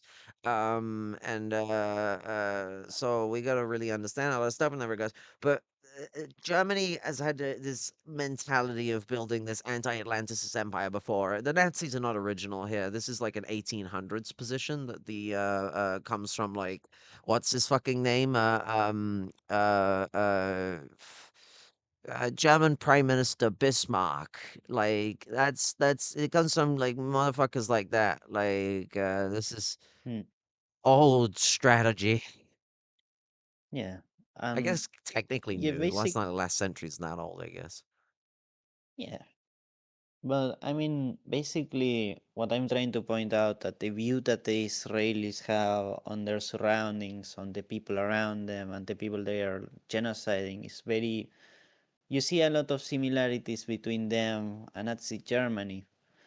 But it makes you think of like people back then that supported the Nazis, right? Of if all of that happened today, they will be saying the same arguments to defend Israel, but for the Nazis. And it's like very fucked Oh up yes. when you think about it. It's like, history, I don't want to say repeats itself, but there are some similarities as time goes on. And Yeah. it's very messed up how the whole narrative of Israel being like this innocent victim or that it's a war and stuff like that. It's Well, sad because it is. it's not any of those situations. Israel is a colonial state, much like the US and Argentina and similar countries that have occupied the land of people that have done nothing to deserve that. And Yeah, I like, I mean, don't know what you can do to deserve genocide. I'm sorry. I don't think there is an excuse to like to say, well, what happened in October was bad. Yeah, but I don't know if it merits killing so many children. I mean, if you think about it, to compare it to Argentina, right? Because I'm Argentinian and I need to exploit that fact. In the military junta, throughout its 10 years, where it was mainly active and not in the background like later on or before, in the years where the military junta was most active, that is the dictatorship, as people remember, in those 10 years, they killed a theorized, because the documents were burned, a theorized of 55,000 people in that span of time, 10 years. 55,000 people that we know of. Israel in a year, just in this year, and consider that Israel has been doing a genocide for decades now, in just this year, since October, they've killed the exact same number that we know of. Have done far more war crimes than the military junta ever did. And that's horrible It's been longer when than you a year. think It's been about 20 it. months. It's Yeah, definitely fair enough. comparable to Nazi Germany. The same rhetoric is used, like you were saying. I mean, Yeah, Nazi but Germany. I'm saying that. It's actually worse. Yeah, I'm saying that It it's is worse, way. actually. Yes. You yeah. have these examples of fascism, of dictatorship, of Nazis, and then you have the Israeli Zionist fucking apartheid state being like the worst example of all of that. And it enrages me to think about how the narrative of fascism being over has been so preeminent in society when Israel has been there for like fucking decades. You know what it is as well is that like some fascism is a little less Nazi, so like people can hide away from that and be like, oh, it's like a a Latino dictatorships or whatever the fuck. But like with Israel, it's Nazism. It's outright Nazism, and that's why it's so brutal. It's like and people turn off from it. Like, how the fuck have we even like? Why are we even having this argument here? Why did people stop? Why are Gen X the most useless fucking generation ever?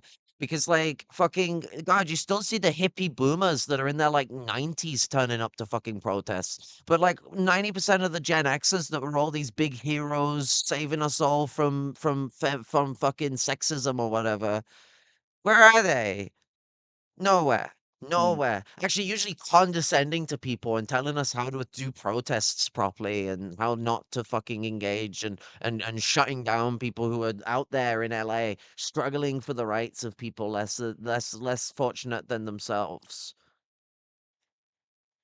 Yeah.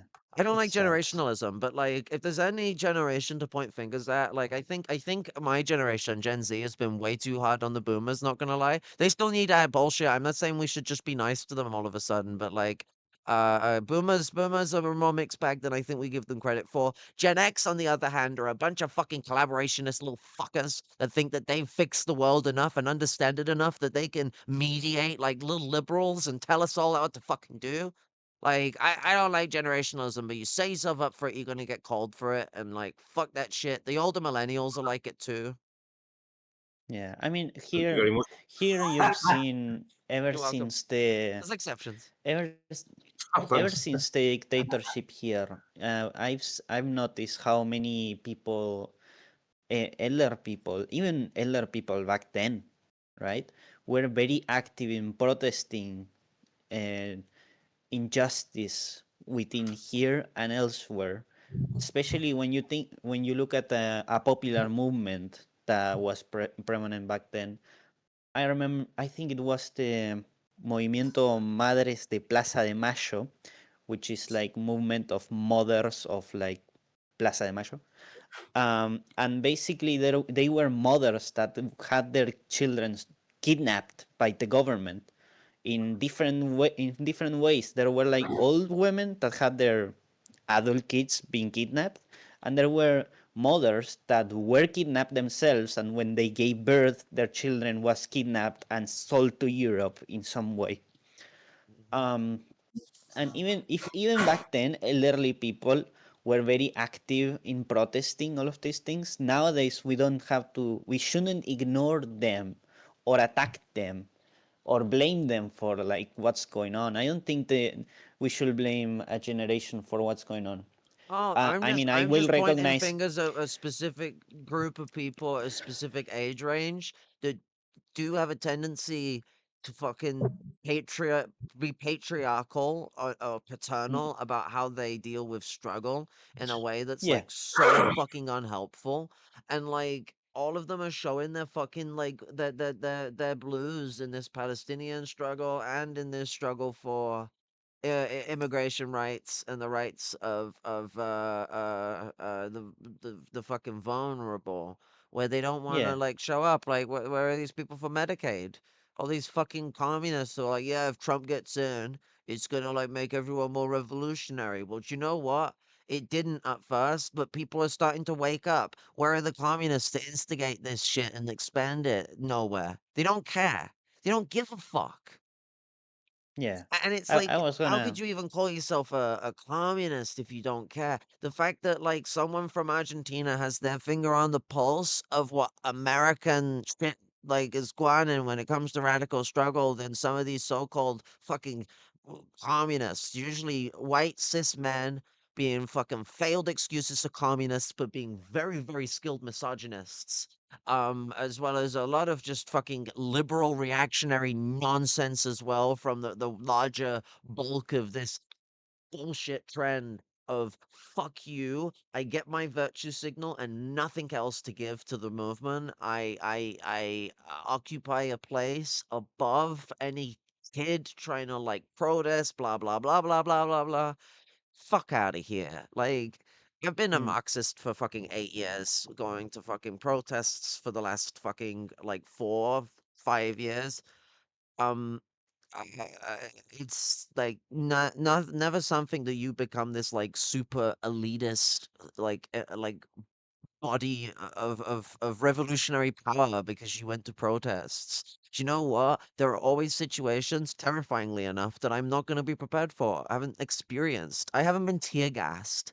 I haven't had my bones shattered to pieces by the cops using fucking like batons and riot shields against me.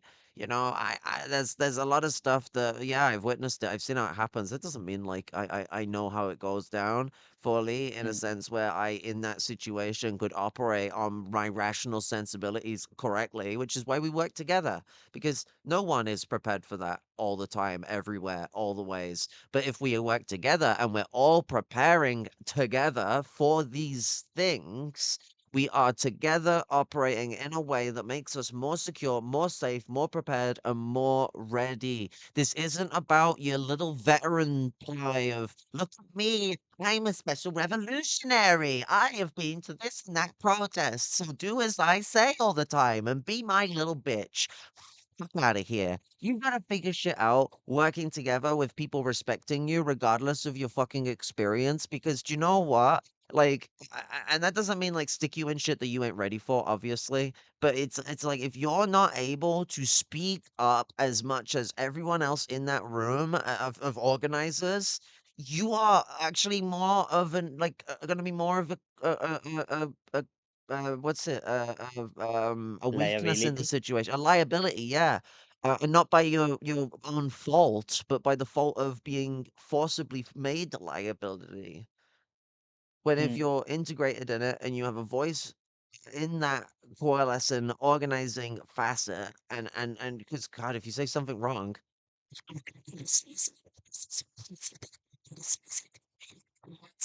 but like, you know, criticism and scariness of it ASMR aside, moment. I know it's mad. I remember the Biden moment where he was like whispering about how like capitalists should maybe pay their workers more. It was actually like one of those rare Biden W's. He had like taken his like amphetamine that day, so he was like real sharp.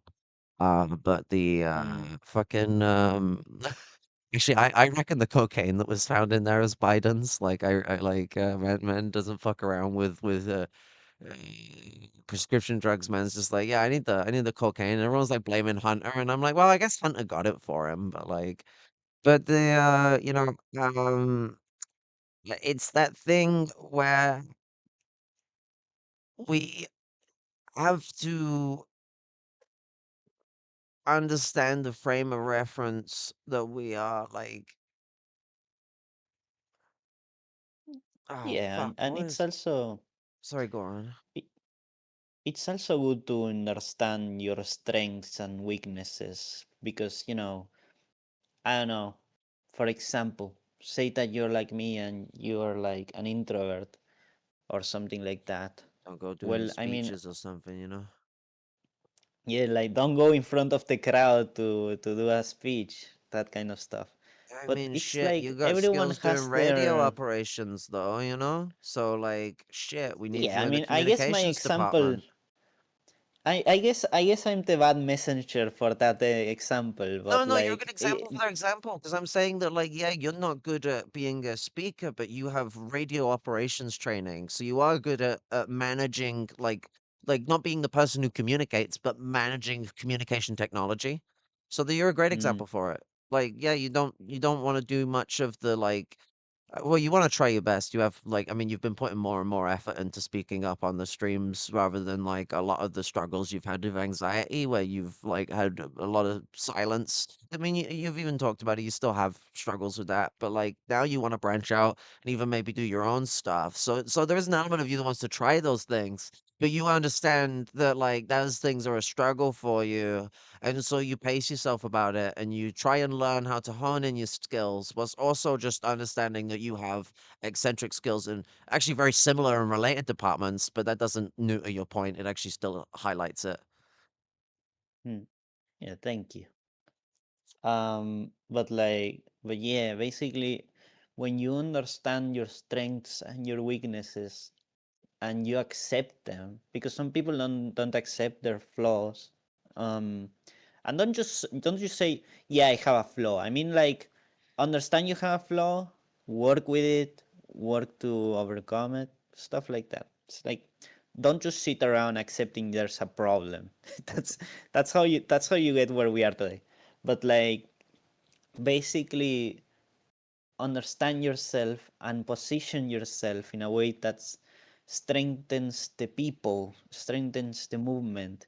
Because if you position yourself in a place that contradicts what you're good at, I mean, you can learn because people can learn, If someone has to do something, they will, and they try their best, they might get good at it, you know? But if you can choose what to do to help others, do what you're good at, or do what they need, but use your strengths. I mean, Lean on there's your times strengths. you've got to do stuff you're not good at. Like it that when you're in a coalescing organization, it makes what you're saying makes a lot of sense, and you are correct. But in the sense of like if you are limited in what you can do, then like some of you are gonna have to do stuff that you're not the best at, and you got to do it to the best of your ability until you can find someone else to do it. Like there's just Yeah. times where we've got to take on shit that's not our regular responsibilities. Unfortunately, there's a lot of extra hats you have to wear in the early facets of starting an organization. Like I was gonna try and get some IRL shit off the ground, and I've like put it in like essentially like a permanent state of postponement. Not like actually permanently. It's just I mean there's no deadline. I'm using like that really confusing language they always use when they're like they won't like admit that they've canceled a game. This is not a canceled game. This Mm. game is still coming out. Well, we don't know yet, but basically I've took a step back and I've taken a different approach to how I'm coalescing around even considering organizability. I need to move out of where I'm at anyway because of issues with my own like support network. And I'm gonna Mm. coalesce some grassroots local things on the ground because like there's no national log worth trusting, and you don't start from the national if you're starting something new. You start from the local. So I want to get in the next like 1 to 5 years. I want to get moved into where I'm looking to move at, closer to a Um, close friend and comrade. And it I sounds. want to get to starting a food project of some kind or another because it could be a lot of different things. It just needs to be something. I don't even care if it starts as small as giving sandwiches to people on the fucking streets because you got to start somewhere and create some consistent representation. A consistent uniform being a very good idea that I would like to pursue in that regard. And through that, I hope to then try and spur something out by doing one of two things, which is either starting something of our own accord that might build up somewhere, or looking at some regional elements in regards to, or county elements in regards to who we could look to for some like greater representation and interest in expansion, but with stipulations. Otherwise, we won't integrate with their organizations, etc. Stipulations not only to protect our advancements, but to require the advancement in other areas, the actual survival programs be instituted as a policy of the organization. Things like that, like be a high price fucking bargain because you got good shit going on. Don't be, and still offer these people United Fronts if they turn that shit down. We still got to build a United Front struggle as well, but it's just trying to like, you're finding your ground with like who's revolutionary enough to take you up on your angle. Like this is how like a lot of the Panthers got together. You look at the history of how the Panthers got together, and some of it is just like this group of fucking like black nationalists merged with this group of black nationalists because of coalescent ideals. That was how the college like fucking Panthers ended up joining with the Black Panthers. They were both called the Black Panthers, and that created a bit of a nomenclature confliction. The Black Panther Party for Self-Defense decided to give them a spook and then instigate if any of them would like to join. And quite an intimidating way to be fair. They were like basically like, yo, y'all shouldn't be called us. It's fucking bit of a dick move. But the the Panthers formed out of a lot of like groups that formed locally going, yo, we got a beat dropping. I mean, you got like the work they did with the Crips and the Bloods, and for example, and the like local community work that goes behind a lot of the stuff you don't see regarding those gangs. Especially in that period where there was a lot of left-wing representation in those gangs compared to like maybe how you might see the Crips and the Bloods today. I just wanted to say, right, because I am a very funny person. Since you're thinking about doing all of that activity in 1 or 5 years, it sounds like you have a 5 years plan.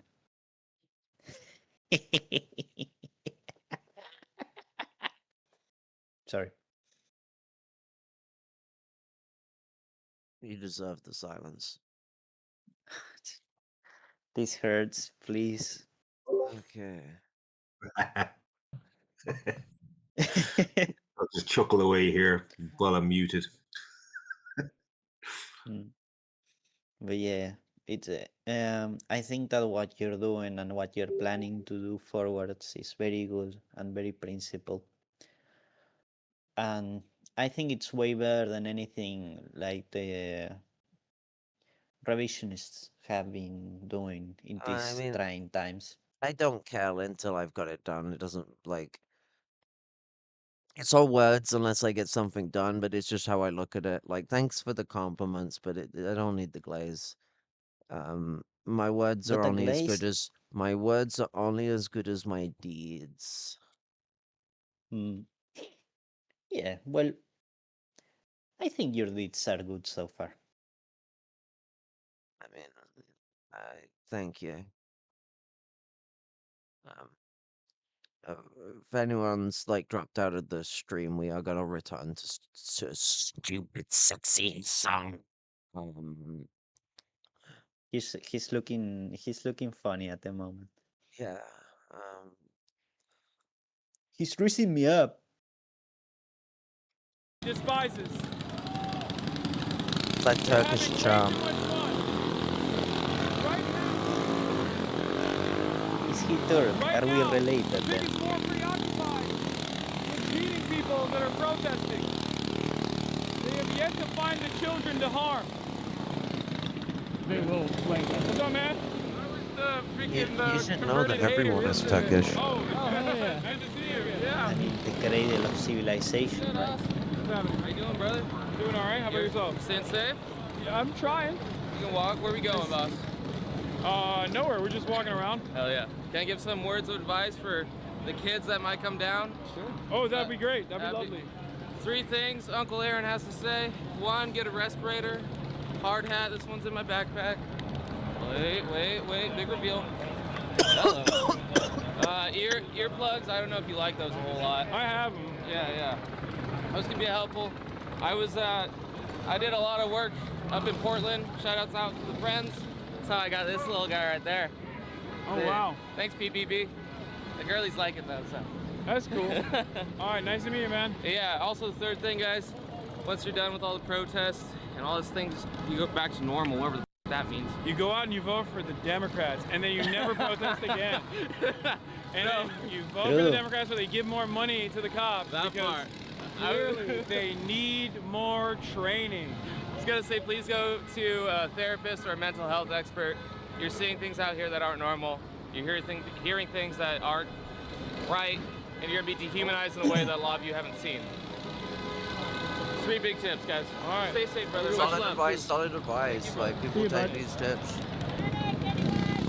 These are, you know, Hassan's protest tips. That's you to instead of blame for like their nicotine addiction. Oh, no. Oh, thank God. No, but I love your stuff. I agree with you on like 99%. That 1% is the veganism. Oh. Shout out to the vegans in chat. Good to see you. I'm looking for an exit. I'm not seeing one. Yeah, we just, no, that's the exit. There's no way that they let us. During a blockade. Who knows? This happened yesterday as well. That's a full blown, like, look at how many cops that are there. There's gonna be like a fucking few hundred, like several hundred to 1,000 cops right in that one intersection alone. The entire time. Yeah. They're trying to break us up Cara, in the you street. covered the plane from Yeah, but above. nobody was fighting, nobody was hitting, everybody was as peaceful as you can get. They're just tear gassing. I like how They're fit, shooting like, flashbangs damn. over there, like really close, like right over our heads. You know, we were above, we were at the city That hall. handbag's Oh, good. okay, yeah, I was over there too. They were tear gassing. I have a similar handbag, but it looks too professional compared to that.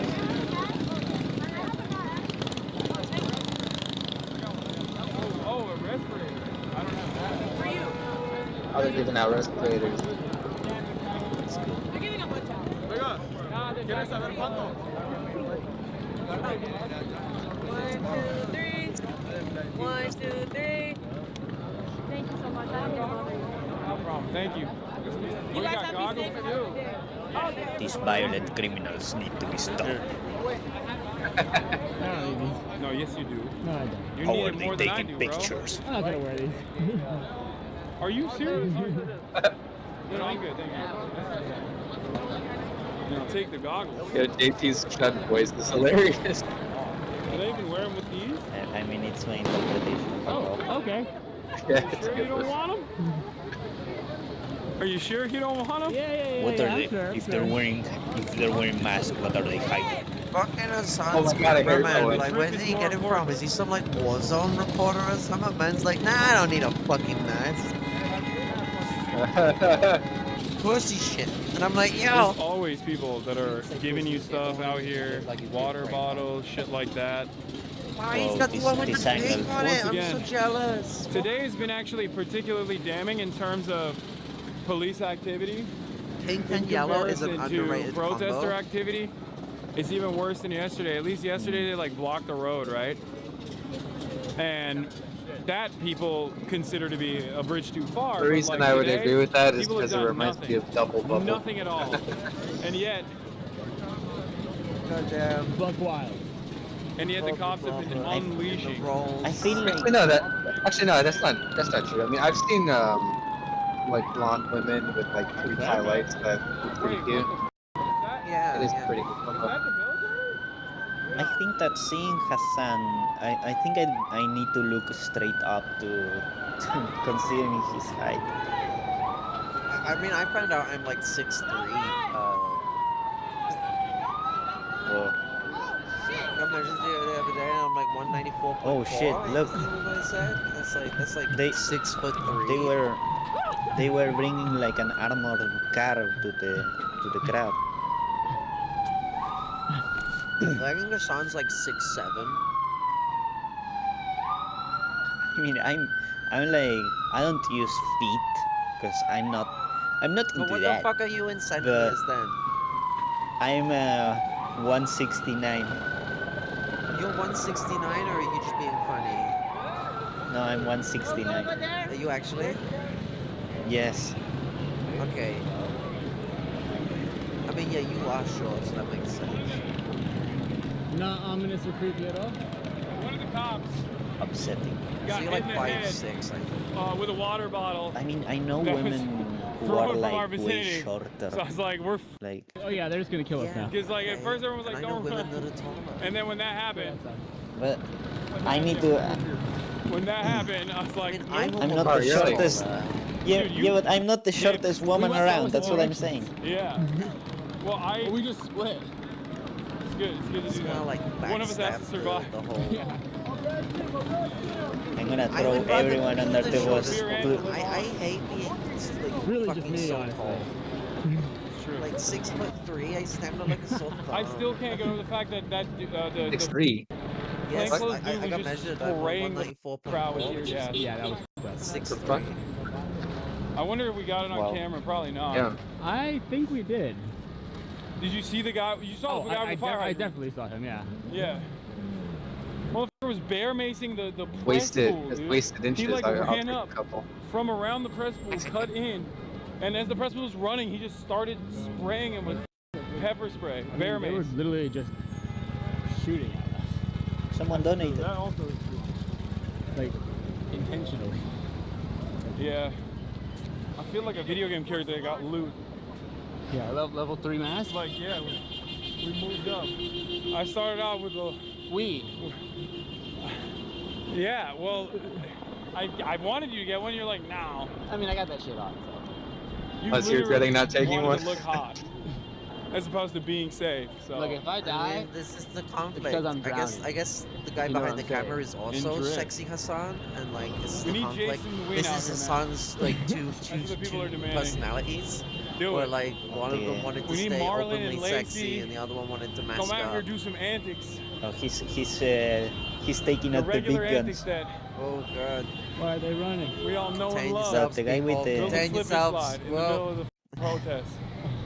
We need to put like sensor bars. Ethan, Wait, why are you guys all saying that? keep your fucking hand out your trousers, Ethan. wait, Stop Haas wanking over overlaid Hassan's Little small Tokyo feet. footage. They march in with live those footage big or what? guns. Wait, let me see. Healer's giving God, I them. think- Healer's giving them the googly eyes. Are they there? Are they Klein protesting doesn't there? understand that he likes I think sad. okay, let's go to Little Tokyo. I mean, we have to. I think we that have a in better your shot at stream getting to Little Tokyo if we get in people an can Uber. see the camera I can't angles believe because of these cops your position. are stopping traffic. No, it's really f***ed up. So f***ed up. Well, shit. I hate it when commerce can't flow, man. That's what I care about the most. Oh, and the guy with the camera I'm a has big like one of traffic, those stabilizers. stopping I saw kinda it in guy. the shadow. And lo and behold, it feels quite messed up. It's really messed up how these cops constantly block the fucking roads, and there's no problem when they do it. Why not? They're here to protect us. To protect How do you us. feel about all these anti-ICE protests? That's good, man. This is crazy. They ICE approached the does many cops bad things, and man. I agree. You know, people, it know, was funny, working, the- and they the go into change the in job and take it and put it in jail. That's not right. Yeah. It's not right. You know? They kept saying, "Oh, these guys are criminals. These guys are criminals." No, so why the not f are you looking for criminals at a job site? Yeah. You know? I live in San Dimas, and they go there and they close the restaurant. They took all the workers there. And everybody's saying, "What's wrong?" Hassan has People left the are scene. working." Yeah. It made me so sad, bro. Yeah. And I was so stupid for vote for him, man. But You know, I you never- voted? You voted for Trump? Yeah, I never expect it's gonna be like that, man. Oh, We wow. don't have Yeah. no choices at that time, but you know. I don't see how this person couldn't have predicted I this. didn't know what they were doing. I was just given a whole document that specified I don't know, everything. man, Stop. I like, think he's what well. this He Trump he guy was sent really in the going military to do. now. Like, We've he been getting was shot at not all on the day. political It's scene crazy. this election. At least somebody do something. Yeah. He said what he was gonna do before he got elected, and he's just doing exactly what he said he was going to do. I mean, he kept his promises. Well, some of them. I mean, Trump is a famous centrist. I don't know why he did all of this. Crowd forms here. Basically the same principle. Kamala, I knew Same she thing was that going happened to get before. up to evil, but that Additional Trump units guy. come in, they start pushing, they start exploding. I mean, if I didn't do it, Kamala would have done it. Think about it. You think that stop them? I don't. I definitely Remember don't. Minneapolis, bro? No, I definitely We don't. need a new California Republic flag. They get extra horny. Yeah, if anything. They get double points in residential. Oh yeah, they're pushing. But they got a California flag and a Mexican flag, but no American flag. Yeah, I think that's the White people being Buddha's like, flag. the Mexican flag there is gonna like put in danger. There's no only American flags. We gotta whiten it up. White supremacy it up. They will invite you, please. It will be like the Pepsi advert. They'll see the American flag. This is not the riot grab a squad. can of Pepsi These guys and won't join the push. protests. What's the black No, flag? that I imagine it's like the Mexican version of the state of distress flag. no. As far as everything I've seen so far, it's always the same. They wait for additional units. At most, they'll like knock a couple heads if people get too pushy.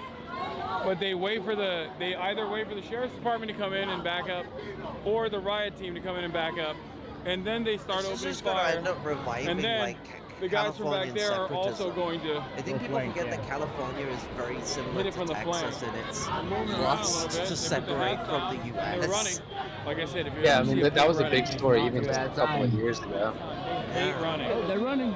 I mean, Seventh Denmark largest did offer economy in the to. world, they would be an imperialist power in their own right. Yeah. Yeah. I mean, Denmark did offer Told you. to buy Oh, someone threw California as a joke. projectile. They threw something. You see, I told you. As soon as you see a it come- pig running. Oh, that's. Well, there you have it. There you go. Heard that. It's crazy how, like clockwork. You see a pig running. It's a dangerous predicament. I mean, pigs are known for eating humans sometimes. They're really going at it now.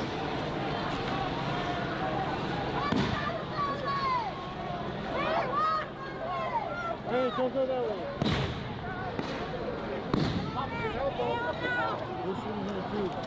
There's an exit this way.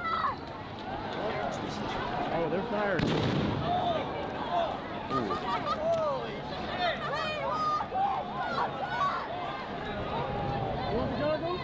Pisses me off that this kind of shit is going on, but the only shit that the news ever shows is like the burning cars.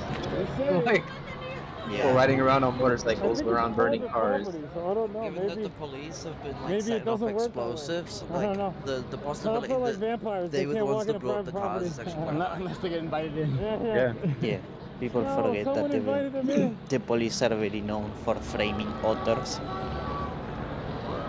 That's why people like Hassan, people that are on the ground, are so useful right now. Like they're showing what's actually That's going not on good. and not the bullshit fucking media done up version that they want everybody to see. Yeah, like this is grassroots protesting. No matter what anyone tells you, this is grassroots. This is civil rights. This is peaceful protesting. No one's got any weapons. Where's the weapons? You know what? Like, I think they should have weapons, maybe. But like, this is not a weapons protest. This is a protest you come to peacefully. This is a peaceful protest. They don't even have a security force, like a proper communist organized like Panther protest would have. Shooting at random cars. This is as peaceful as it could get, to the point that they don't have self-defense sorted out. You know what I'm saying? That are just on the road. Guys, I think I saw a Hamas member running over there. Don't forget to subscribe, chat. Oh? Oh yeah, like a lot. I mean, it's just Wait, people in with that direction. masks, respirators, We're good and here. flags and stuff. Kids. Yeah, kids, bikes. But they're only using. I They're heard not the- using flashbangs, they're not using stun grenades. I can feel the gas I mean, over flashbangs, here. It's they're making only me cough. using, rubber bullets. Oh, I like that and- dude's shirt. It's and, just pepper, port ice. I assume. Which is not, weirdly enough, not as bad. Oh, they're using pepper. They're not using full-blown tear gas. They're using pepper. Oh, that's still awful. Yeah, still nasty, but like not as bad as full-blown tear gas. I mean, at least add some salt. I mean, it technically is a quote-unquote type of tear gas, but when people say tear gas, they normally mean like white phosphorus gas. The Willy Pete grenade. It's also a smoke grenade. Like, proper tear gas makes, like, really thick smoke that's hard to see through. And also will burn. And how, like chemically awful it is. They're not allowed to. Whenever talk about tear gas pops up, reminds me of I saw a video about weaponry, They're not allowed and they talked about how South Africa designed like a grenade launcher to like shoot at the protests and get more range with their gas bombs. It's all love. Yep. Yeah. It's always like that. I guess son just said it's all love out here. Actually, can even go outside. Yeah, straight up. This is where the reason that we were giving earlier when we paused it was pointing out, like, yo, this is like people showing up. Dressed so professionally. Yeah. Oh,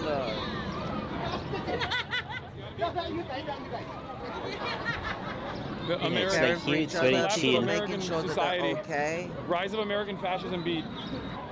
Once again, for everybody that's watching at home, the protests have been incredibly peaceful. No issues whatsoever.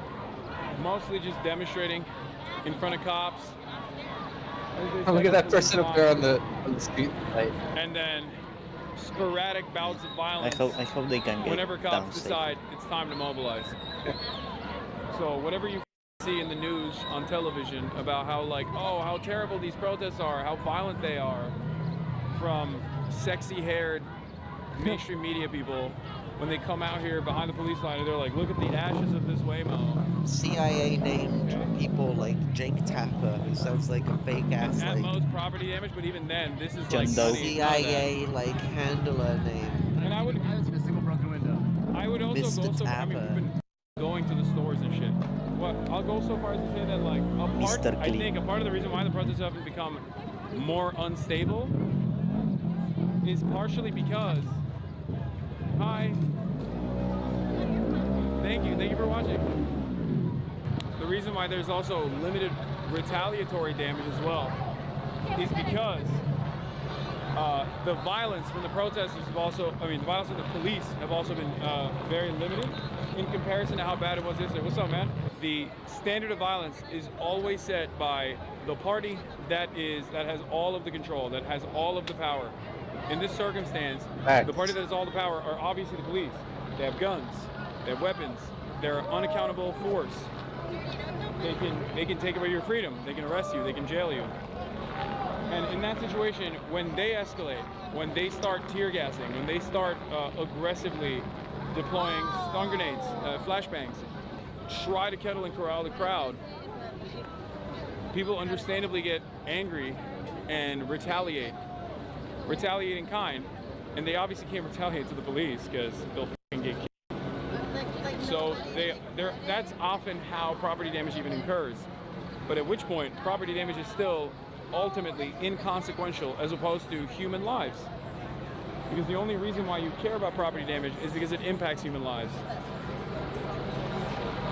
That's a big thing that people refuse to contend with, especially those at home watching. They don't understand it. They don't choose to see it. You're awesome. You have helped me learn so much. Spider-Man goggles, bro? Hell yeah, brother. Yeah. And they let up, I think. Wait, I think I gotta turn them on. Hold on. Spider-Man! Hell yeah. Yeah, we're getting ready. Bro, you're the best. Keep doing what you do, bro. You're the guy. That's like James Bond. Are you Yes. Look, even Spider-Man is joining the protest. That means it's good. Chainsaw Man shirt. I'm sticking with my mistake because I'm going to take the Ethan Pine approach towards knowledge. And then they kick us out. And then You need a I panic had to take a button. second look at this person. It looked like my cousin, but it's way too short to be my cousin. You're Like, from all wait a around the city second, what?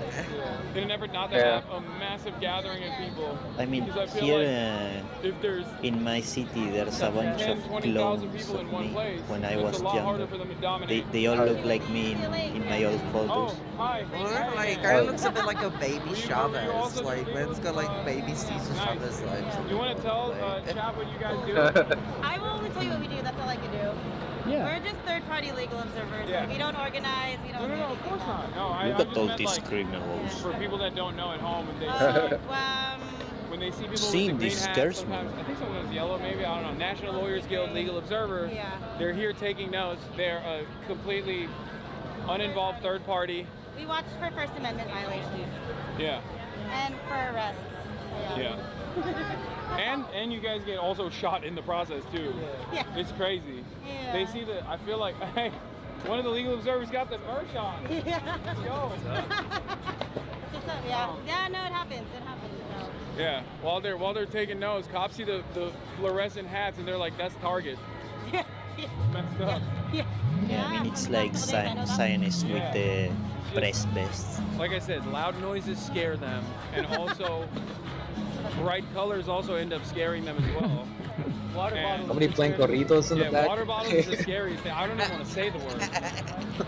When they hear the word water bottle, they go, "Oh my God, this is a weapon of mass destruction." Water bottle, I think, wonder is like have like this big part of it the too, the protest version Mexican of vibes Hitler. going on right now. Like this is like a whole lot of machine gun, and I'm like, Holy water. Yeah. Anytime Scary. they see water, they freak out. There's a dance party right in the middle. I'm gonna go check it out.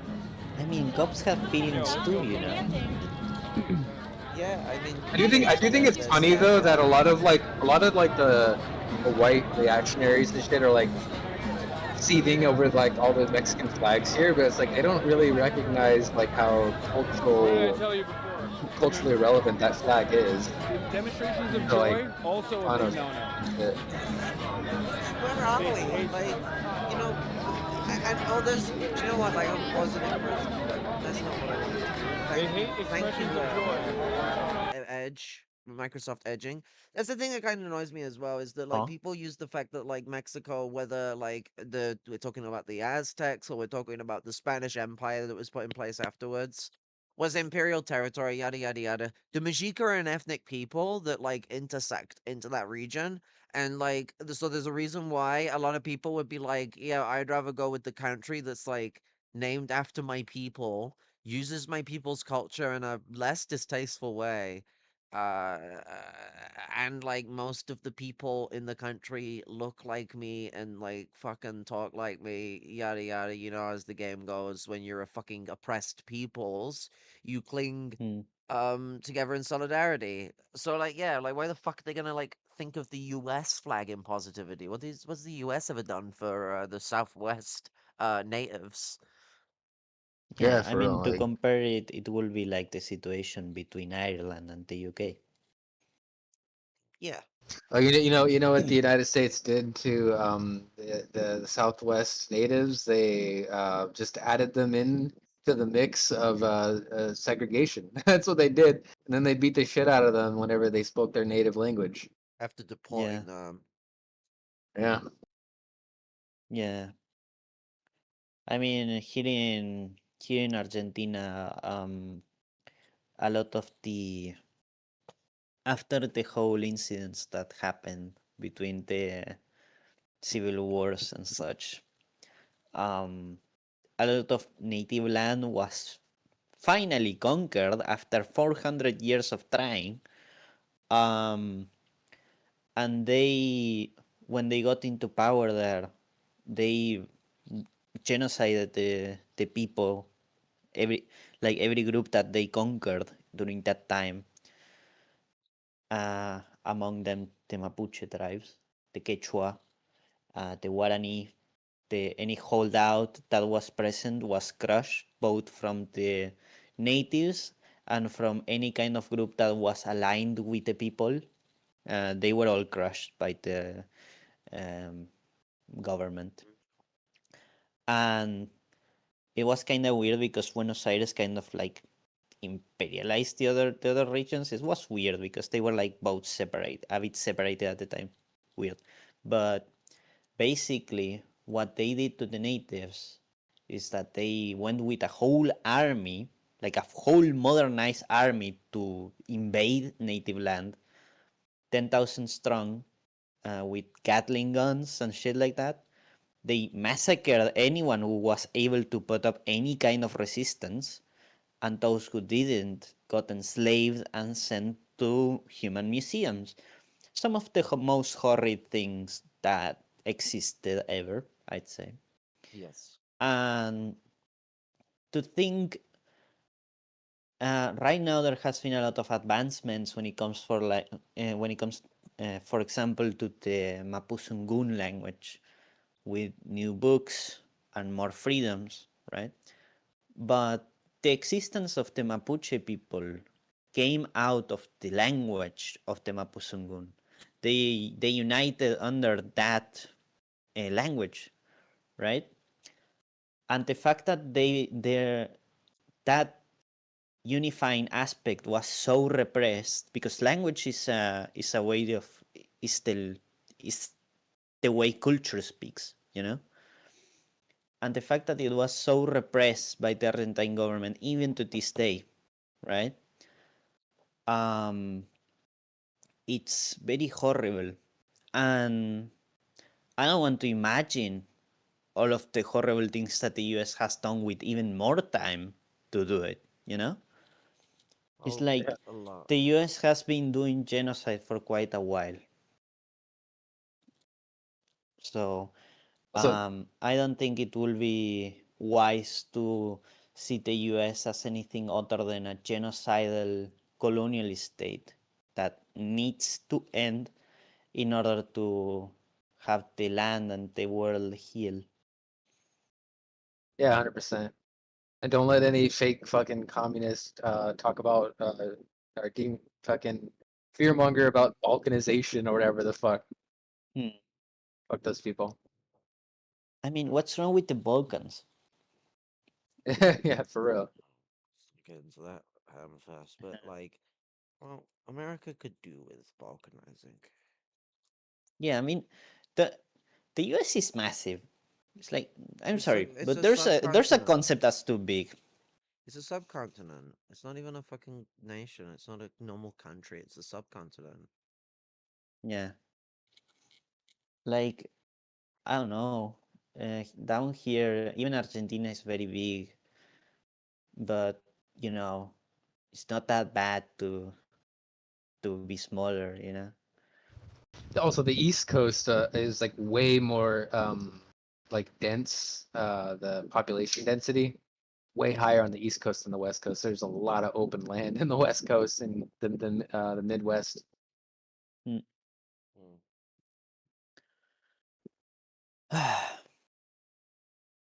It makes them very.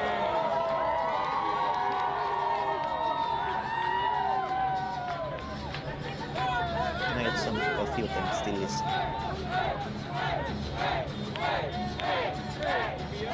They're vibing with the music.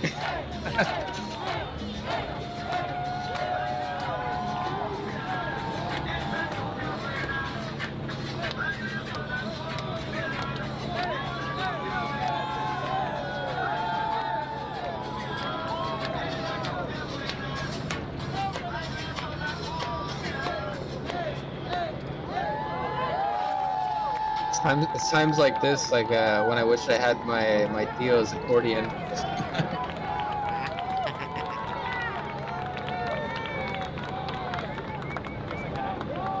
Do you want to take a photo? Yeah, that's possible. Let's do it.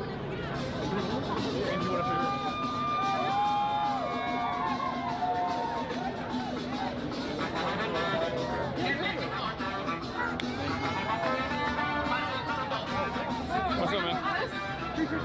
Hi. Oh no, Hassan stabbed up a person with a fucking American flag. Oh no.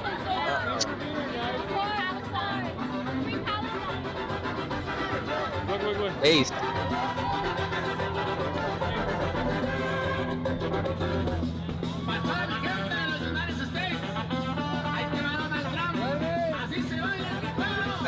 This is Ace.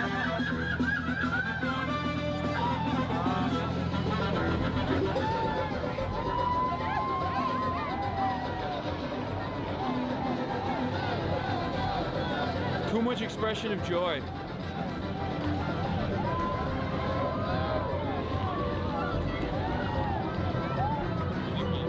She's got sick gear on. Back there,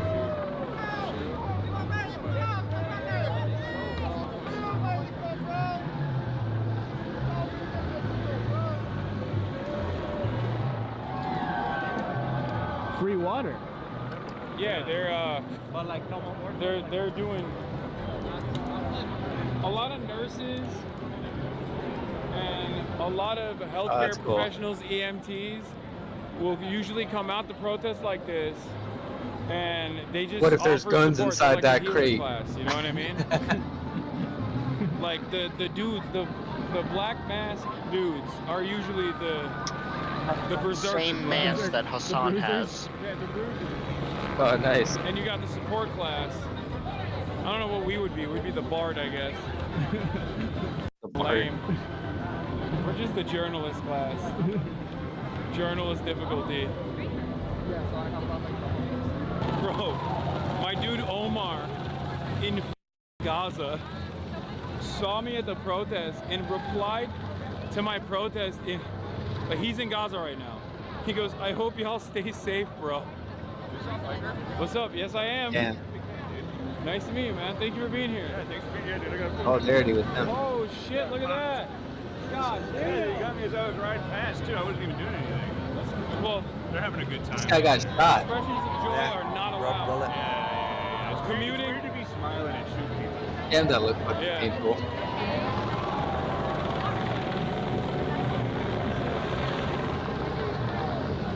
That's crazy. They just popped him. They were like, moving target. Are you live streaming now? Yeah. What's up, Sasha? Love you, baby. Oh. Swag. Got a good man here, Sasha. Wow, flex, weird flex. Yeah. Can I ask you a question real quick? What's up, man? I know you're like big, you're like Hassan, right? Yeah, yeah. You're a media guy. I am a media Sorta. guy. You're live right now. Oh shit. So, what do you make of all the other media guys standing behind the cops right now? Behind the cops? Yeah. There's a reason why I'm here and they're over there, because their perspective is not to actually show what the protest Bunch of fucking pussies standing behind the cops. That's what they're doing. Civil disobedience, a lawful act of civil disobedience looks like. They're there to protect the interests of capital, just like cops are. Guys, I mean, like, what would you say to like? Watch out.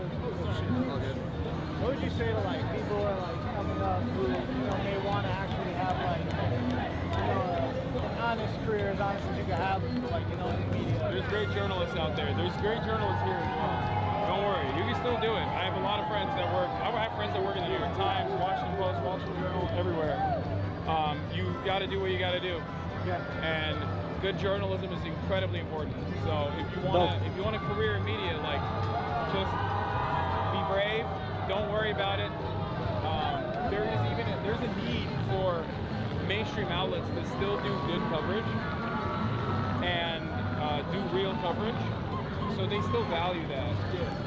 You won't become Jake Tapper, but if you don't care about that, if you just want to do a good job, if you just want to get the word out, if you want to do good investigative reporting, there are a million outlets you can go to. You got Drop Site, Intercepts, Ateo, if you want foreign policy related things. They're playing Latona in the background. And then on top of that, there's still a lot of opportunity in mainstream media as well, mainstream press as well. I'm vibing with plastic in the background. Nice to meet you, man. I know that song. I'm not gonna beat you. My old knees. Alright, you too. You guys need waters? I'm good, thank you. Do you want water? I'm okay right now, thank you though. Thank you for coming out. This is my neighborhood. I think we should So speak more glory of the here, like beautiful from all media outlets, like I appreciate it. Yeah, we're trying our best. Thank you. Thank you for being out here. Yeah, absolutely. We're gonna be done for today, chat. Obviously tomorrow I'll be back, and maybe depending on the situation that's going on, depending on availabilities, we might be out here, we might not, we'll see. But love you guys. Thanks for everybody who comes out here and protests. Once again, we'll see you.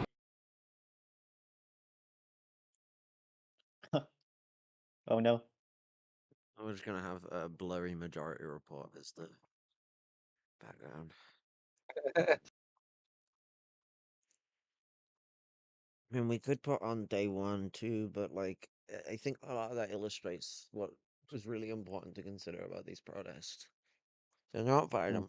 They haven't been violently organized or coordinated. There's only been reactionary violence, both perpetrated by the cops to pen a to force a certain aspect of violence to be the nature of of situations, but also the reactionary violence of people reacting to these behaviors from the cops and engaging in individual acts of desperate behavior.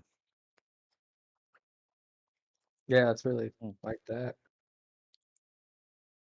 I mean, that one dude, like literally near the end of the video, proved it. He showed he got fucking shot by a rubber bullet. He wasn't even doing nothing. I was just riding his bike.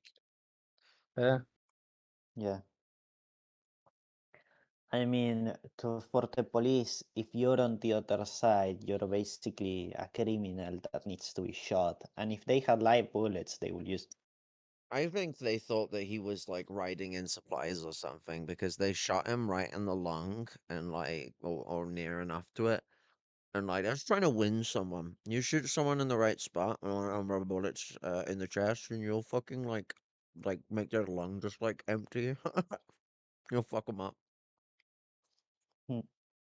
Yeah. I mean, when I was bullied, I remember people. One of my current friends, he will punch me in the square in the middle of the between the ribs, right under them, and it will always knock out all of the air of my lungs. So I know it can be very paralyzing to be hit in that area. Well, they wouldn't be aiming for the center. They'd be aiming straight flat onto the lung itself because you just need to get one, causing you to go all wheezy and lightheaded and not be able to breathe as functionally as you normally would. Can be like concentrated heavily to one lung. So like the fact they shoot it in that area generally, it means that they were going for either a headshot or a chest shot. It's the only two places they could have been trying to hit. Yeah. If they went for a headshot, that's fucked. Totally fucked up. I mean, considering they have snipers, it wouldn't surprise me. I mean, considering they had snipers, it's more likely they went for a chest shot. Yeah. It's like, it reminds me, there was this image from Palestine in Gaza where the Israeli military, they've been bombing everywhere and they've been saying, oh yeah, it's sad. I don't remember the term, but like casualties of war, and being like, oh yeah, they can be avoided. And then there was an image of them demolishing a single apartment, and the whole structure was fine, but they used explosives in such a way that they blew an apartment specifically, targeting a family. And it's like the police, the scientists, the militaries, they can aim as precisely as they want, but they choose not to because they are aiming to cause harm. What, you're saying that you don't need to drop 2,000-pound bombs on refugee camps? I mean, maybe they did something. Maybe Hamas is hiding there. So well, no, there was one guy there. There was one Hamas target.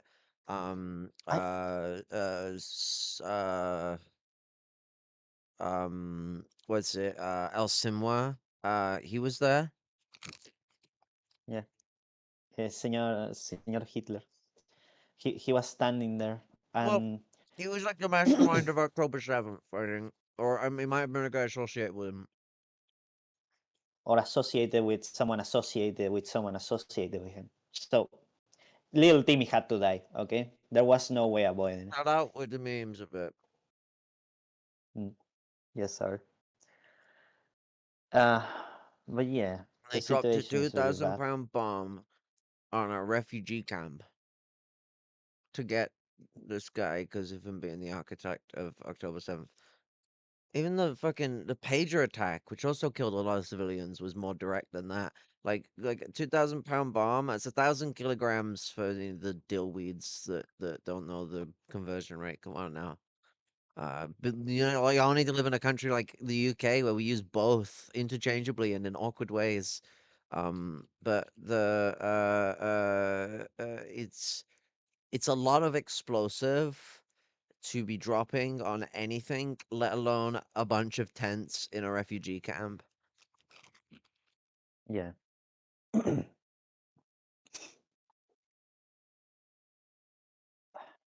I don't know. It's just a horrible situation in a lot of places. And now with Donald Trump, a lot of Americans are going to experience a lot of things that have been going on elsewhere, but more. I don't want to say that it hasn't happened in the US, but it's going to be more violent and more blatant because people couldn't coordinate enough to like, because Kamala is bad, so we can vote for her, so let's vote for no one. I don't like the people who were like, oh, they're both the same, let's not vote for none of them. And now we have Donald Trump because of that mentality, because of or anti-mentality of like, he's I not don't gonna think be it's that just because bad. of that mentality. I think we've got to be careful not to get bitter with the people when like our own failings are a big part as to why we're in this situation.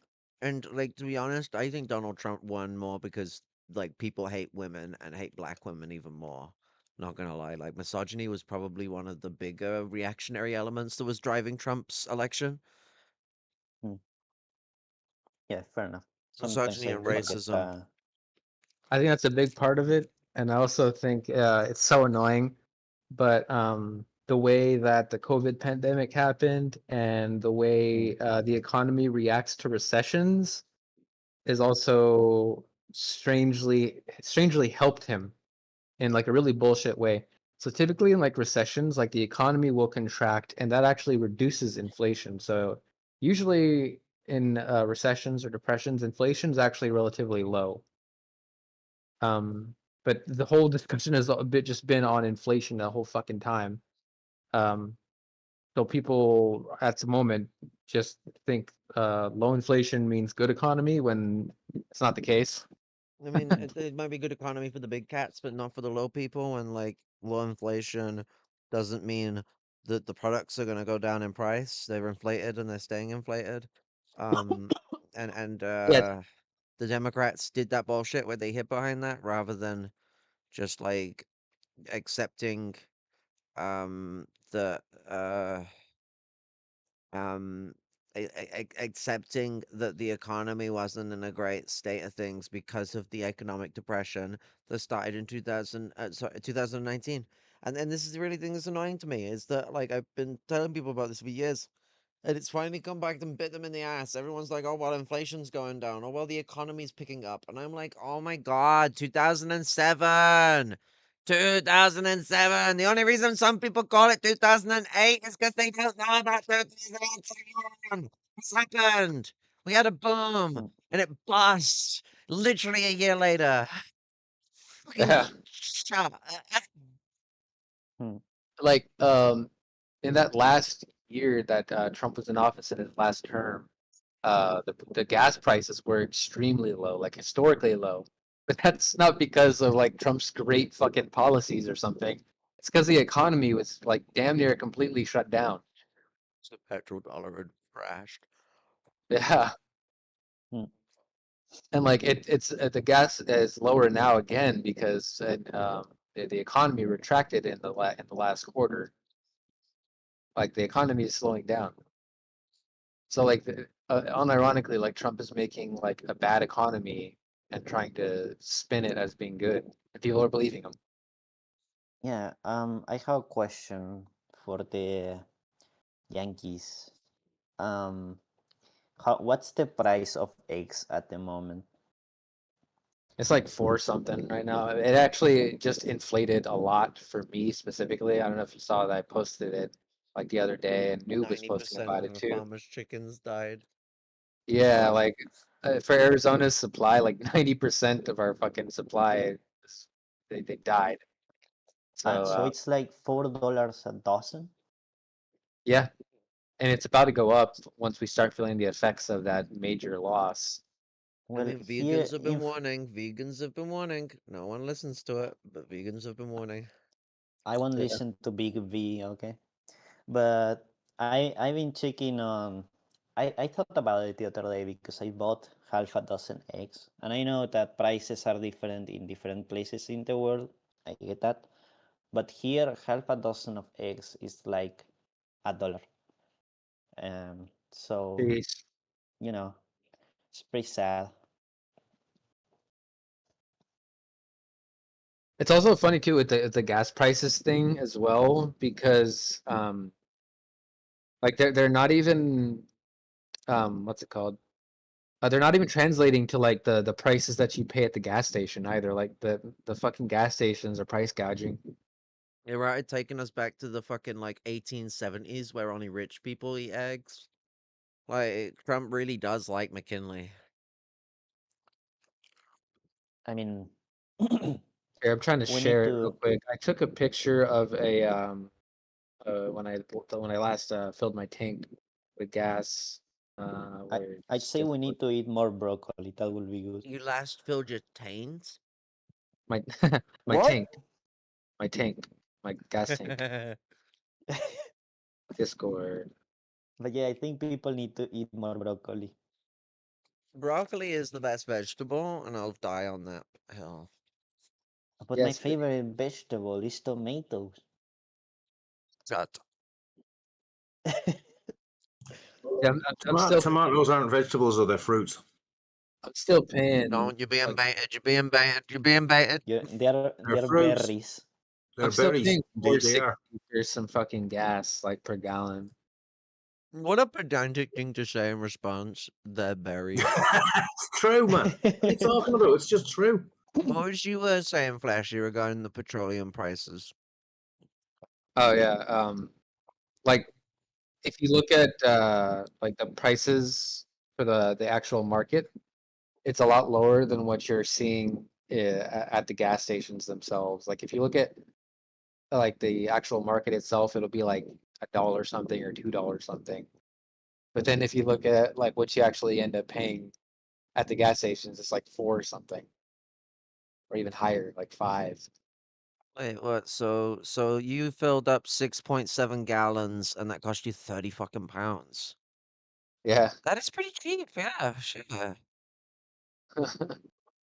Like I mean, it's expensive compared to like 40 years ago, but like compared to like the last like you go back to like 2018 when like fucking fuel prices were at like all-time high. Because that's the Yeah. thing, before the crash happened in 2019, petroleum prices were pretty high, and then because we're talking when a crash happens, what happens before a crash? Petroleum prices go up. They go up really, really high, really, really fast, and then they boom and they bust. And what we saw in 2019 was the petroleum market break because when it's stably expensive, the American empire is doing well. It's one of the funny things about the American empire is for it to do well, Americans have to pay more for their fuel. But the what's it? I mean, if they get enough fuel from people, they don't. But like normally, they're gonna charge you more anyway. It's America, free market. But when their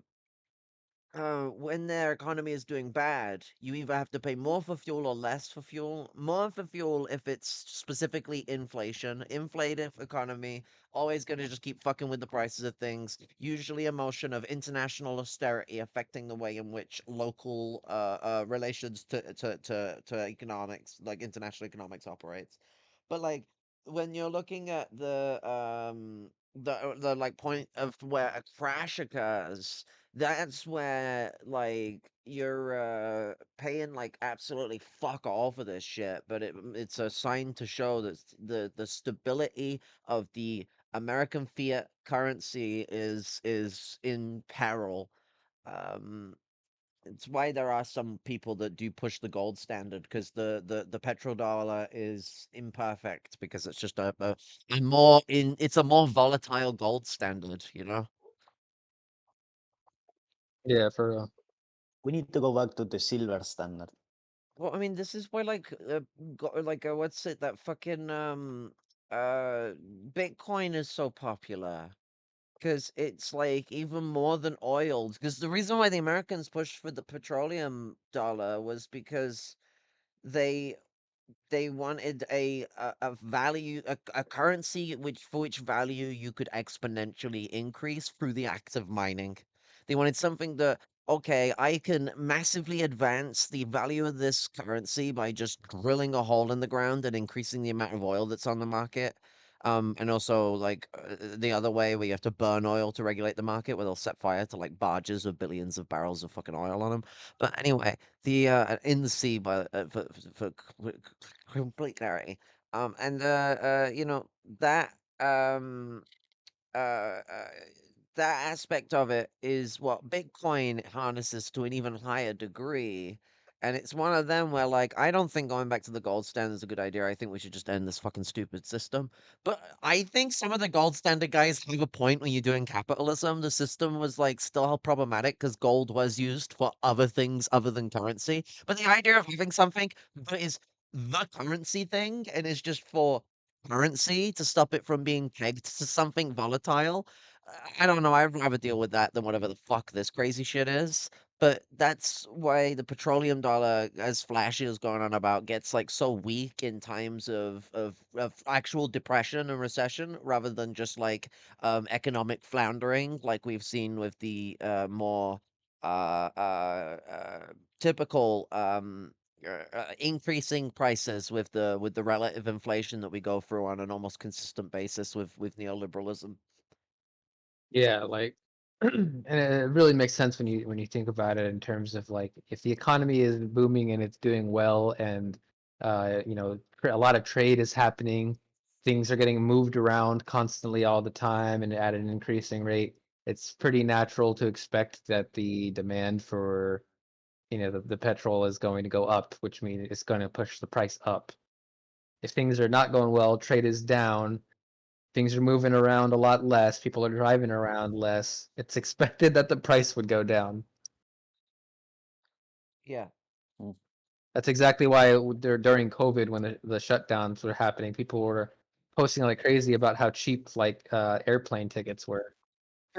I mean, considering there were like very little people moving around, it's not that surprising. Yeah.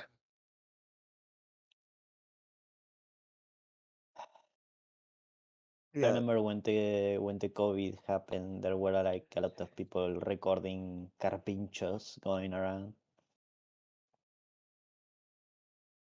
I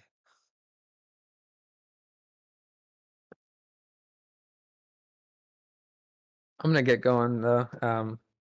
It was a nice stream. Yeah, no worries. Yeah, it was good to have you here. I hope you rest well. Love and solidarity. Take care. Thanks, Amy. Solidarity. Peace. Bye. Oh god, my stream has gone all funky. Oh no. Wah, wah. Do you know what? Like though, I can like piece together like Gangeros and Lumpen-Maoist and I mean, you holy can use matrimony. the image I sent you. I think I need to like sit down with you because I think it needs some like resizing and reshaping. So I think we need to like do like a arts and crafts get together. Yeah, I mean, I'm bad at this, and I couldn't make the image more detailed because my computer was like, please slow down. It looks like you did it in 16 by 10, like you remembered my monitor aspect ratio, but YouTube only does 16 by 9. It's Well, okay. I Like mean, we'll sit down and like test it out at some point and see like what we can set up and how good we can get it set up. Because it's a yeah, and dope I mean, I idea, and can. I like what you've already done. I mean, we can sit down and get a different image. Yeah, I mean, I the picked. images I are didn't. seemingly fine, but like, I just might need reshaping. It might just need to be done in 16 by 9 if it's not, because it looks like it's 16 by 10, but my eyes are not the best, so I could just be wrong. So that's why I'm saying Yeah, I we mean, can like sit down and experiment with it all. and make some others, because like having a lot of different plaques for different things, having some minimalist ones, having some more messy ones. Like I'm all about like I use the Intel virtual camera, so like I can cycle between, like multiple different things, and Mm. but I like mean, originally what I had planned, but I dropped it because it was too complicated. I was going to do personalized squares for every one of us, but then I was like, nah, that's gonna take me ages. So I did a background because I know you like System Shock, and I don't know why I picked the neon background because I don't know if you used it at one point, and I was like, yeah, that works.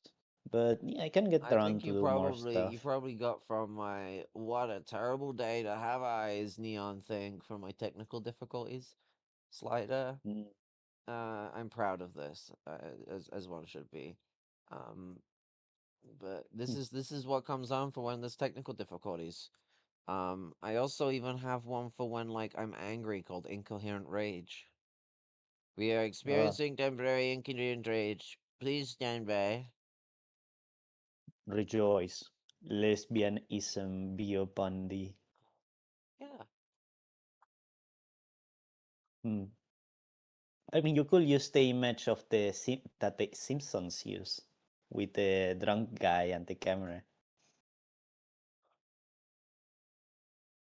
No, But yeah, you know what? Like, we don't have anyone else, so I'm sorry, Fenian, but you have been duplicated. There's now two of you. I don't know if that like is upsetty spaghetti stuff for you to find out, but That's scary. I mean, human instincts dictates that one must find and have immense amounts of sex with their doppelganger if once their doppelganger has been created. It's we're just on Twitch. That's disturbing. We're on Twitch. You can't say that. You can say that. You're gonna make people scared.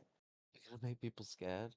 We've just been watching like the American Gestapo like gas the fucking the Los Angeles the people of Los Angeles, the fine people of Los Angeles. Yeah. I mean, yeah, but what if there's a cop on the stream? They scare easily. That's Yeah. what I say to cops. Fuck off. Get out Yeah. of that fucking protest, you fucking evil piece of shit. Hmm. Damn, why did the Pepsi ad lie to me? We were supposed to offer them Pepsi, and they would come over and say, "Good job, people. Good job. We are going to support you in your human rights. We're going to defend your right to protest, so that you can I get the forgot. changes that you want from this fine country." And the I police, forgot they about that followed. part. I Ugh. I remember during those times I saw a video during the George Floyd protest. There were a ton of people, in a protest, and there were a bunch of cops in a line, and one of them was like this black guy saying like, "We're here, we're on your side, okay? Calm down, we're on your side, everyone." And I feel like that's very ironic. It could be like seeing someone in like a Nazi uniform, being like, "We're supporting you, okay? Keep protesting. We're here to help you." I But don't know. it's that advert. Was it around during the George Floyd time? I thought it was before that. Maybe it was before that. I It's mean, you just might be kind of right. You might like be right. Like I've been I like don't think that Pepsi is like that. It has like that mentality to at the time to post an ad like that during a time like that. I think it I was don't before know. that. Like these are the guys that used to have a fucking like navy, like because of the Soviets. I always find it funny watching revisionists twist themselves like pretzels to justify why the Soviet Union thought it'd be a great idea to sell military aircraft cruisers, as in like cruisers converted into aircraft carriers to be specific, because the Soviet Union didn't really have proper aircraft carriers, so they just took a cruiser and they converted it because there was laws that were put in place by the League of Nations that stopped the Soviets from being allowed to develop aircraft carrier technology. Just some interesting little fun facts of the proto UN, Britain's UN doing same as UN shenanigans. I But think like they sold 4 of them to Pepsi. And it's like they made Pepsi one of the biggest like navies in the world for like a few years until they scrapped the ships. I think you're being too hateful towards the revolutionary soda beverage of Comrade Pepsi Cola. I mean, like fucking, like I wouldn't be surprised if the Coca-Cola was the more liked one. I know, Zhukov had a Coca-Cola habit that was pretty fucking bad because he liked the cocaine. Which, you know what, even without the psychoactive effect, you don't even need the cocaine to be addictive. It just tastes nice. I like if it wasn't BDS and like the most awful thing to put money towards because of how many people you kill, I wouldn't mind being like slippy. I like the working class people need to get that fucking recipe and need to be allowed to make it ourselves, psychoactive or not. Like, because Coca in cola is absolutely delicious, and it's what gives Never liked it. Coca-Cola something that other colas don't have. I never Um, liked this stuff myself, but yeah. Fair. um, can you send me like the resolution that I should use as in text so I can remember it? What? Like, you know, the images for like the background. What resolution should I use? Um, just go for like 1920 by 1080. But anything Okay. that's 16 by 9 will work fine. You're doing art stuff, so you could go for a higher 16 by 9 resolution if you want. Just make sure it's 16 by 9. Okay. Cause like it'll fit in there. It'll be crushed down into there if you make it bigger, but like it might give you more room for detail. Cause I know that like every inch you take, every inch you take, every stroke you make, you know, I, takes up a lot of space on art, depending on the amount of pixels you've got available. yeah, I mean, I had the first, I have like in different versions for the image as I was editing it because I do like phases of editing when I'm editing. And one of them, I think it was GIF 2.0.2.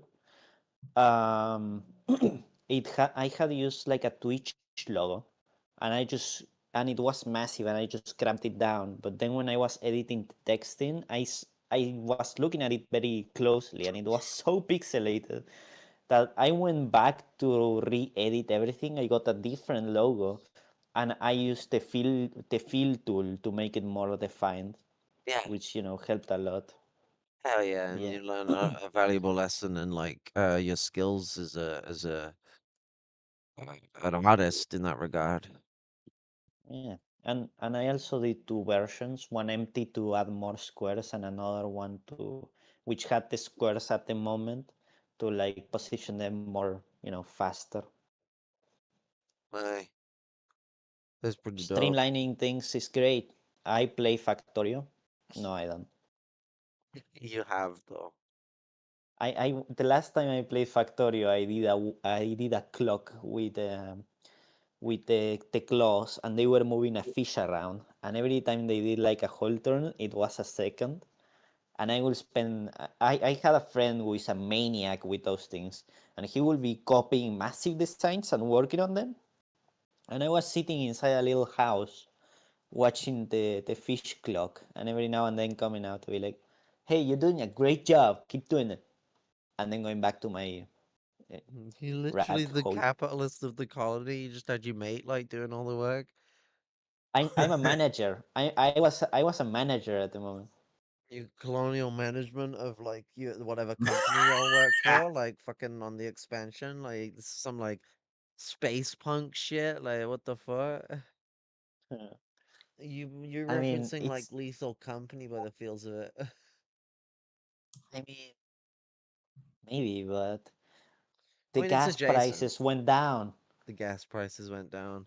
I mean, you know, it's that wild thing where people don't understand economy because they're not taught it anymore. I mean, the US actually used to teach economics for grade 12, but like they got rid of it as an option. You can choose Here business. there You can take is business in grade 12 still, but economics, ooh, no. here economics is a specific career path in secondary because you have kindergarten, then you have primary school, and then you have secondary school. And in secondary, you have the regular secondaries that don't have any like particular thing, and then you have the particular ones, I think they're called, or practical, where you are teaching a profession in a similar way that a university does, but more general, you know. And for example, in mine you had like multimedia and programming. I never understood programming because there were two and then there was one, but yeah, because there was like, I remember it was like software and hardware as two different things, but then Yes, they people are. were like, hey, hardware does like the same studying that software does, but software doesn't do what hardware does. So they mix both groups into one, and the people who were in like the software place were like, yeah, just kind of like do the other one as well, and they were fucked because of that, but whatever. The I point mean, is it that is here, important to know the two because you can't do software if you don't understand hardware. yeah, I think it was a good decision. I Yeah, think it should have been done earlier though, but of yeah. course. There is another secondary in my city that does economics, and you can learn about economics in more detail there. And in the adult secondary I went to, economics was its own dedicated class, but we didn't have it in the regular secondary. It was adult secondary specifically, where they also teach you how to use Excel, Word, and such, which I think it's, you know, useful. So I think considering that we have better education than the most powerful country in the world for the past few decades, I think it is quite telling. Or well, had. I think the correct word to use is had, considering, you know, Yeah, I mean, do y'all even certain have an ANCAP. education anymore? Yeah, it's very sad. I bring food to my friends whenever they go to school because I'm like a grandma, and I today I worked for like an hour to bring them like some food to eat and share. So yeah, nice stuff. Oh yeah. But yeah, it's like going back to the topic at hand, right? Um, when it comes to protests, right? I mean, I can bark much because my city is pretty quote unquote chill. Nothing ever happens. But like, um, I think that protesting is a human right. Everyone should be able to do it. And I think that people need to start organizing. It's good to like organize with if you, I don't know, if you don't have like if you aren't part of an org or whatever, organize with your friends or people that go there. That's like something you should do to be safe, to protect other people, and if it grows from that, then great. You know, that's good.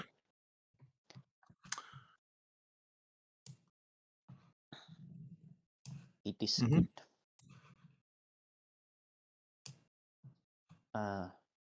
But yeah, and I think that what Concur. Hassan is doing in his streams is very good to show what's actually going on.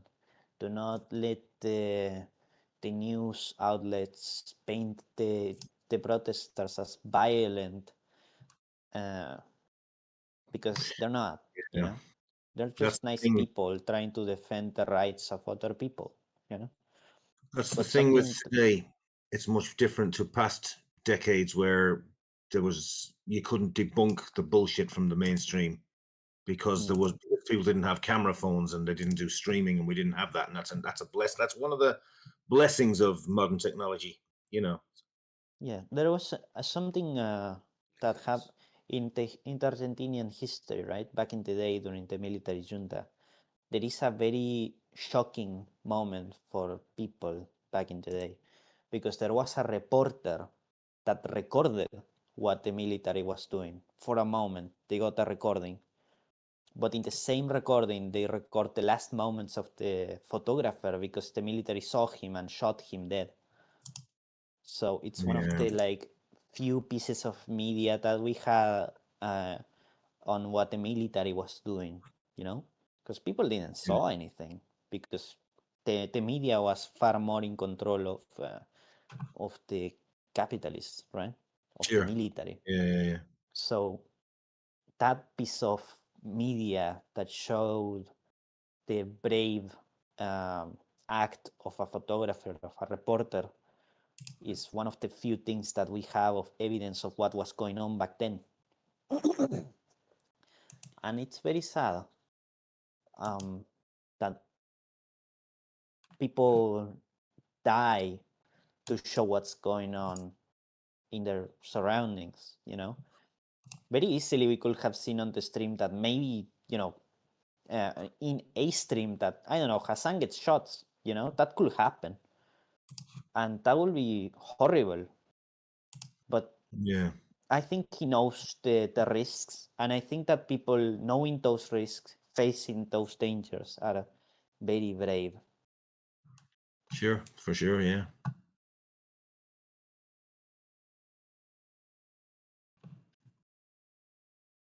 You okay, Cara? Yeah, I'm okay. Just thinking about stuff. Fair enough. Sorry for my coughing, by the way. No, you're okay. You're okay. I know I've been coughing for the past 3 years. I mean, I just like people should have been out there struggling for the vulnerable as soon as it started. People should have known that this isn't gonna stop as easy, and we've got to be prepared for a very, very long term knuckle down struggle, like we have been seeing from places like Egypt and Libya and Ebola, especially. Not Ebola, Palestine, especially. I'm a bit tired. In their like revolutionary commitment,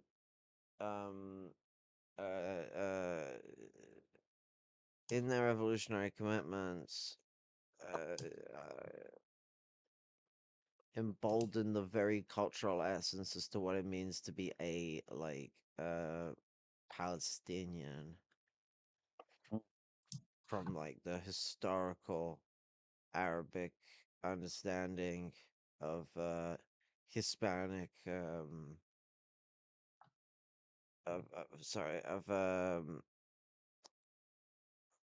shit, I was gonna go on about something about Arabic, but I lost my train of thought. I am a bit tired. Holy shit. You think it's time to wrap up stream? It probably is time to wrap up stream. But like, y'all remember not to get too tired because you might say stupid shit. Everyone make sure to get yourself a good night's rest as much as possible when you're doing active work. You gotta work on the beat a lot for sure, and you don't always get much time, but that time is gonna end up being spent sleeping. Considerations for your free time are not really in the matter of mindsets of most people when it comes to radical organization as such. Yes. Taking care of yourself is as important as taking care of others. Exactly.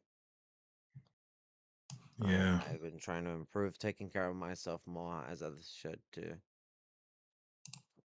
Yeah, that's good. Drink water, viewer. Yeah, get one of these Brillo filter bottles or some shit and drink that water. Yeah, I slept like 15 hours today, which might be a little bit excessive. You probably needed it. Well, I've been depressed because of You were job searching. sleepy. That will do that as well. Yes, so that's perfectly understandable. Although I do have an interview coming up, possibly. Lost my fingers. Don't worry, I'll handle it. I'll handle it. Assassinated the interviewer. Goddamn, JP, we've talked about this. Yeah, I never realized how much job searching can actually screw up your mental health. Oh God, yes. Oh yeah. Yeah, I mean, my nightmare. mom of heart Oh, yeah. has been very. She got fired in a very sketchy way by her company after working there for like over 20 years. And she got very depressed. I mean, she was already pretty depressed, but she got even worse for months and months because, it hurts working all your life, taking care of yourself and your family for so long, and suddenly being fired in such a quick and harsh manner for no reason. And it sucks, but now she has a job, so I'm happy for her.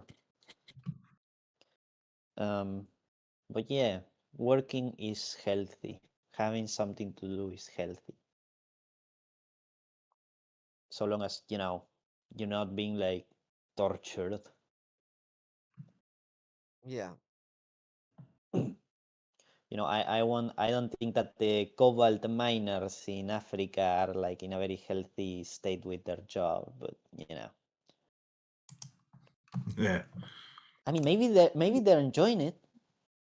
You don't know, they might get canaries. Reminds me to the people who say that like black people were enjoying slavery and stuff like that. It's like, Jesus Christ, shut up. Yeah, that was fucking hell. That Mm. was a new depth that hasn't been. Well, it's kind of the thing, isn't it?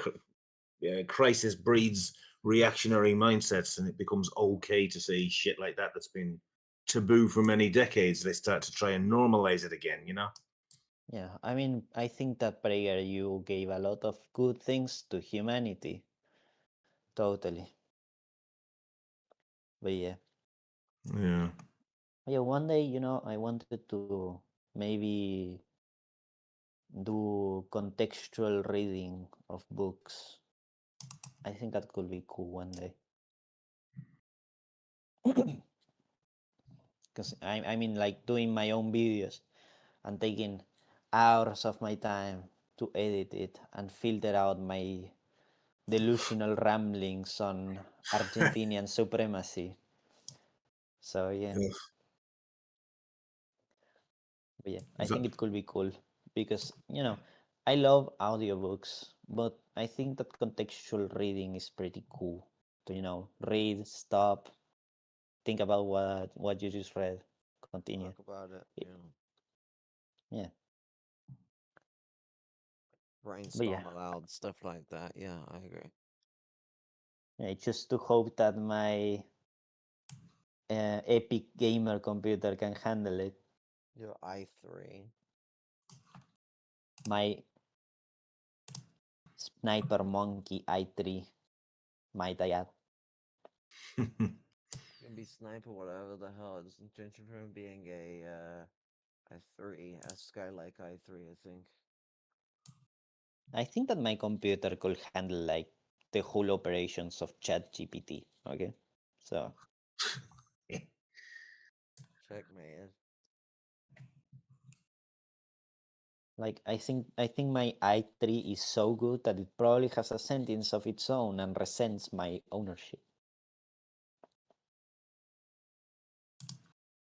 It's just bottleneck, If I added like a dedicated graphics card, it could bottleneck my core i3. I don't know about computers. I'm just throwing words, hoping it's funny.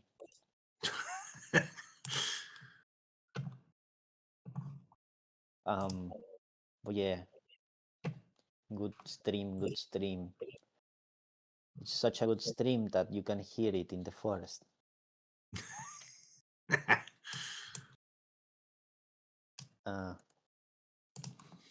I also thank the participation of the 3 viewers in Twitch and the 3 other viewers in YouTube for participating in this lovely stream to spend the time to listen to our incoherent ramblings and to watch the cover of the situation in the United States.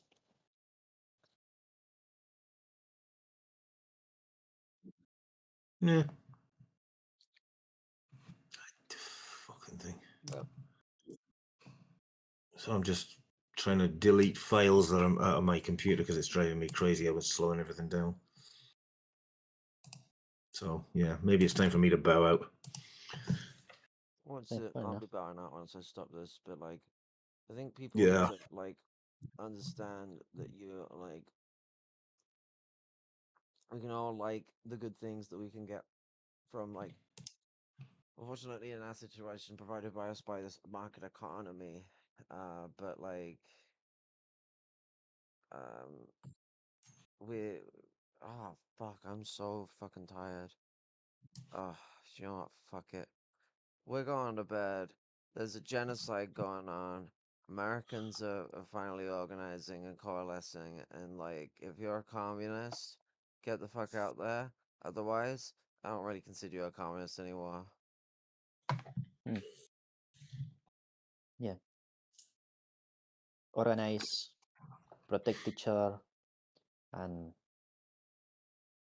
what's the phrase? Fight the And power, get something that I say. and get armed too. Okay, I hate to break this to you people, but we need to learn how to start shooting and preparing for this fascism to come. Yeah. The way Well, I we're not- see it, this is we're in The Walking Dead, and this is issue 2 of The Walking Dead, and we're the Atlanta group. We got Rick Grimes here. Is that his name? We need to Rick grab the Grimes. guns from Atlanta for the survivors. And I'm not just saying all this because I just read some Walking Dead comics. No, no, no. Pretty dramatic. If you're a good communist, you're gonna be out there with these protests. If you're not out there with these protests, it's very questionable whether you're a good communist. We really need coalescence in our struggle against fascism with a wide consciousness on the matter, and by being able to amplify our voices through some social democratic means that we may actually build a functional what is it? Functional movement to stop fascism if we can actually interconnect the aspects where fascism harms us abroad and how it is harming us at home, how America's chickens are coming home to roost. If we can finally explain these things rather than it's so caught in left sectarianism from the rest of the people that we bubble ourselves insulatively or at most get, told off for a few protests because other than I don't know, putting it into Google or something and expanding it, people are just like, well, I mean, there's at least a photo. I don't actually know what that is. Yeah. Oh, I know what it is. Remember to, when going to protests, remember the advices from the people we saw on the stream, the advices from experienced people to be careful, to wear masks whenever possible, and, watch out, because the police is very violent and they're very eager to shoot at innocent people, as always. But, now they're more bold, so. Red salute, everybody. Red salute. Red Peace salute. out. Love and solidarity. This is why we need coalescent struggle with this riot going on in LA and the protests in New York City, and the other protests to come. If you're a communist and you're in these areas, you gotta fucking get out there and get involved in those struggles. Now, I am ending this stream. I'm going to fucking bed. I hope y'all are all well in your health and doing as good as possible. But this bitch has gotta go and fucking rest. So, love and solidarity. Catch yous later. Respect. Slán Good go night. fóill.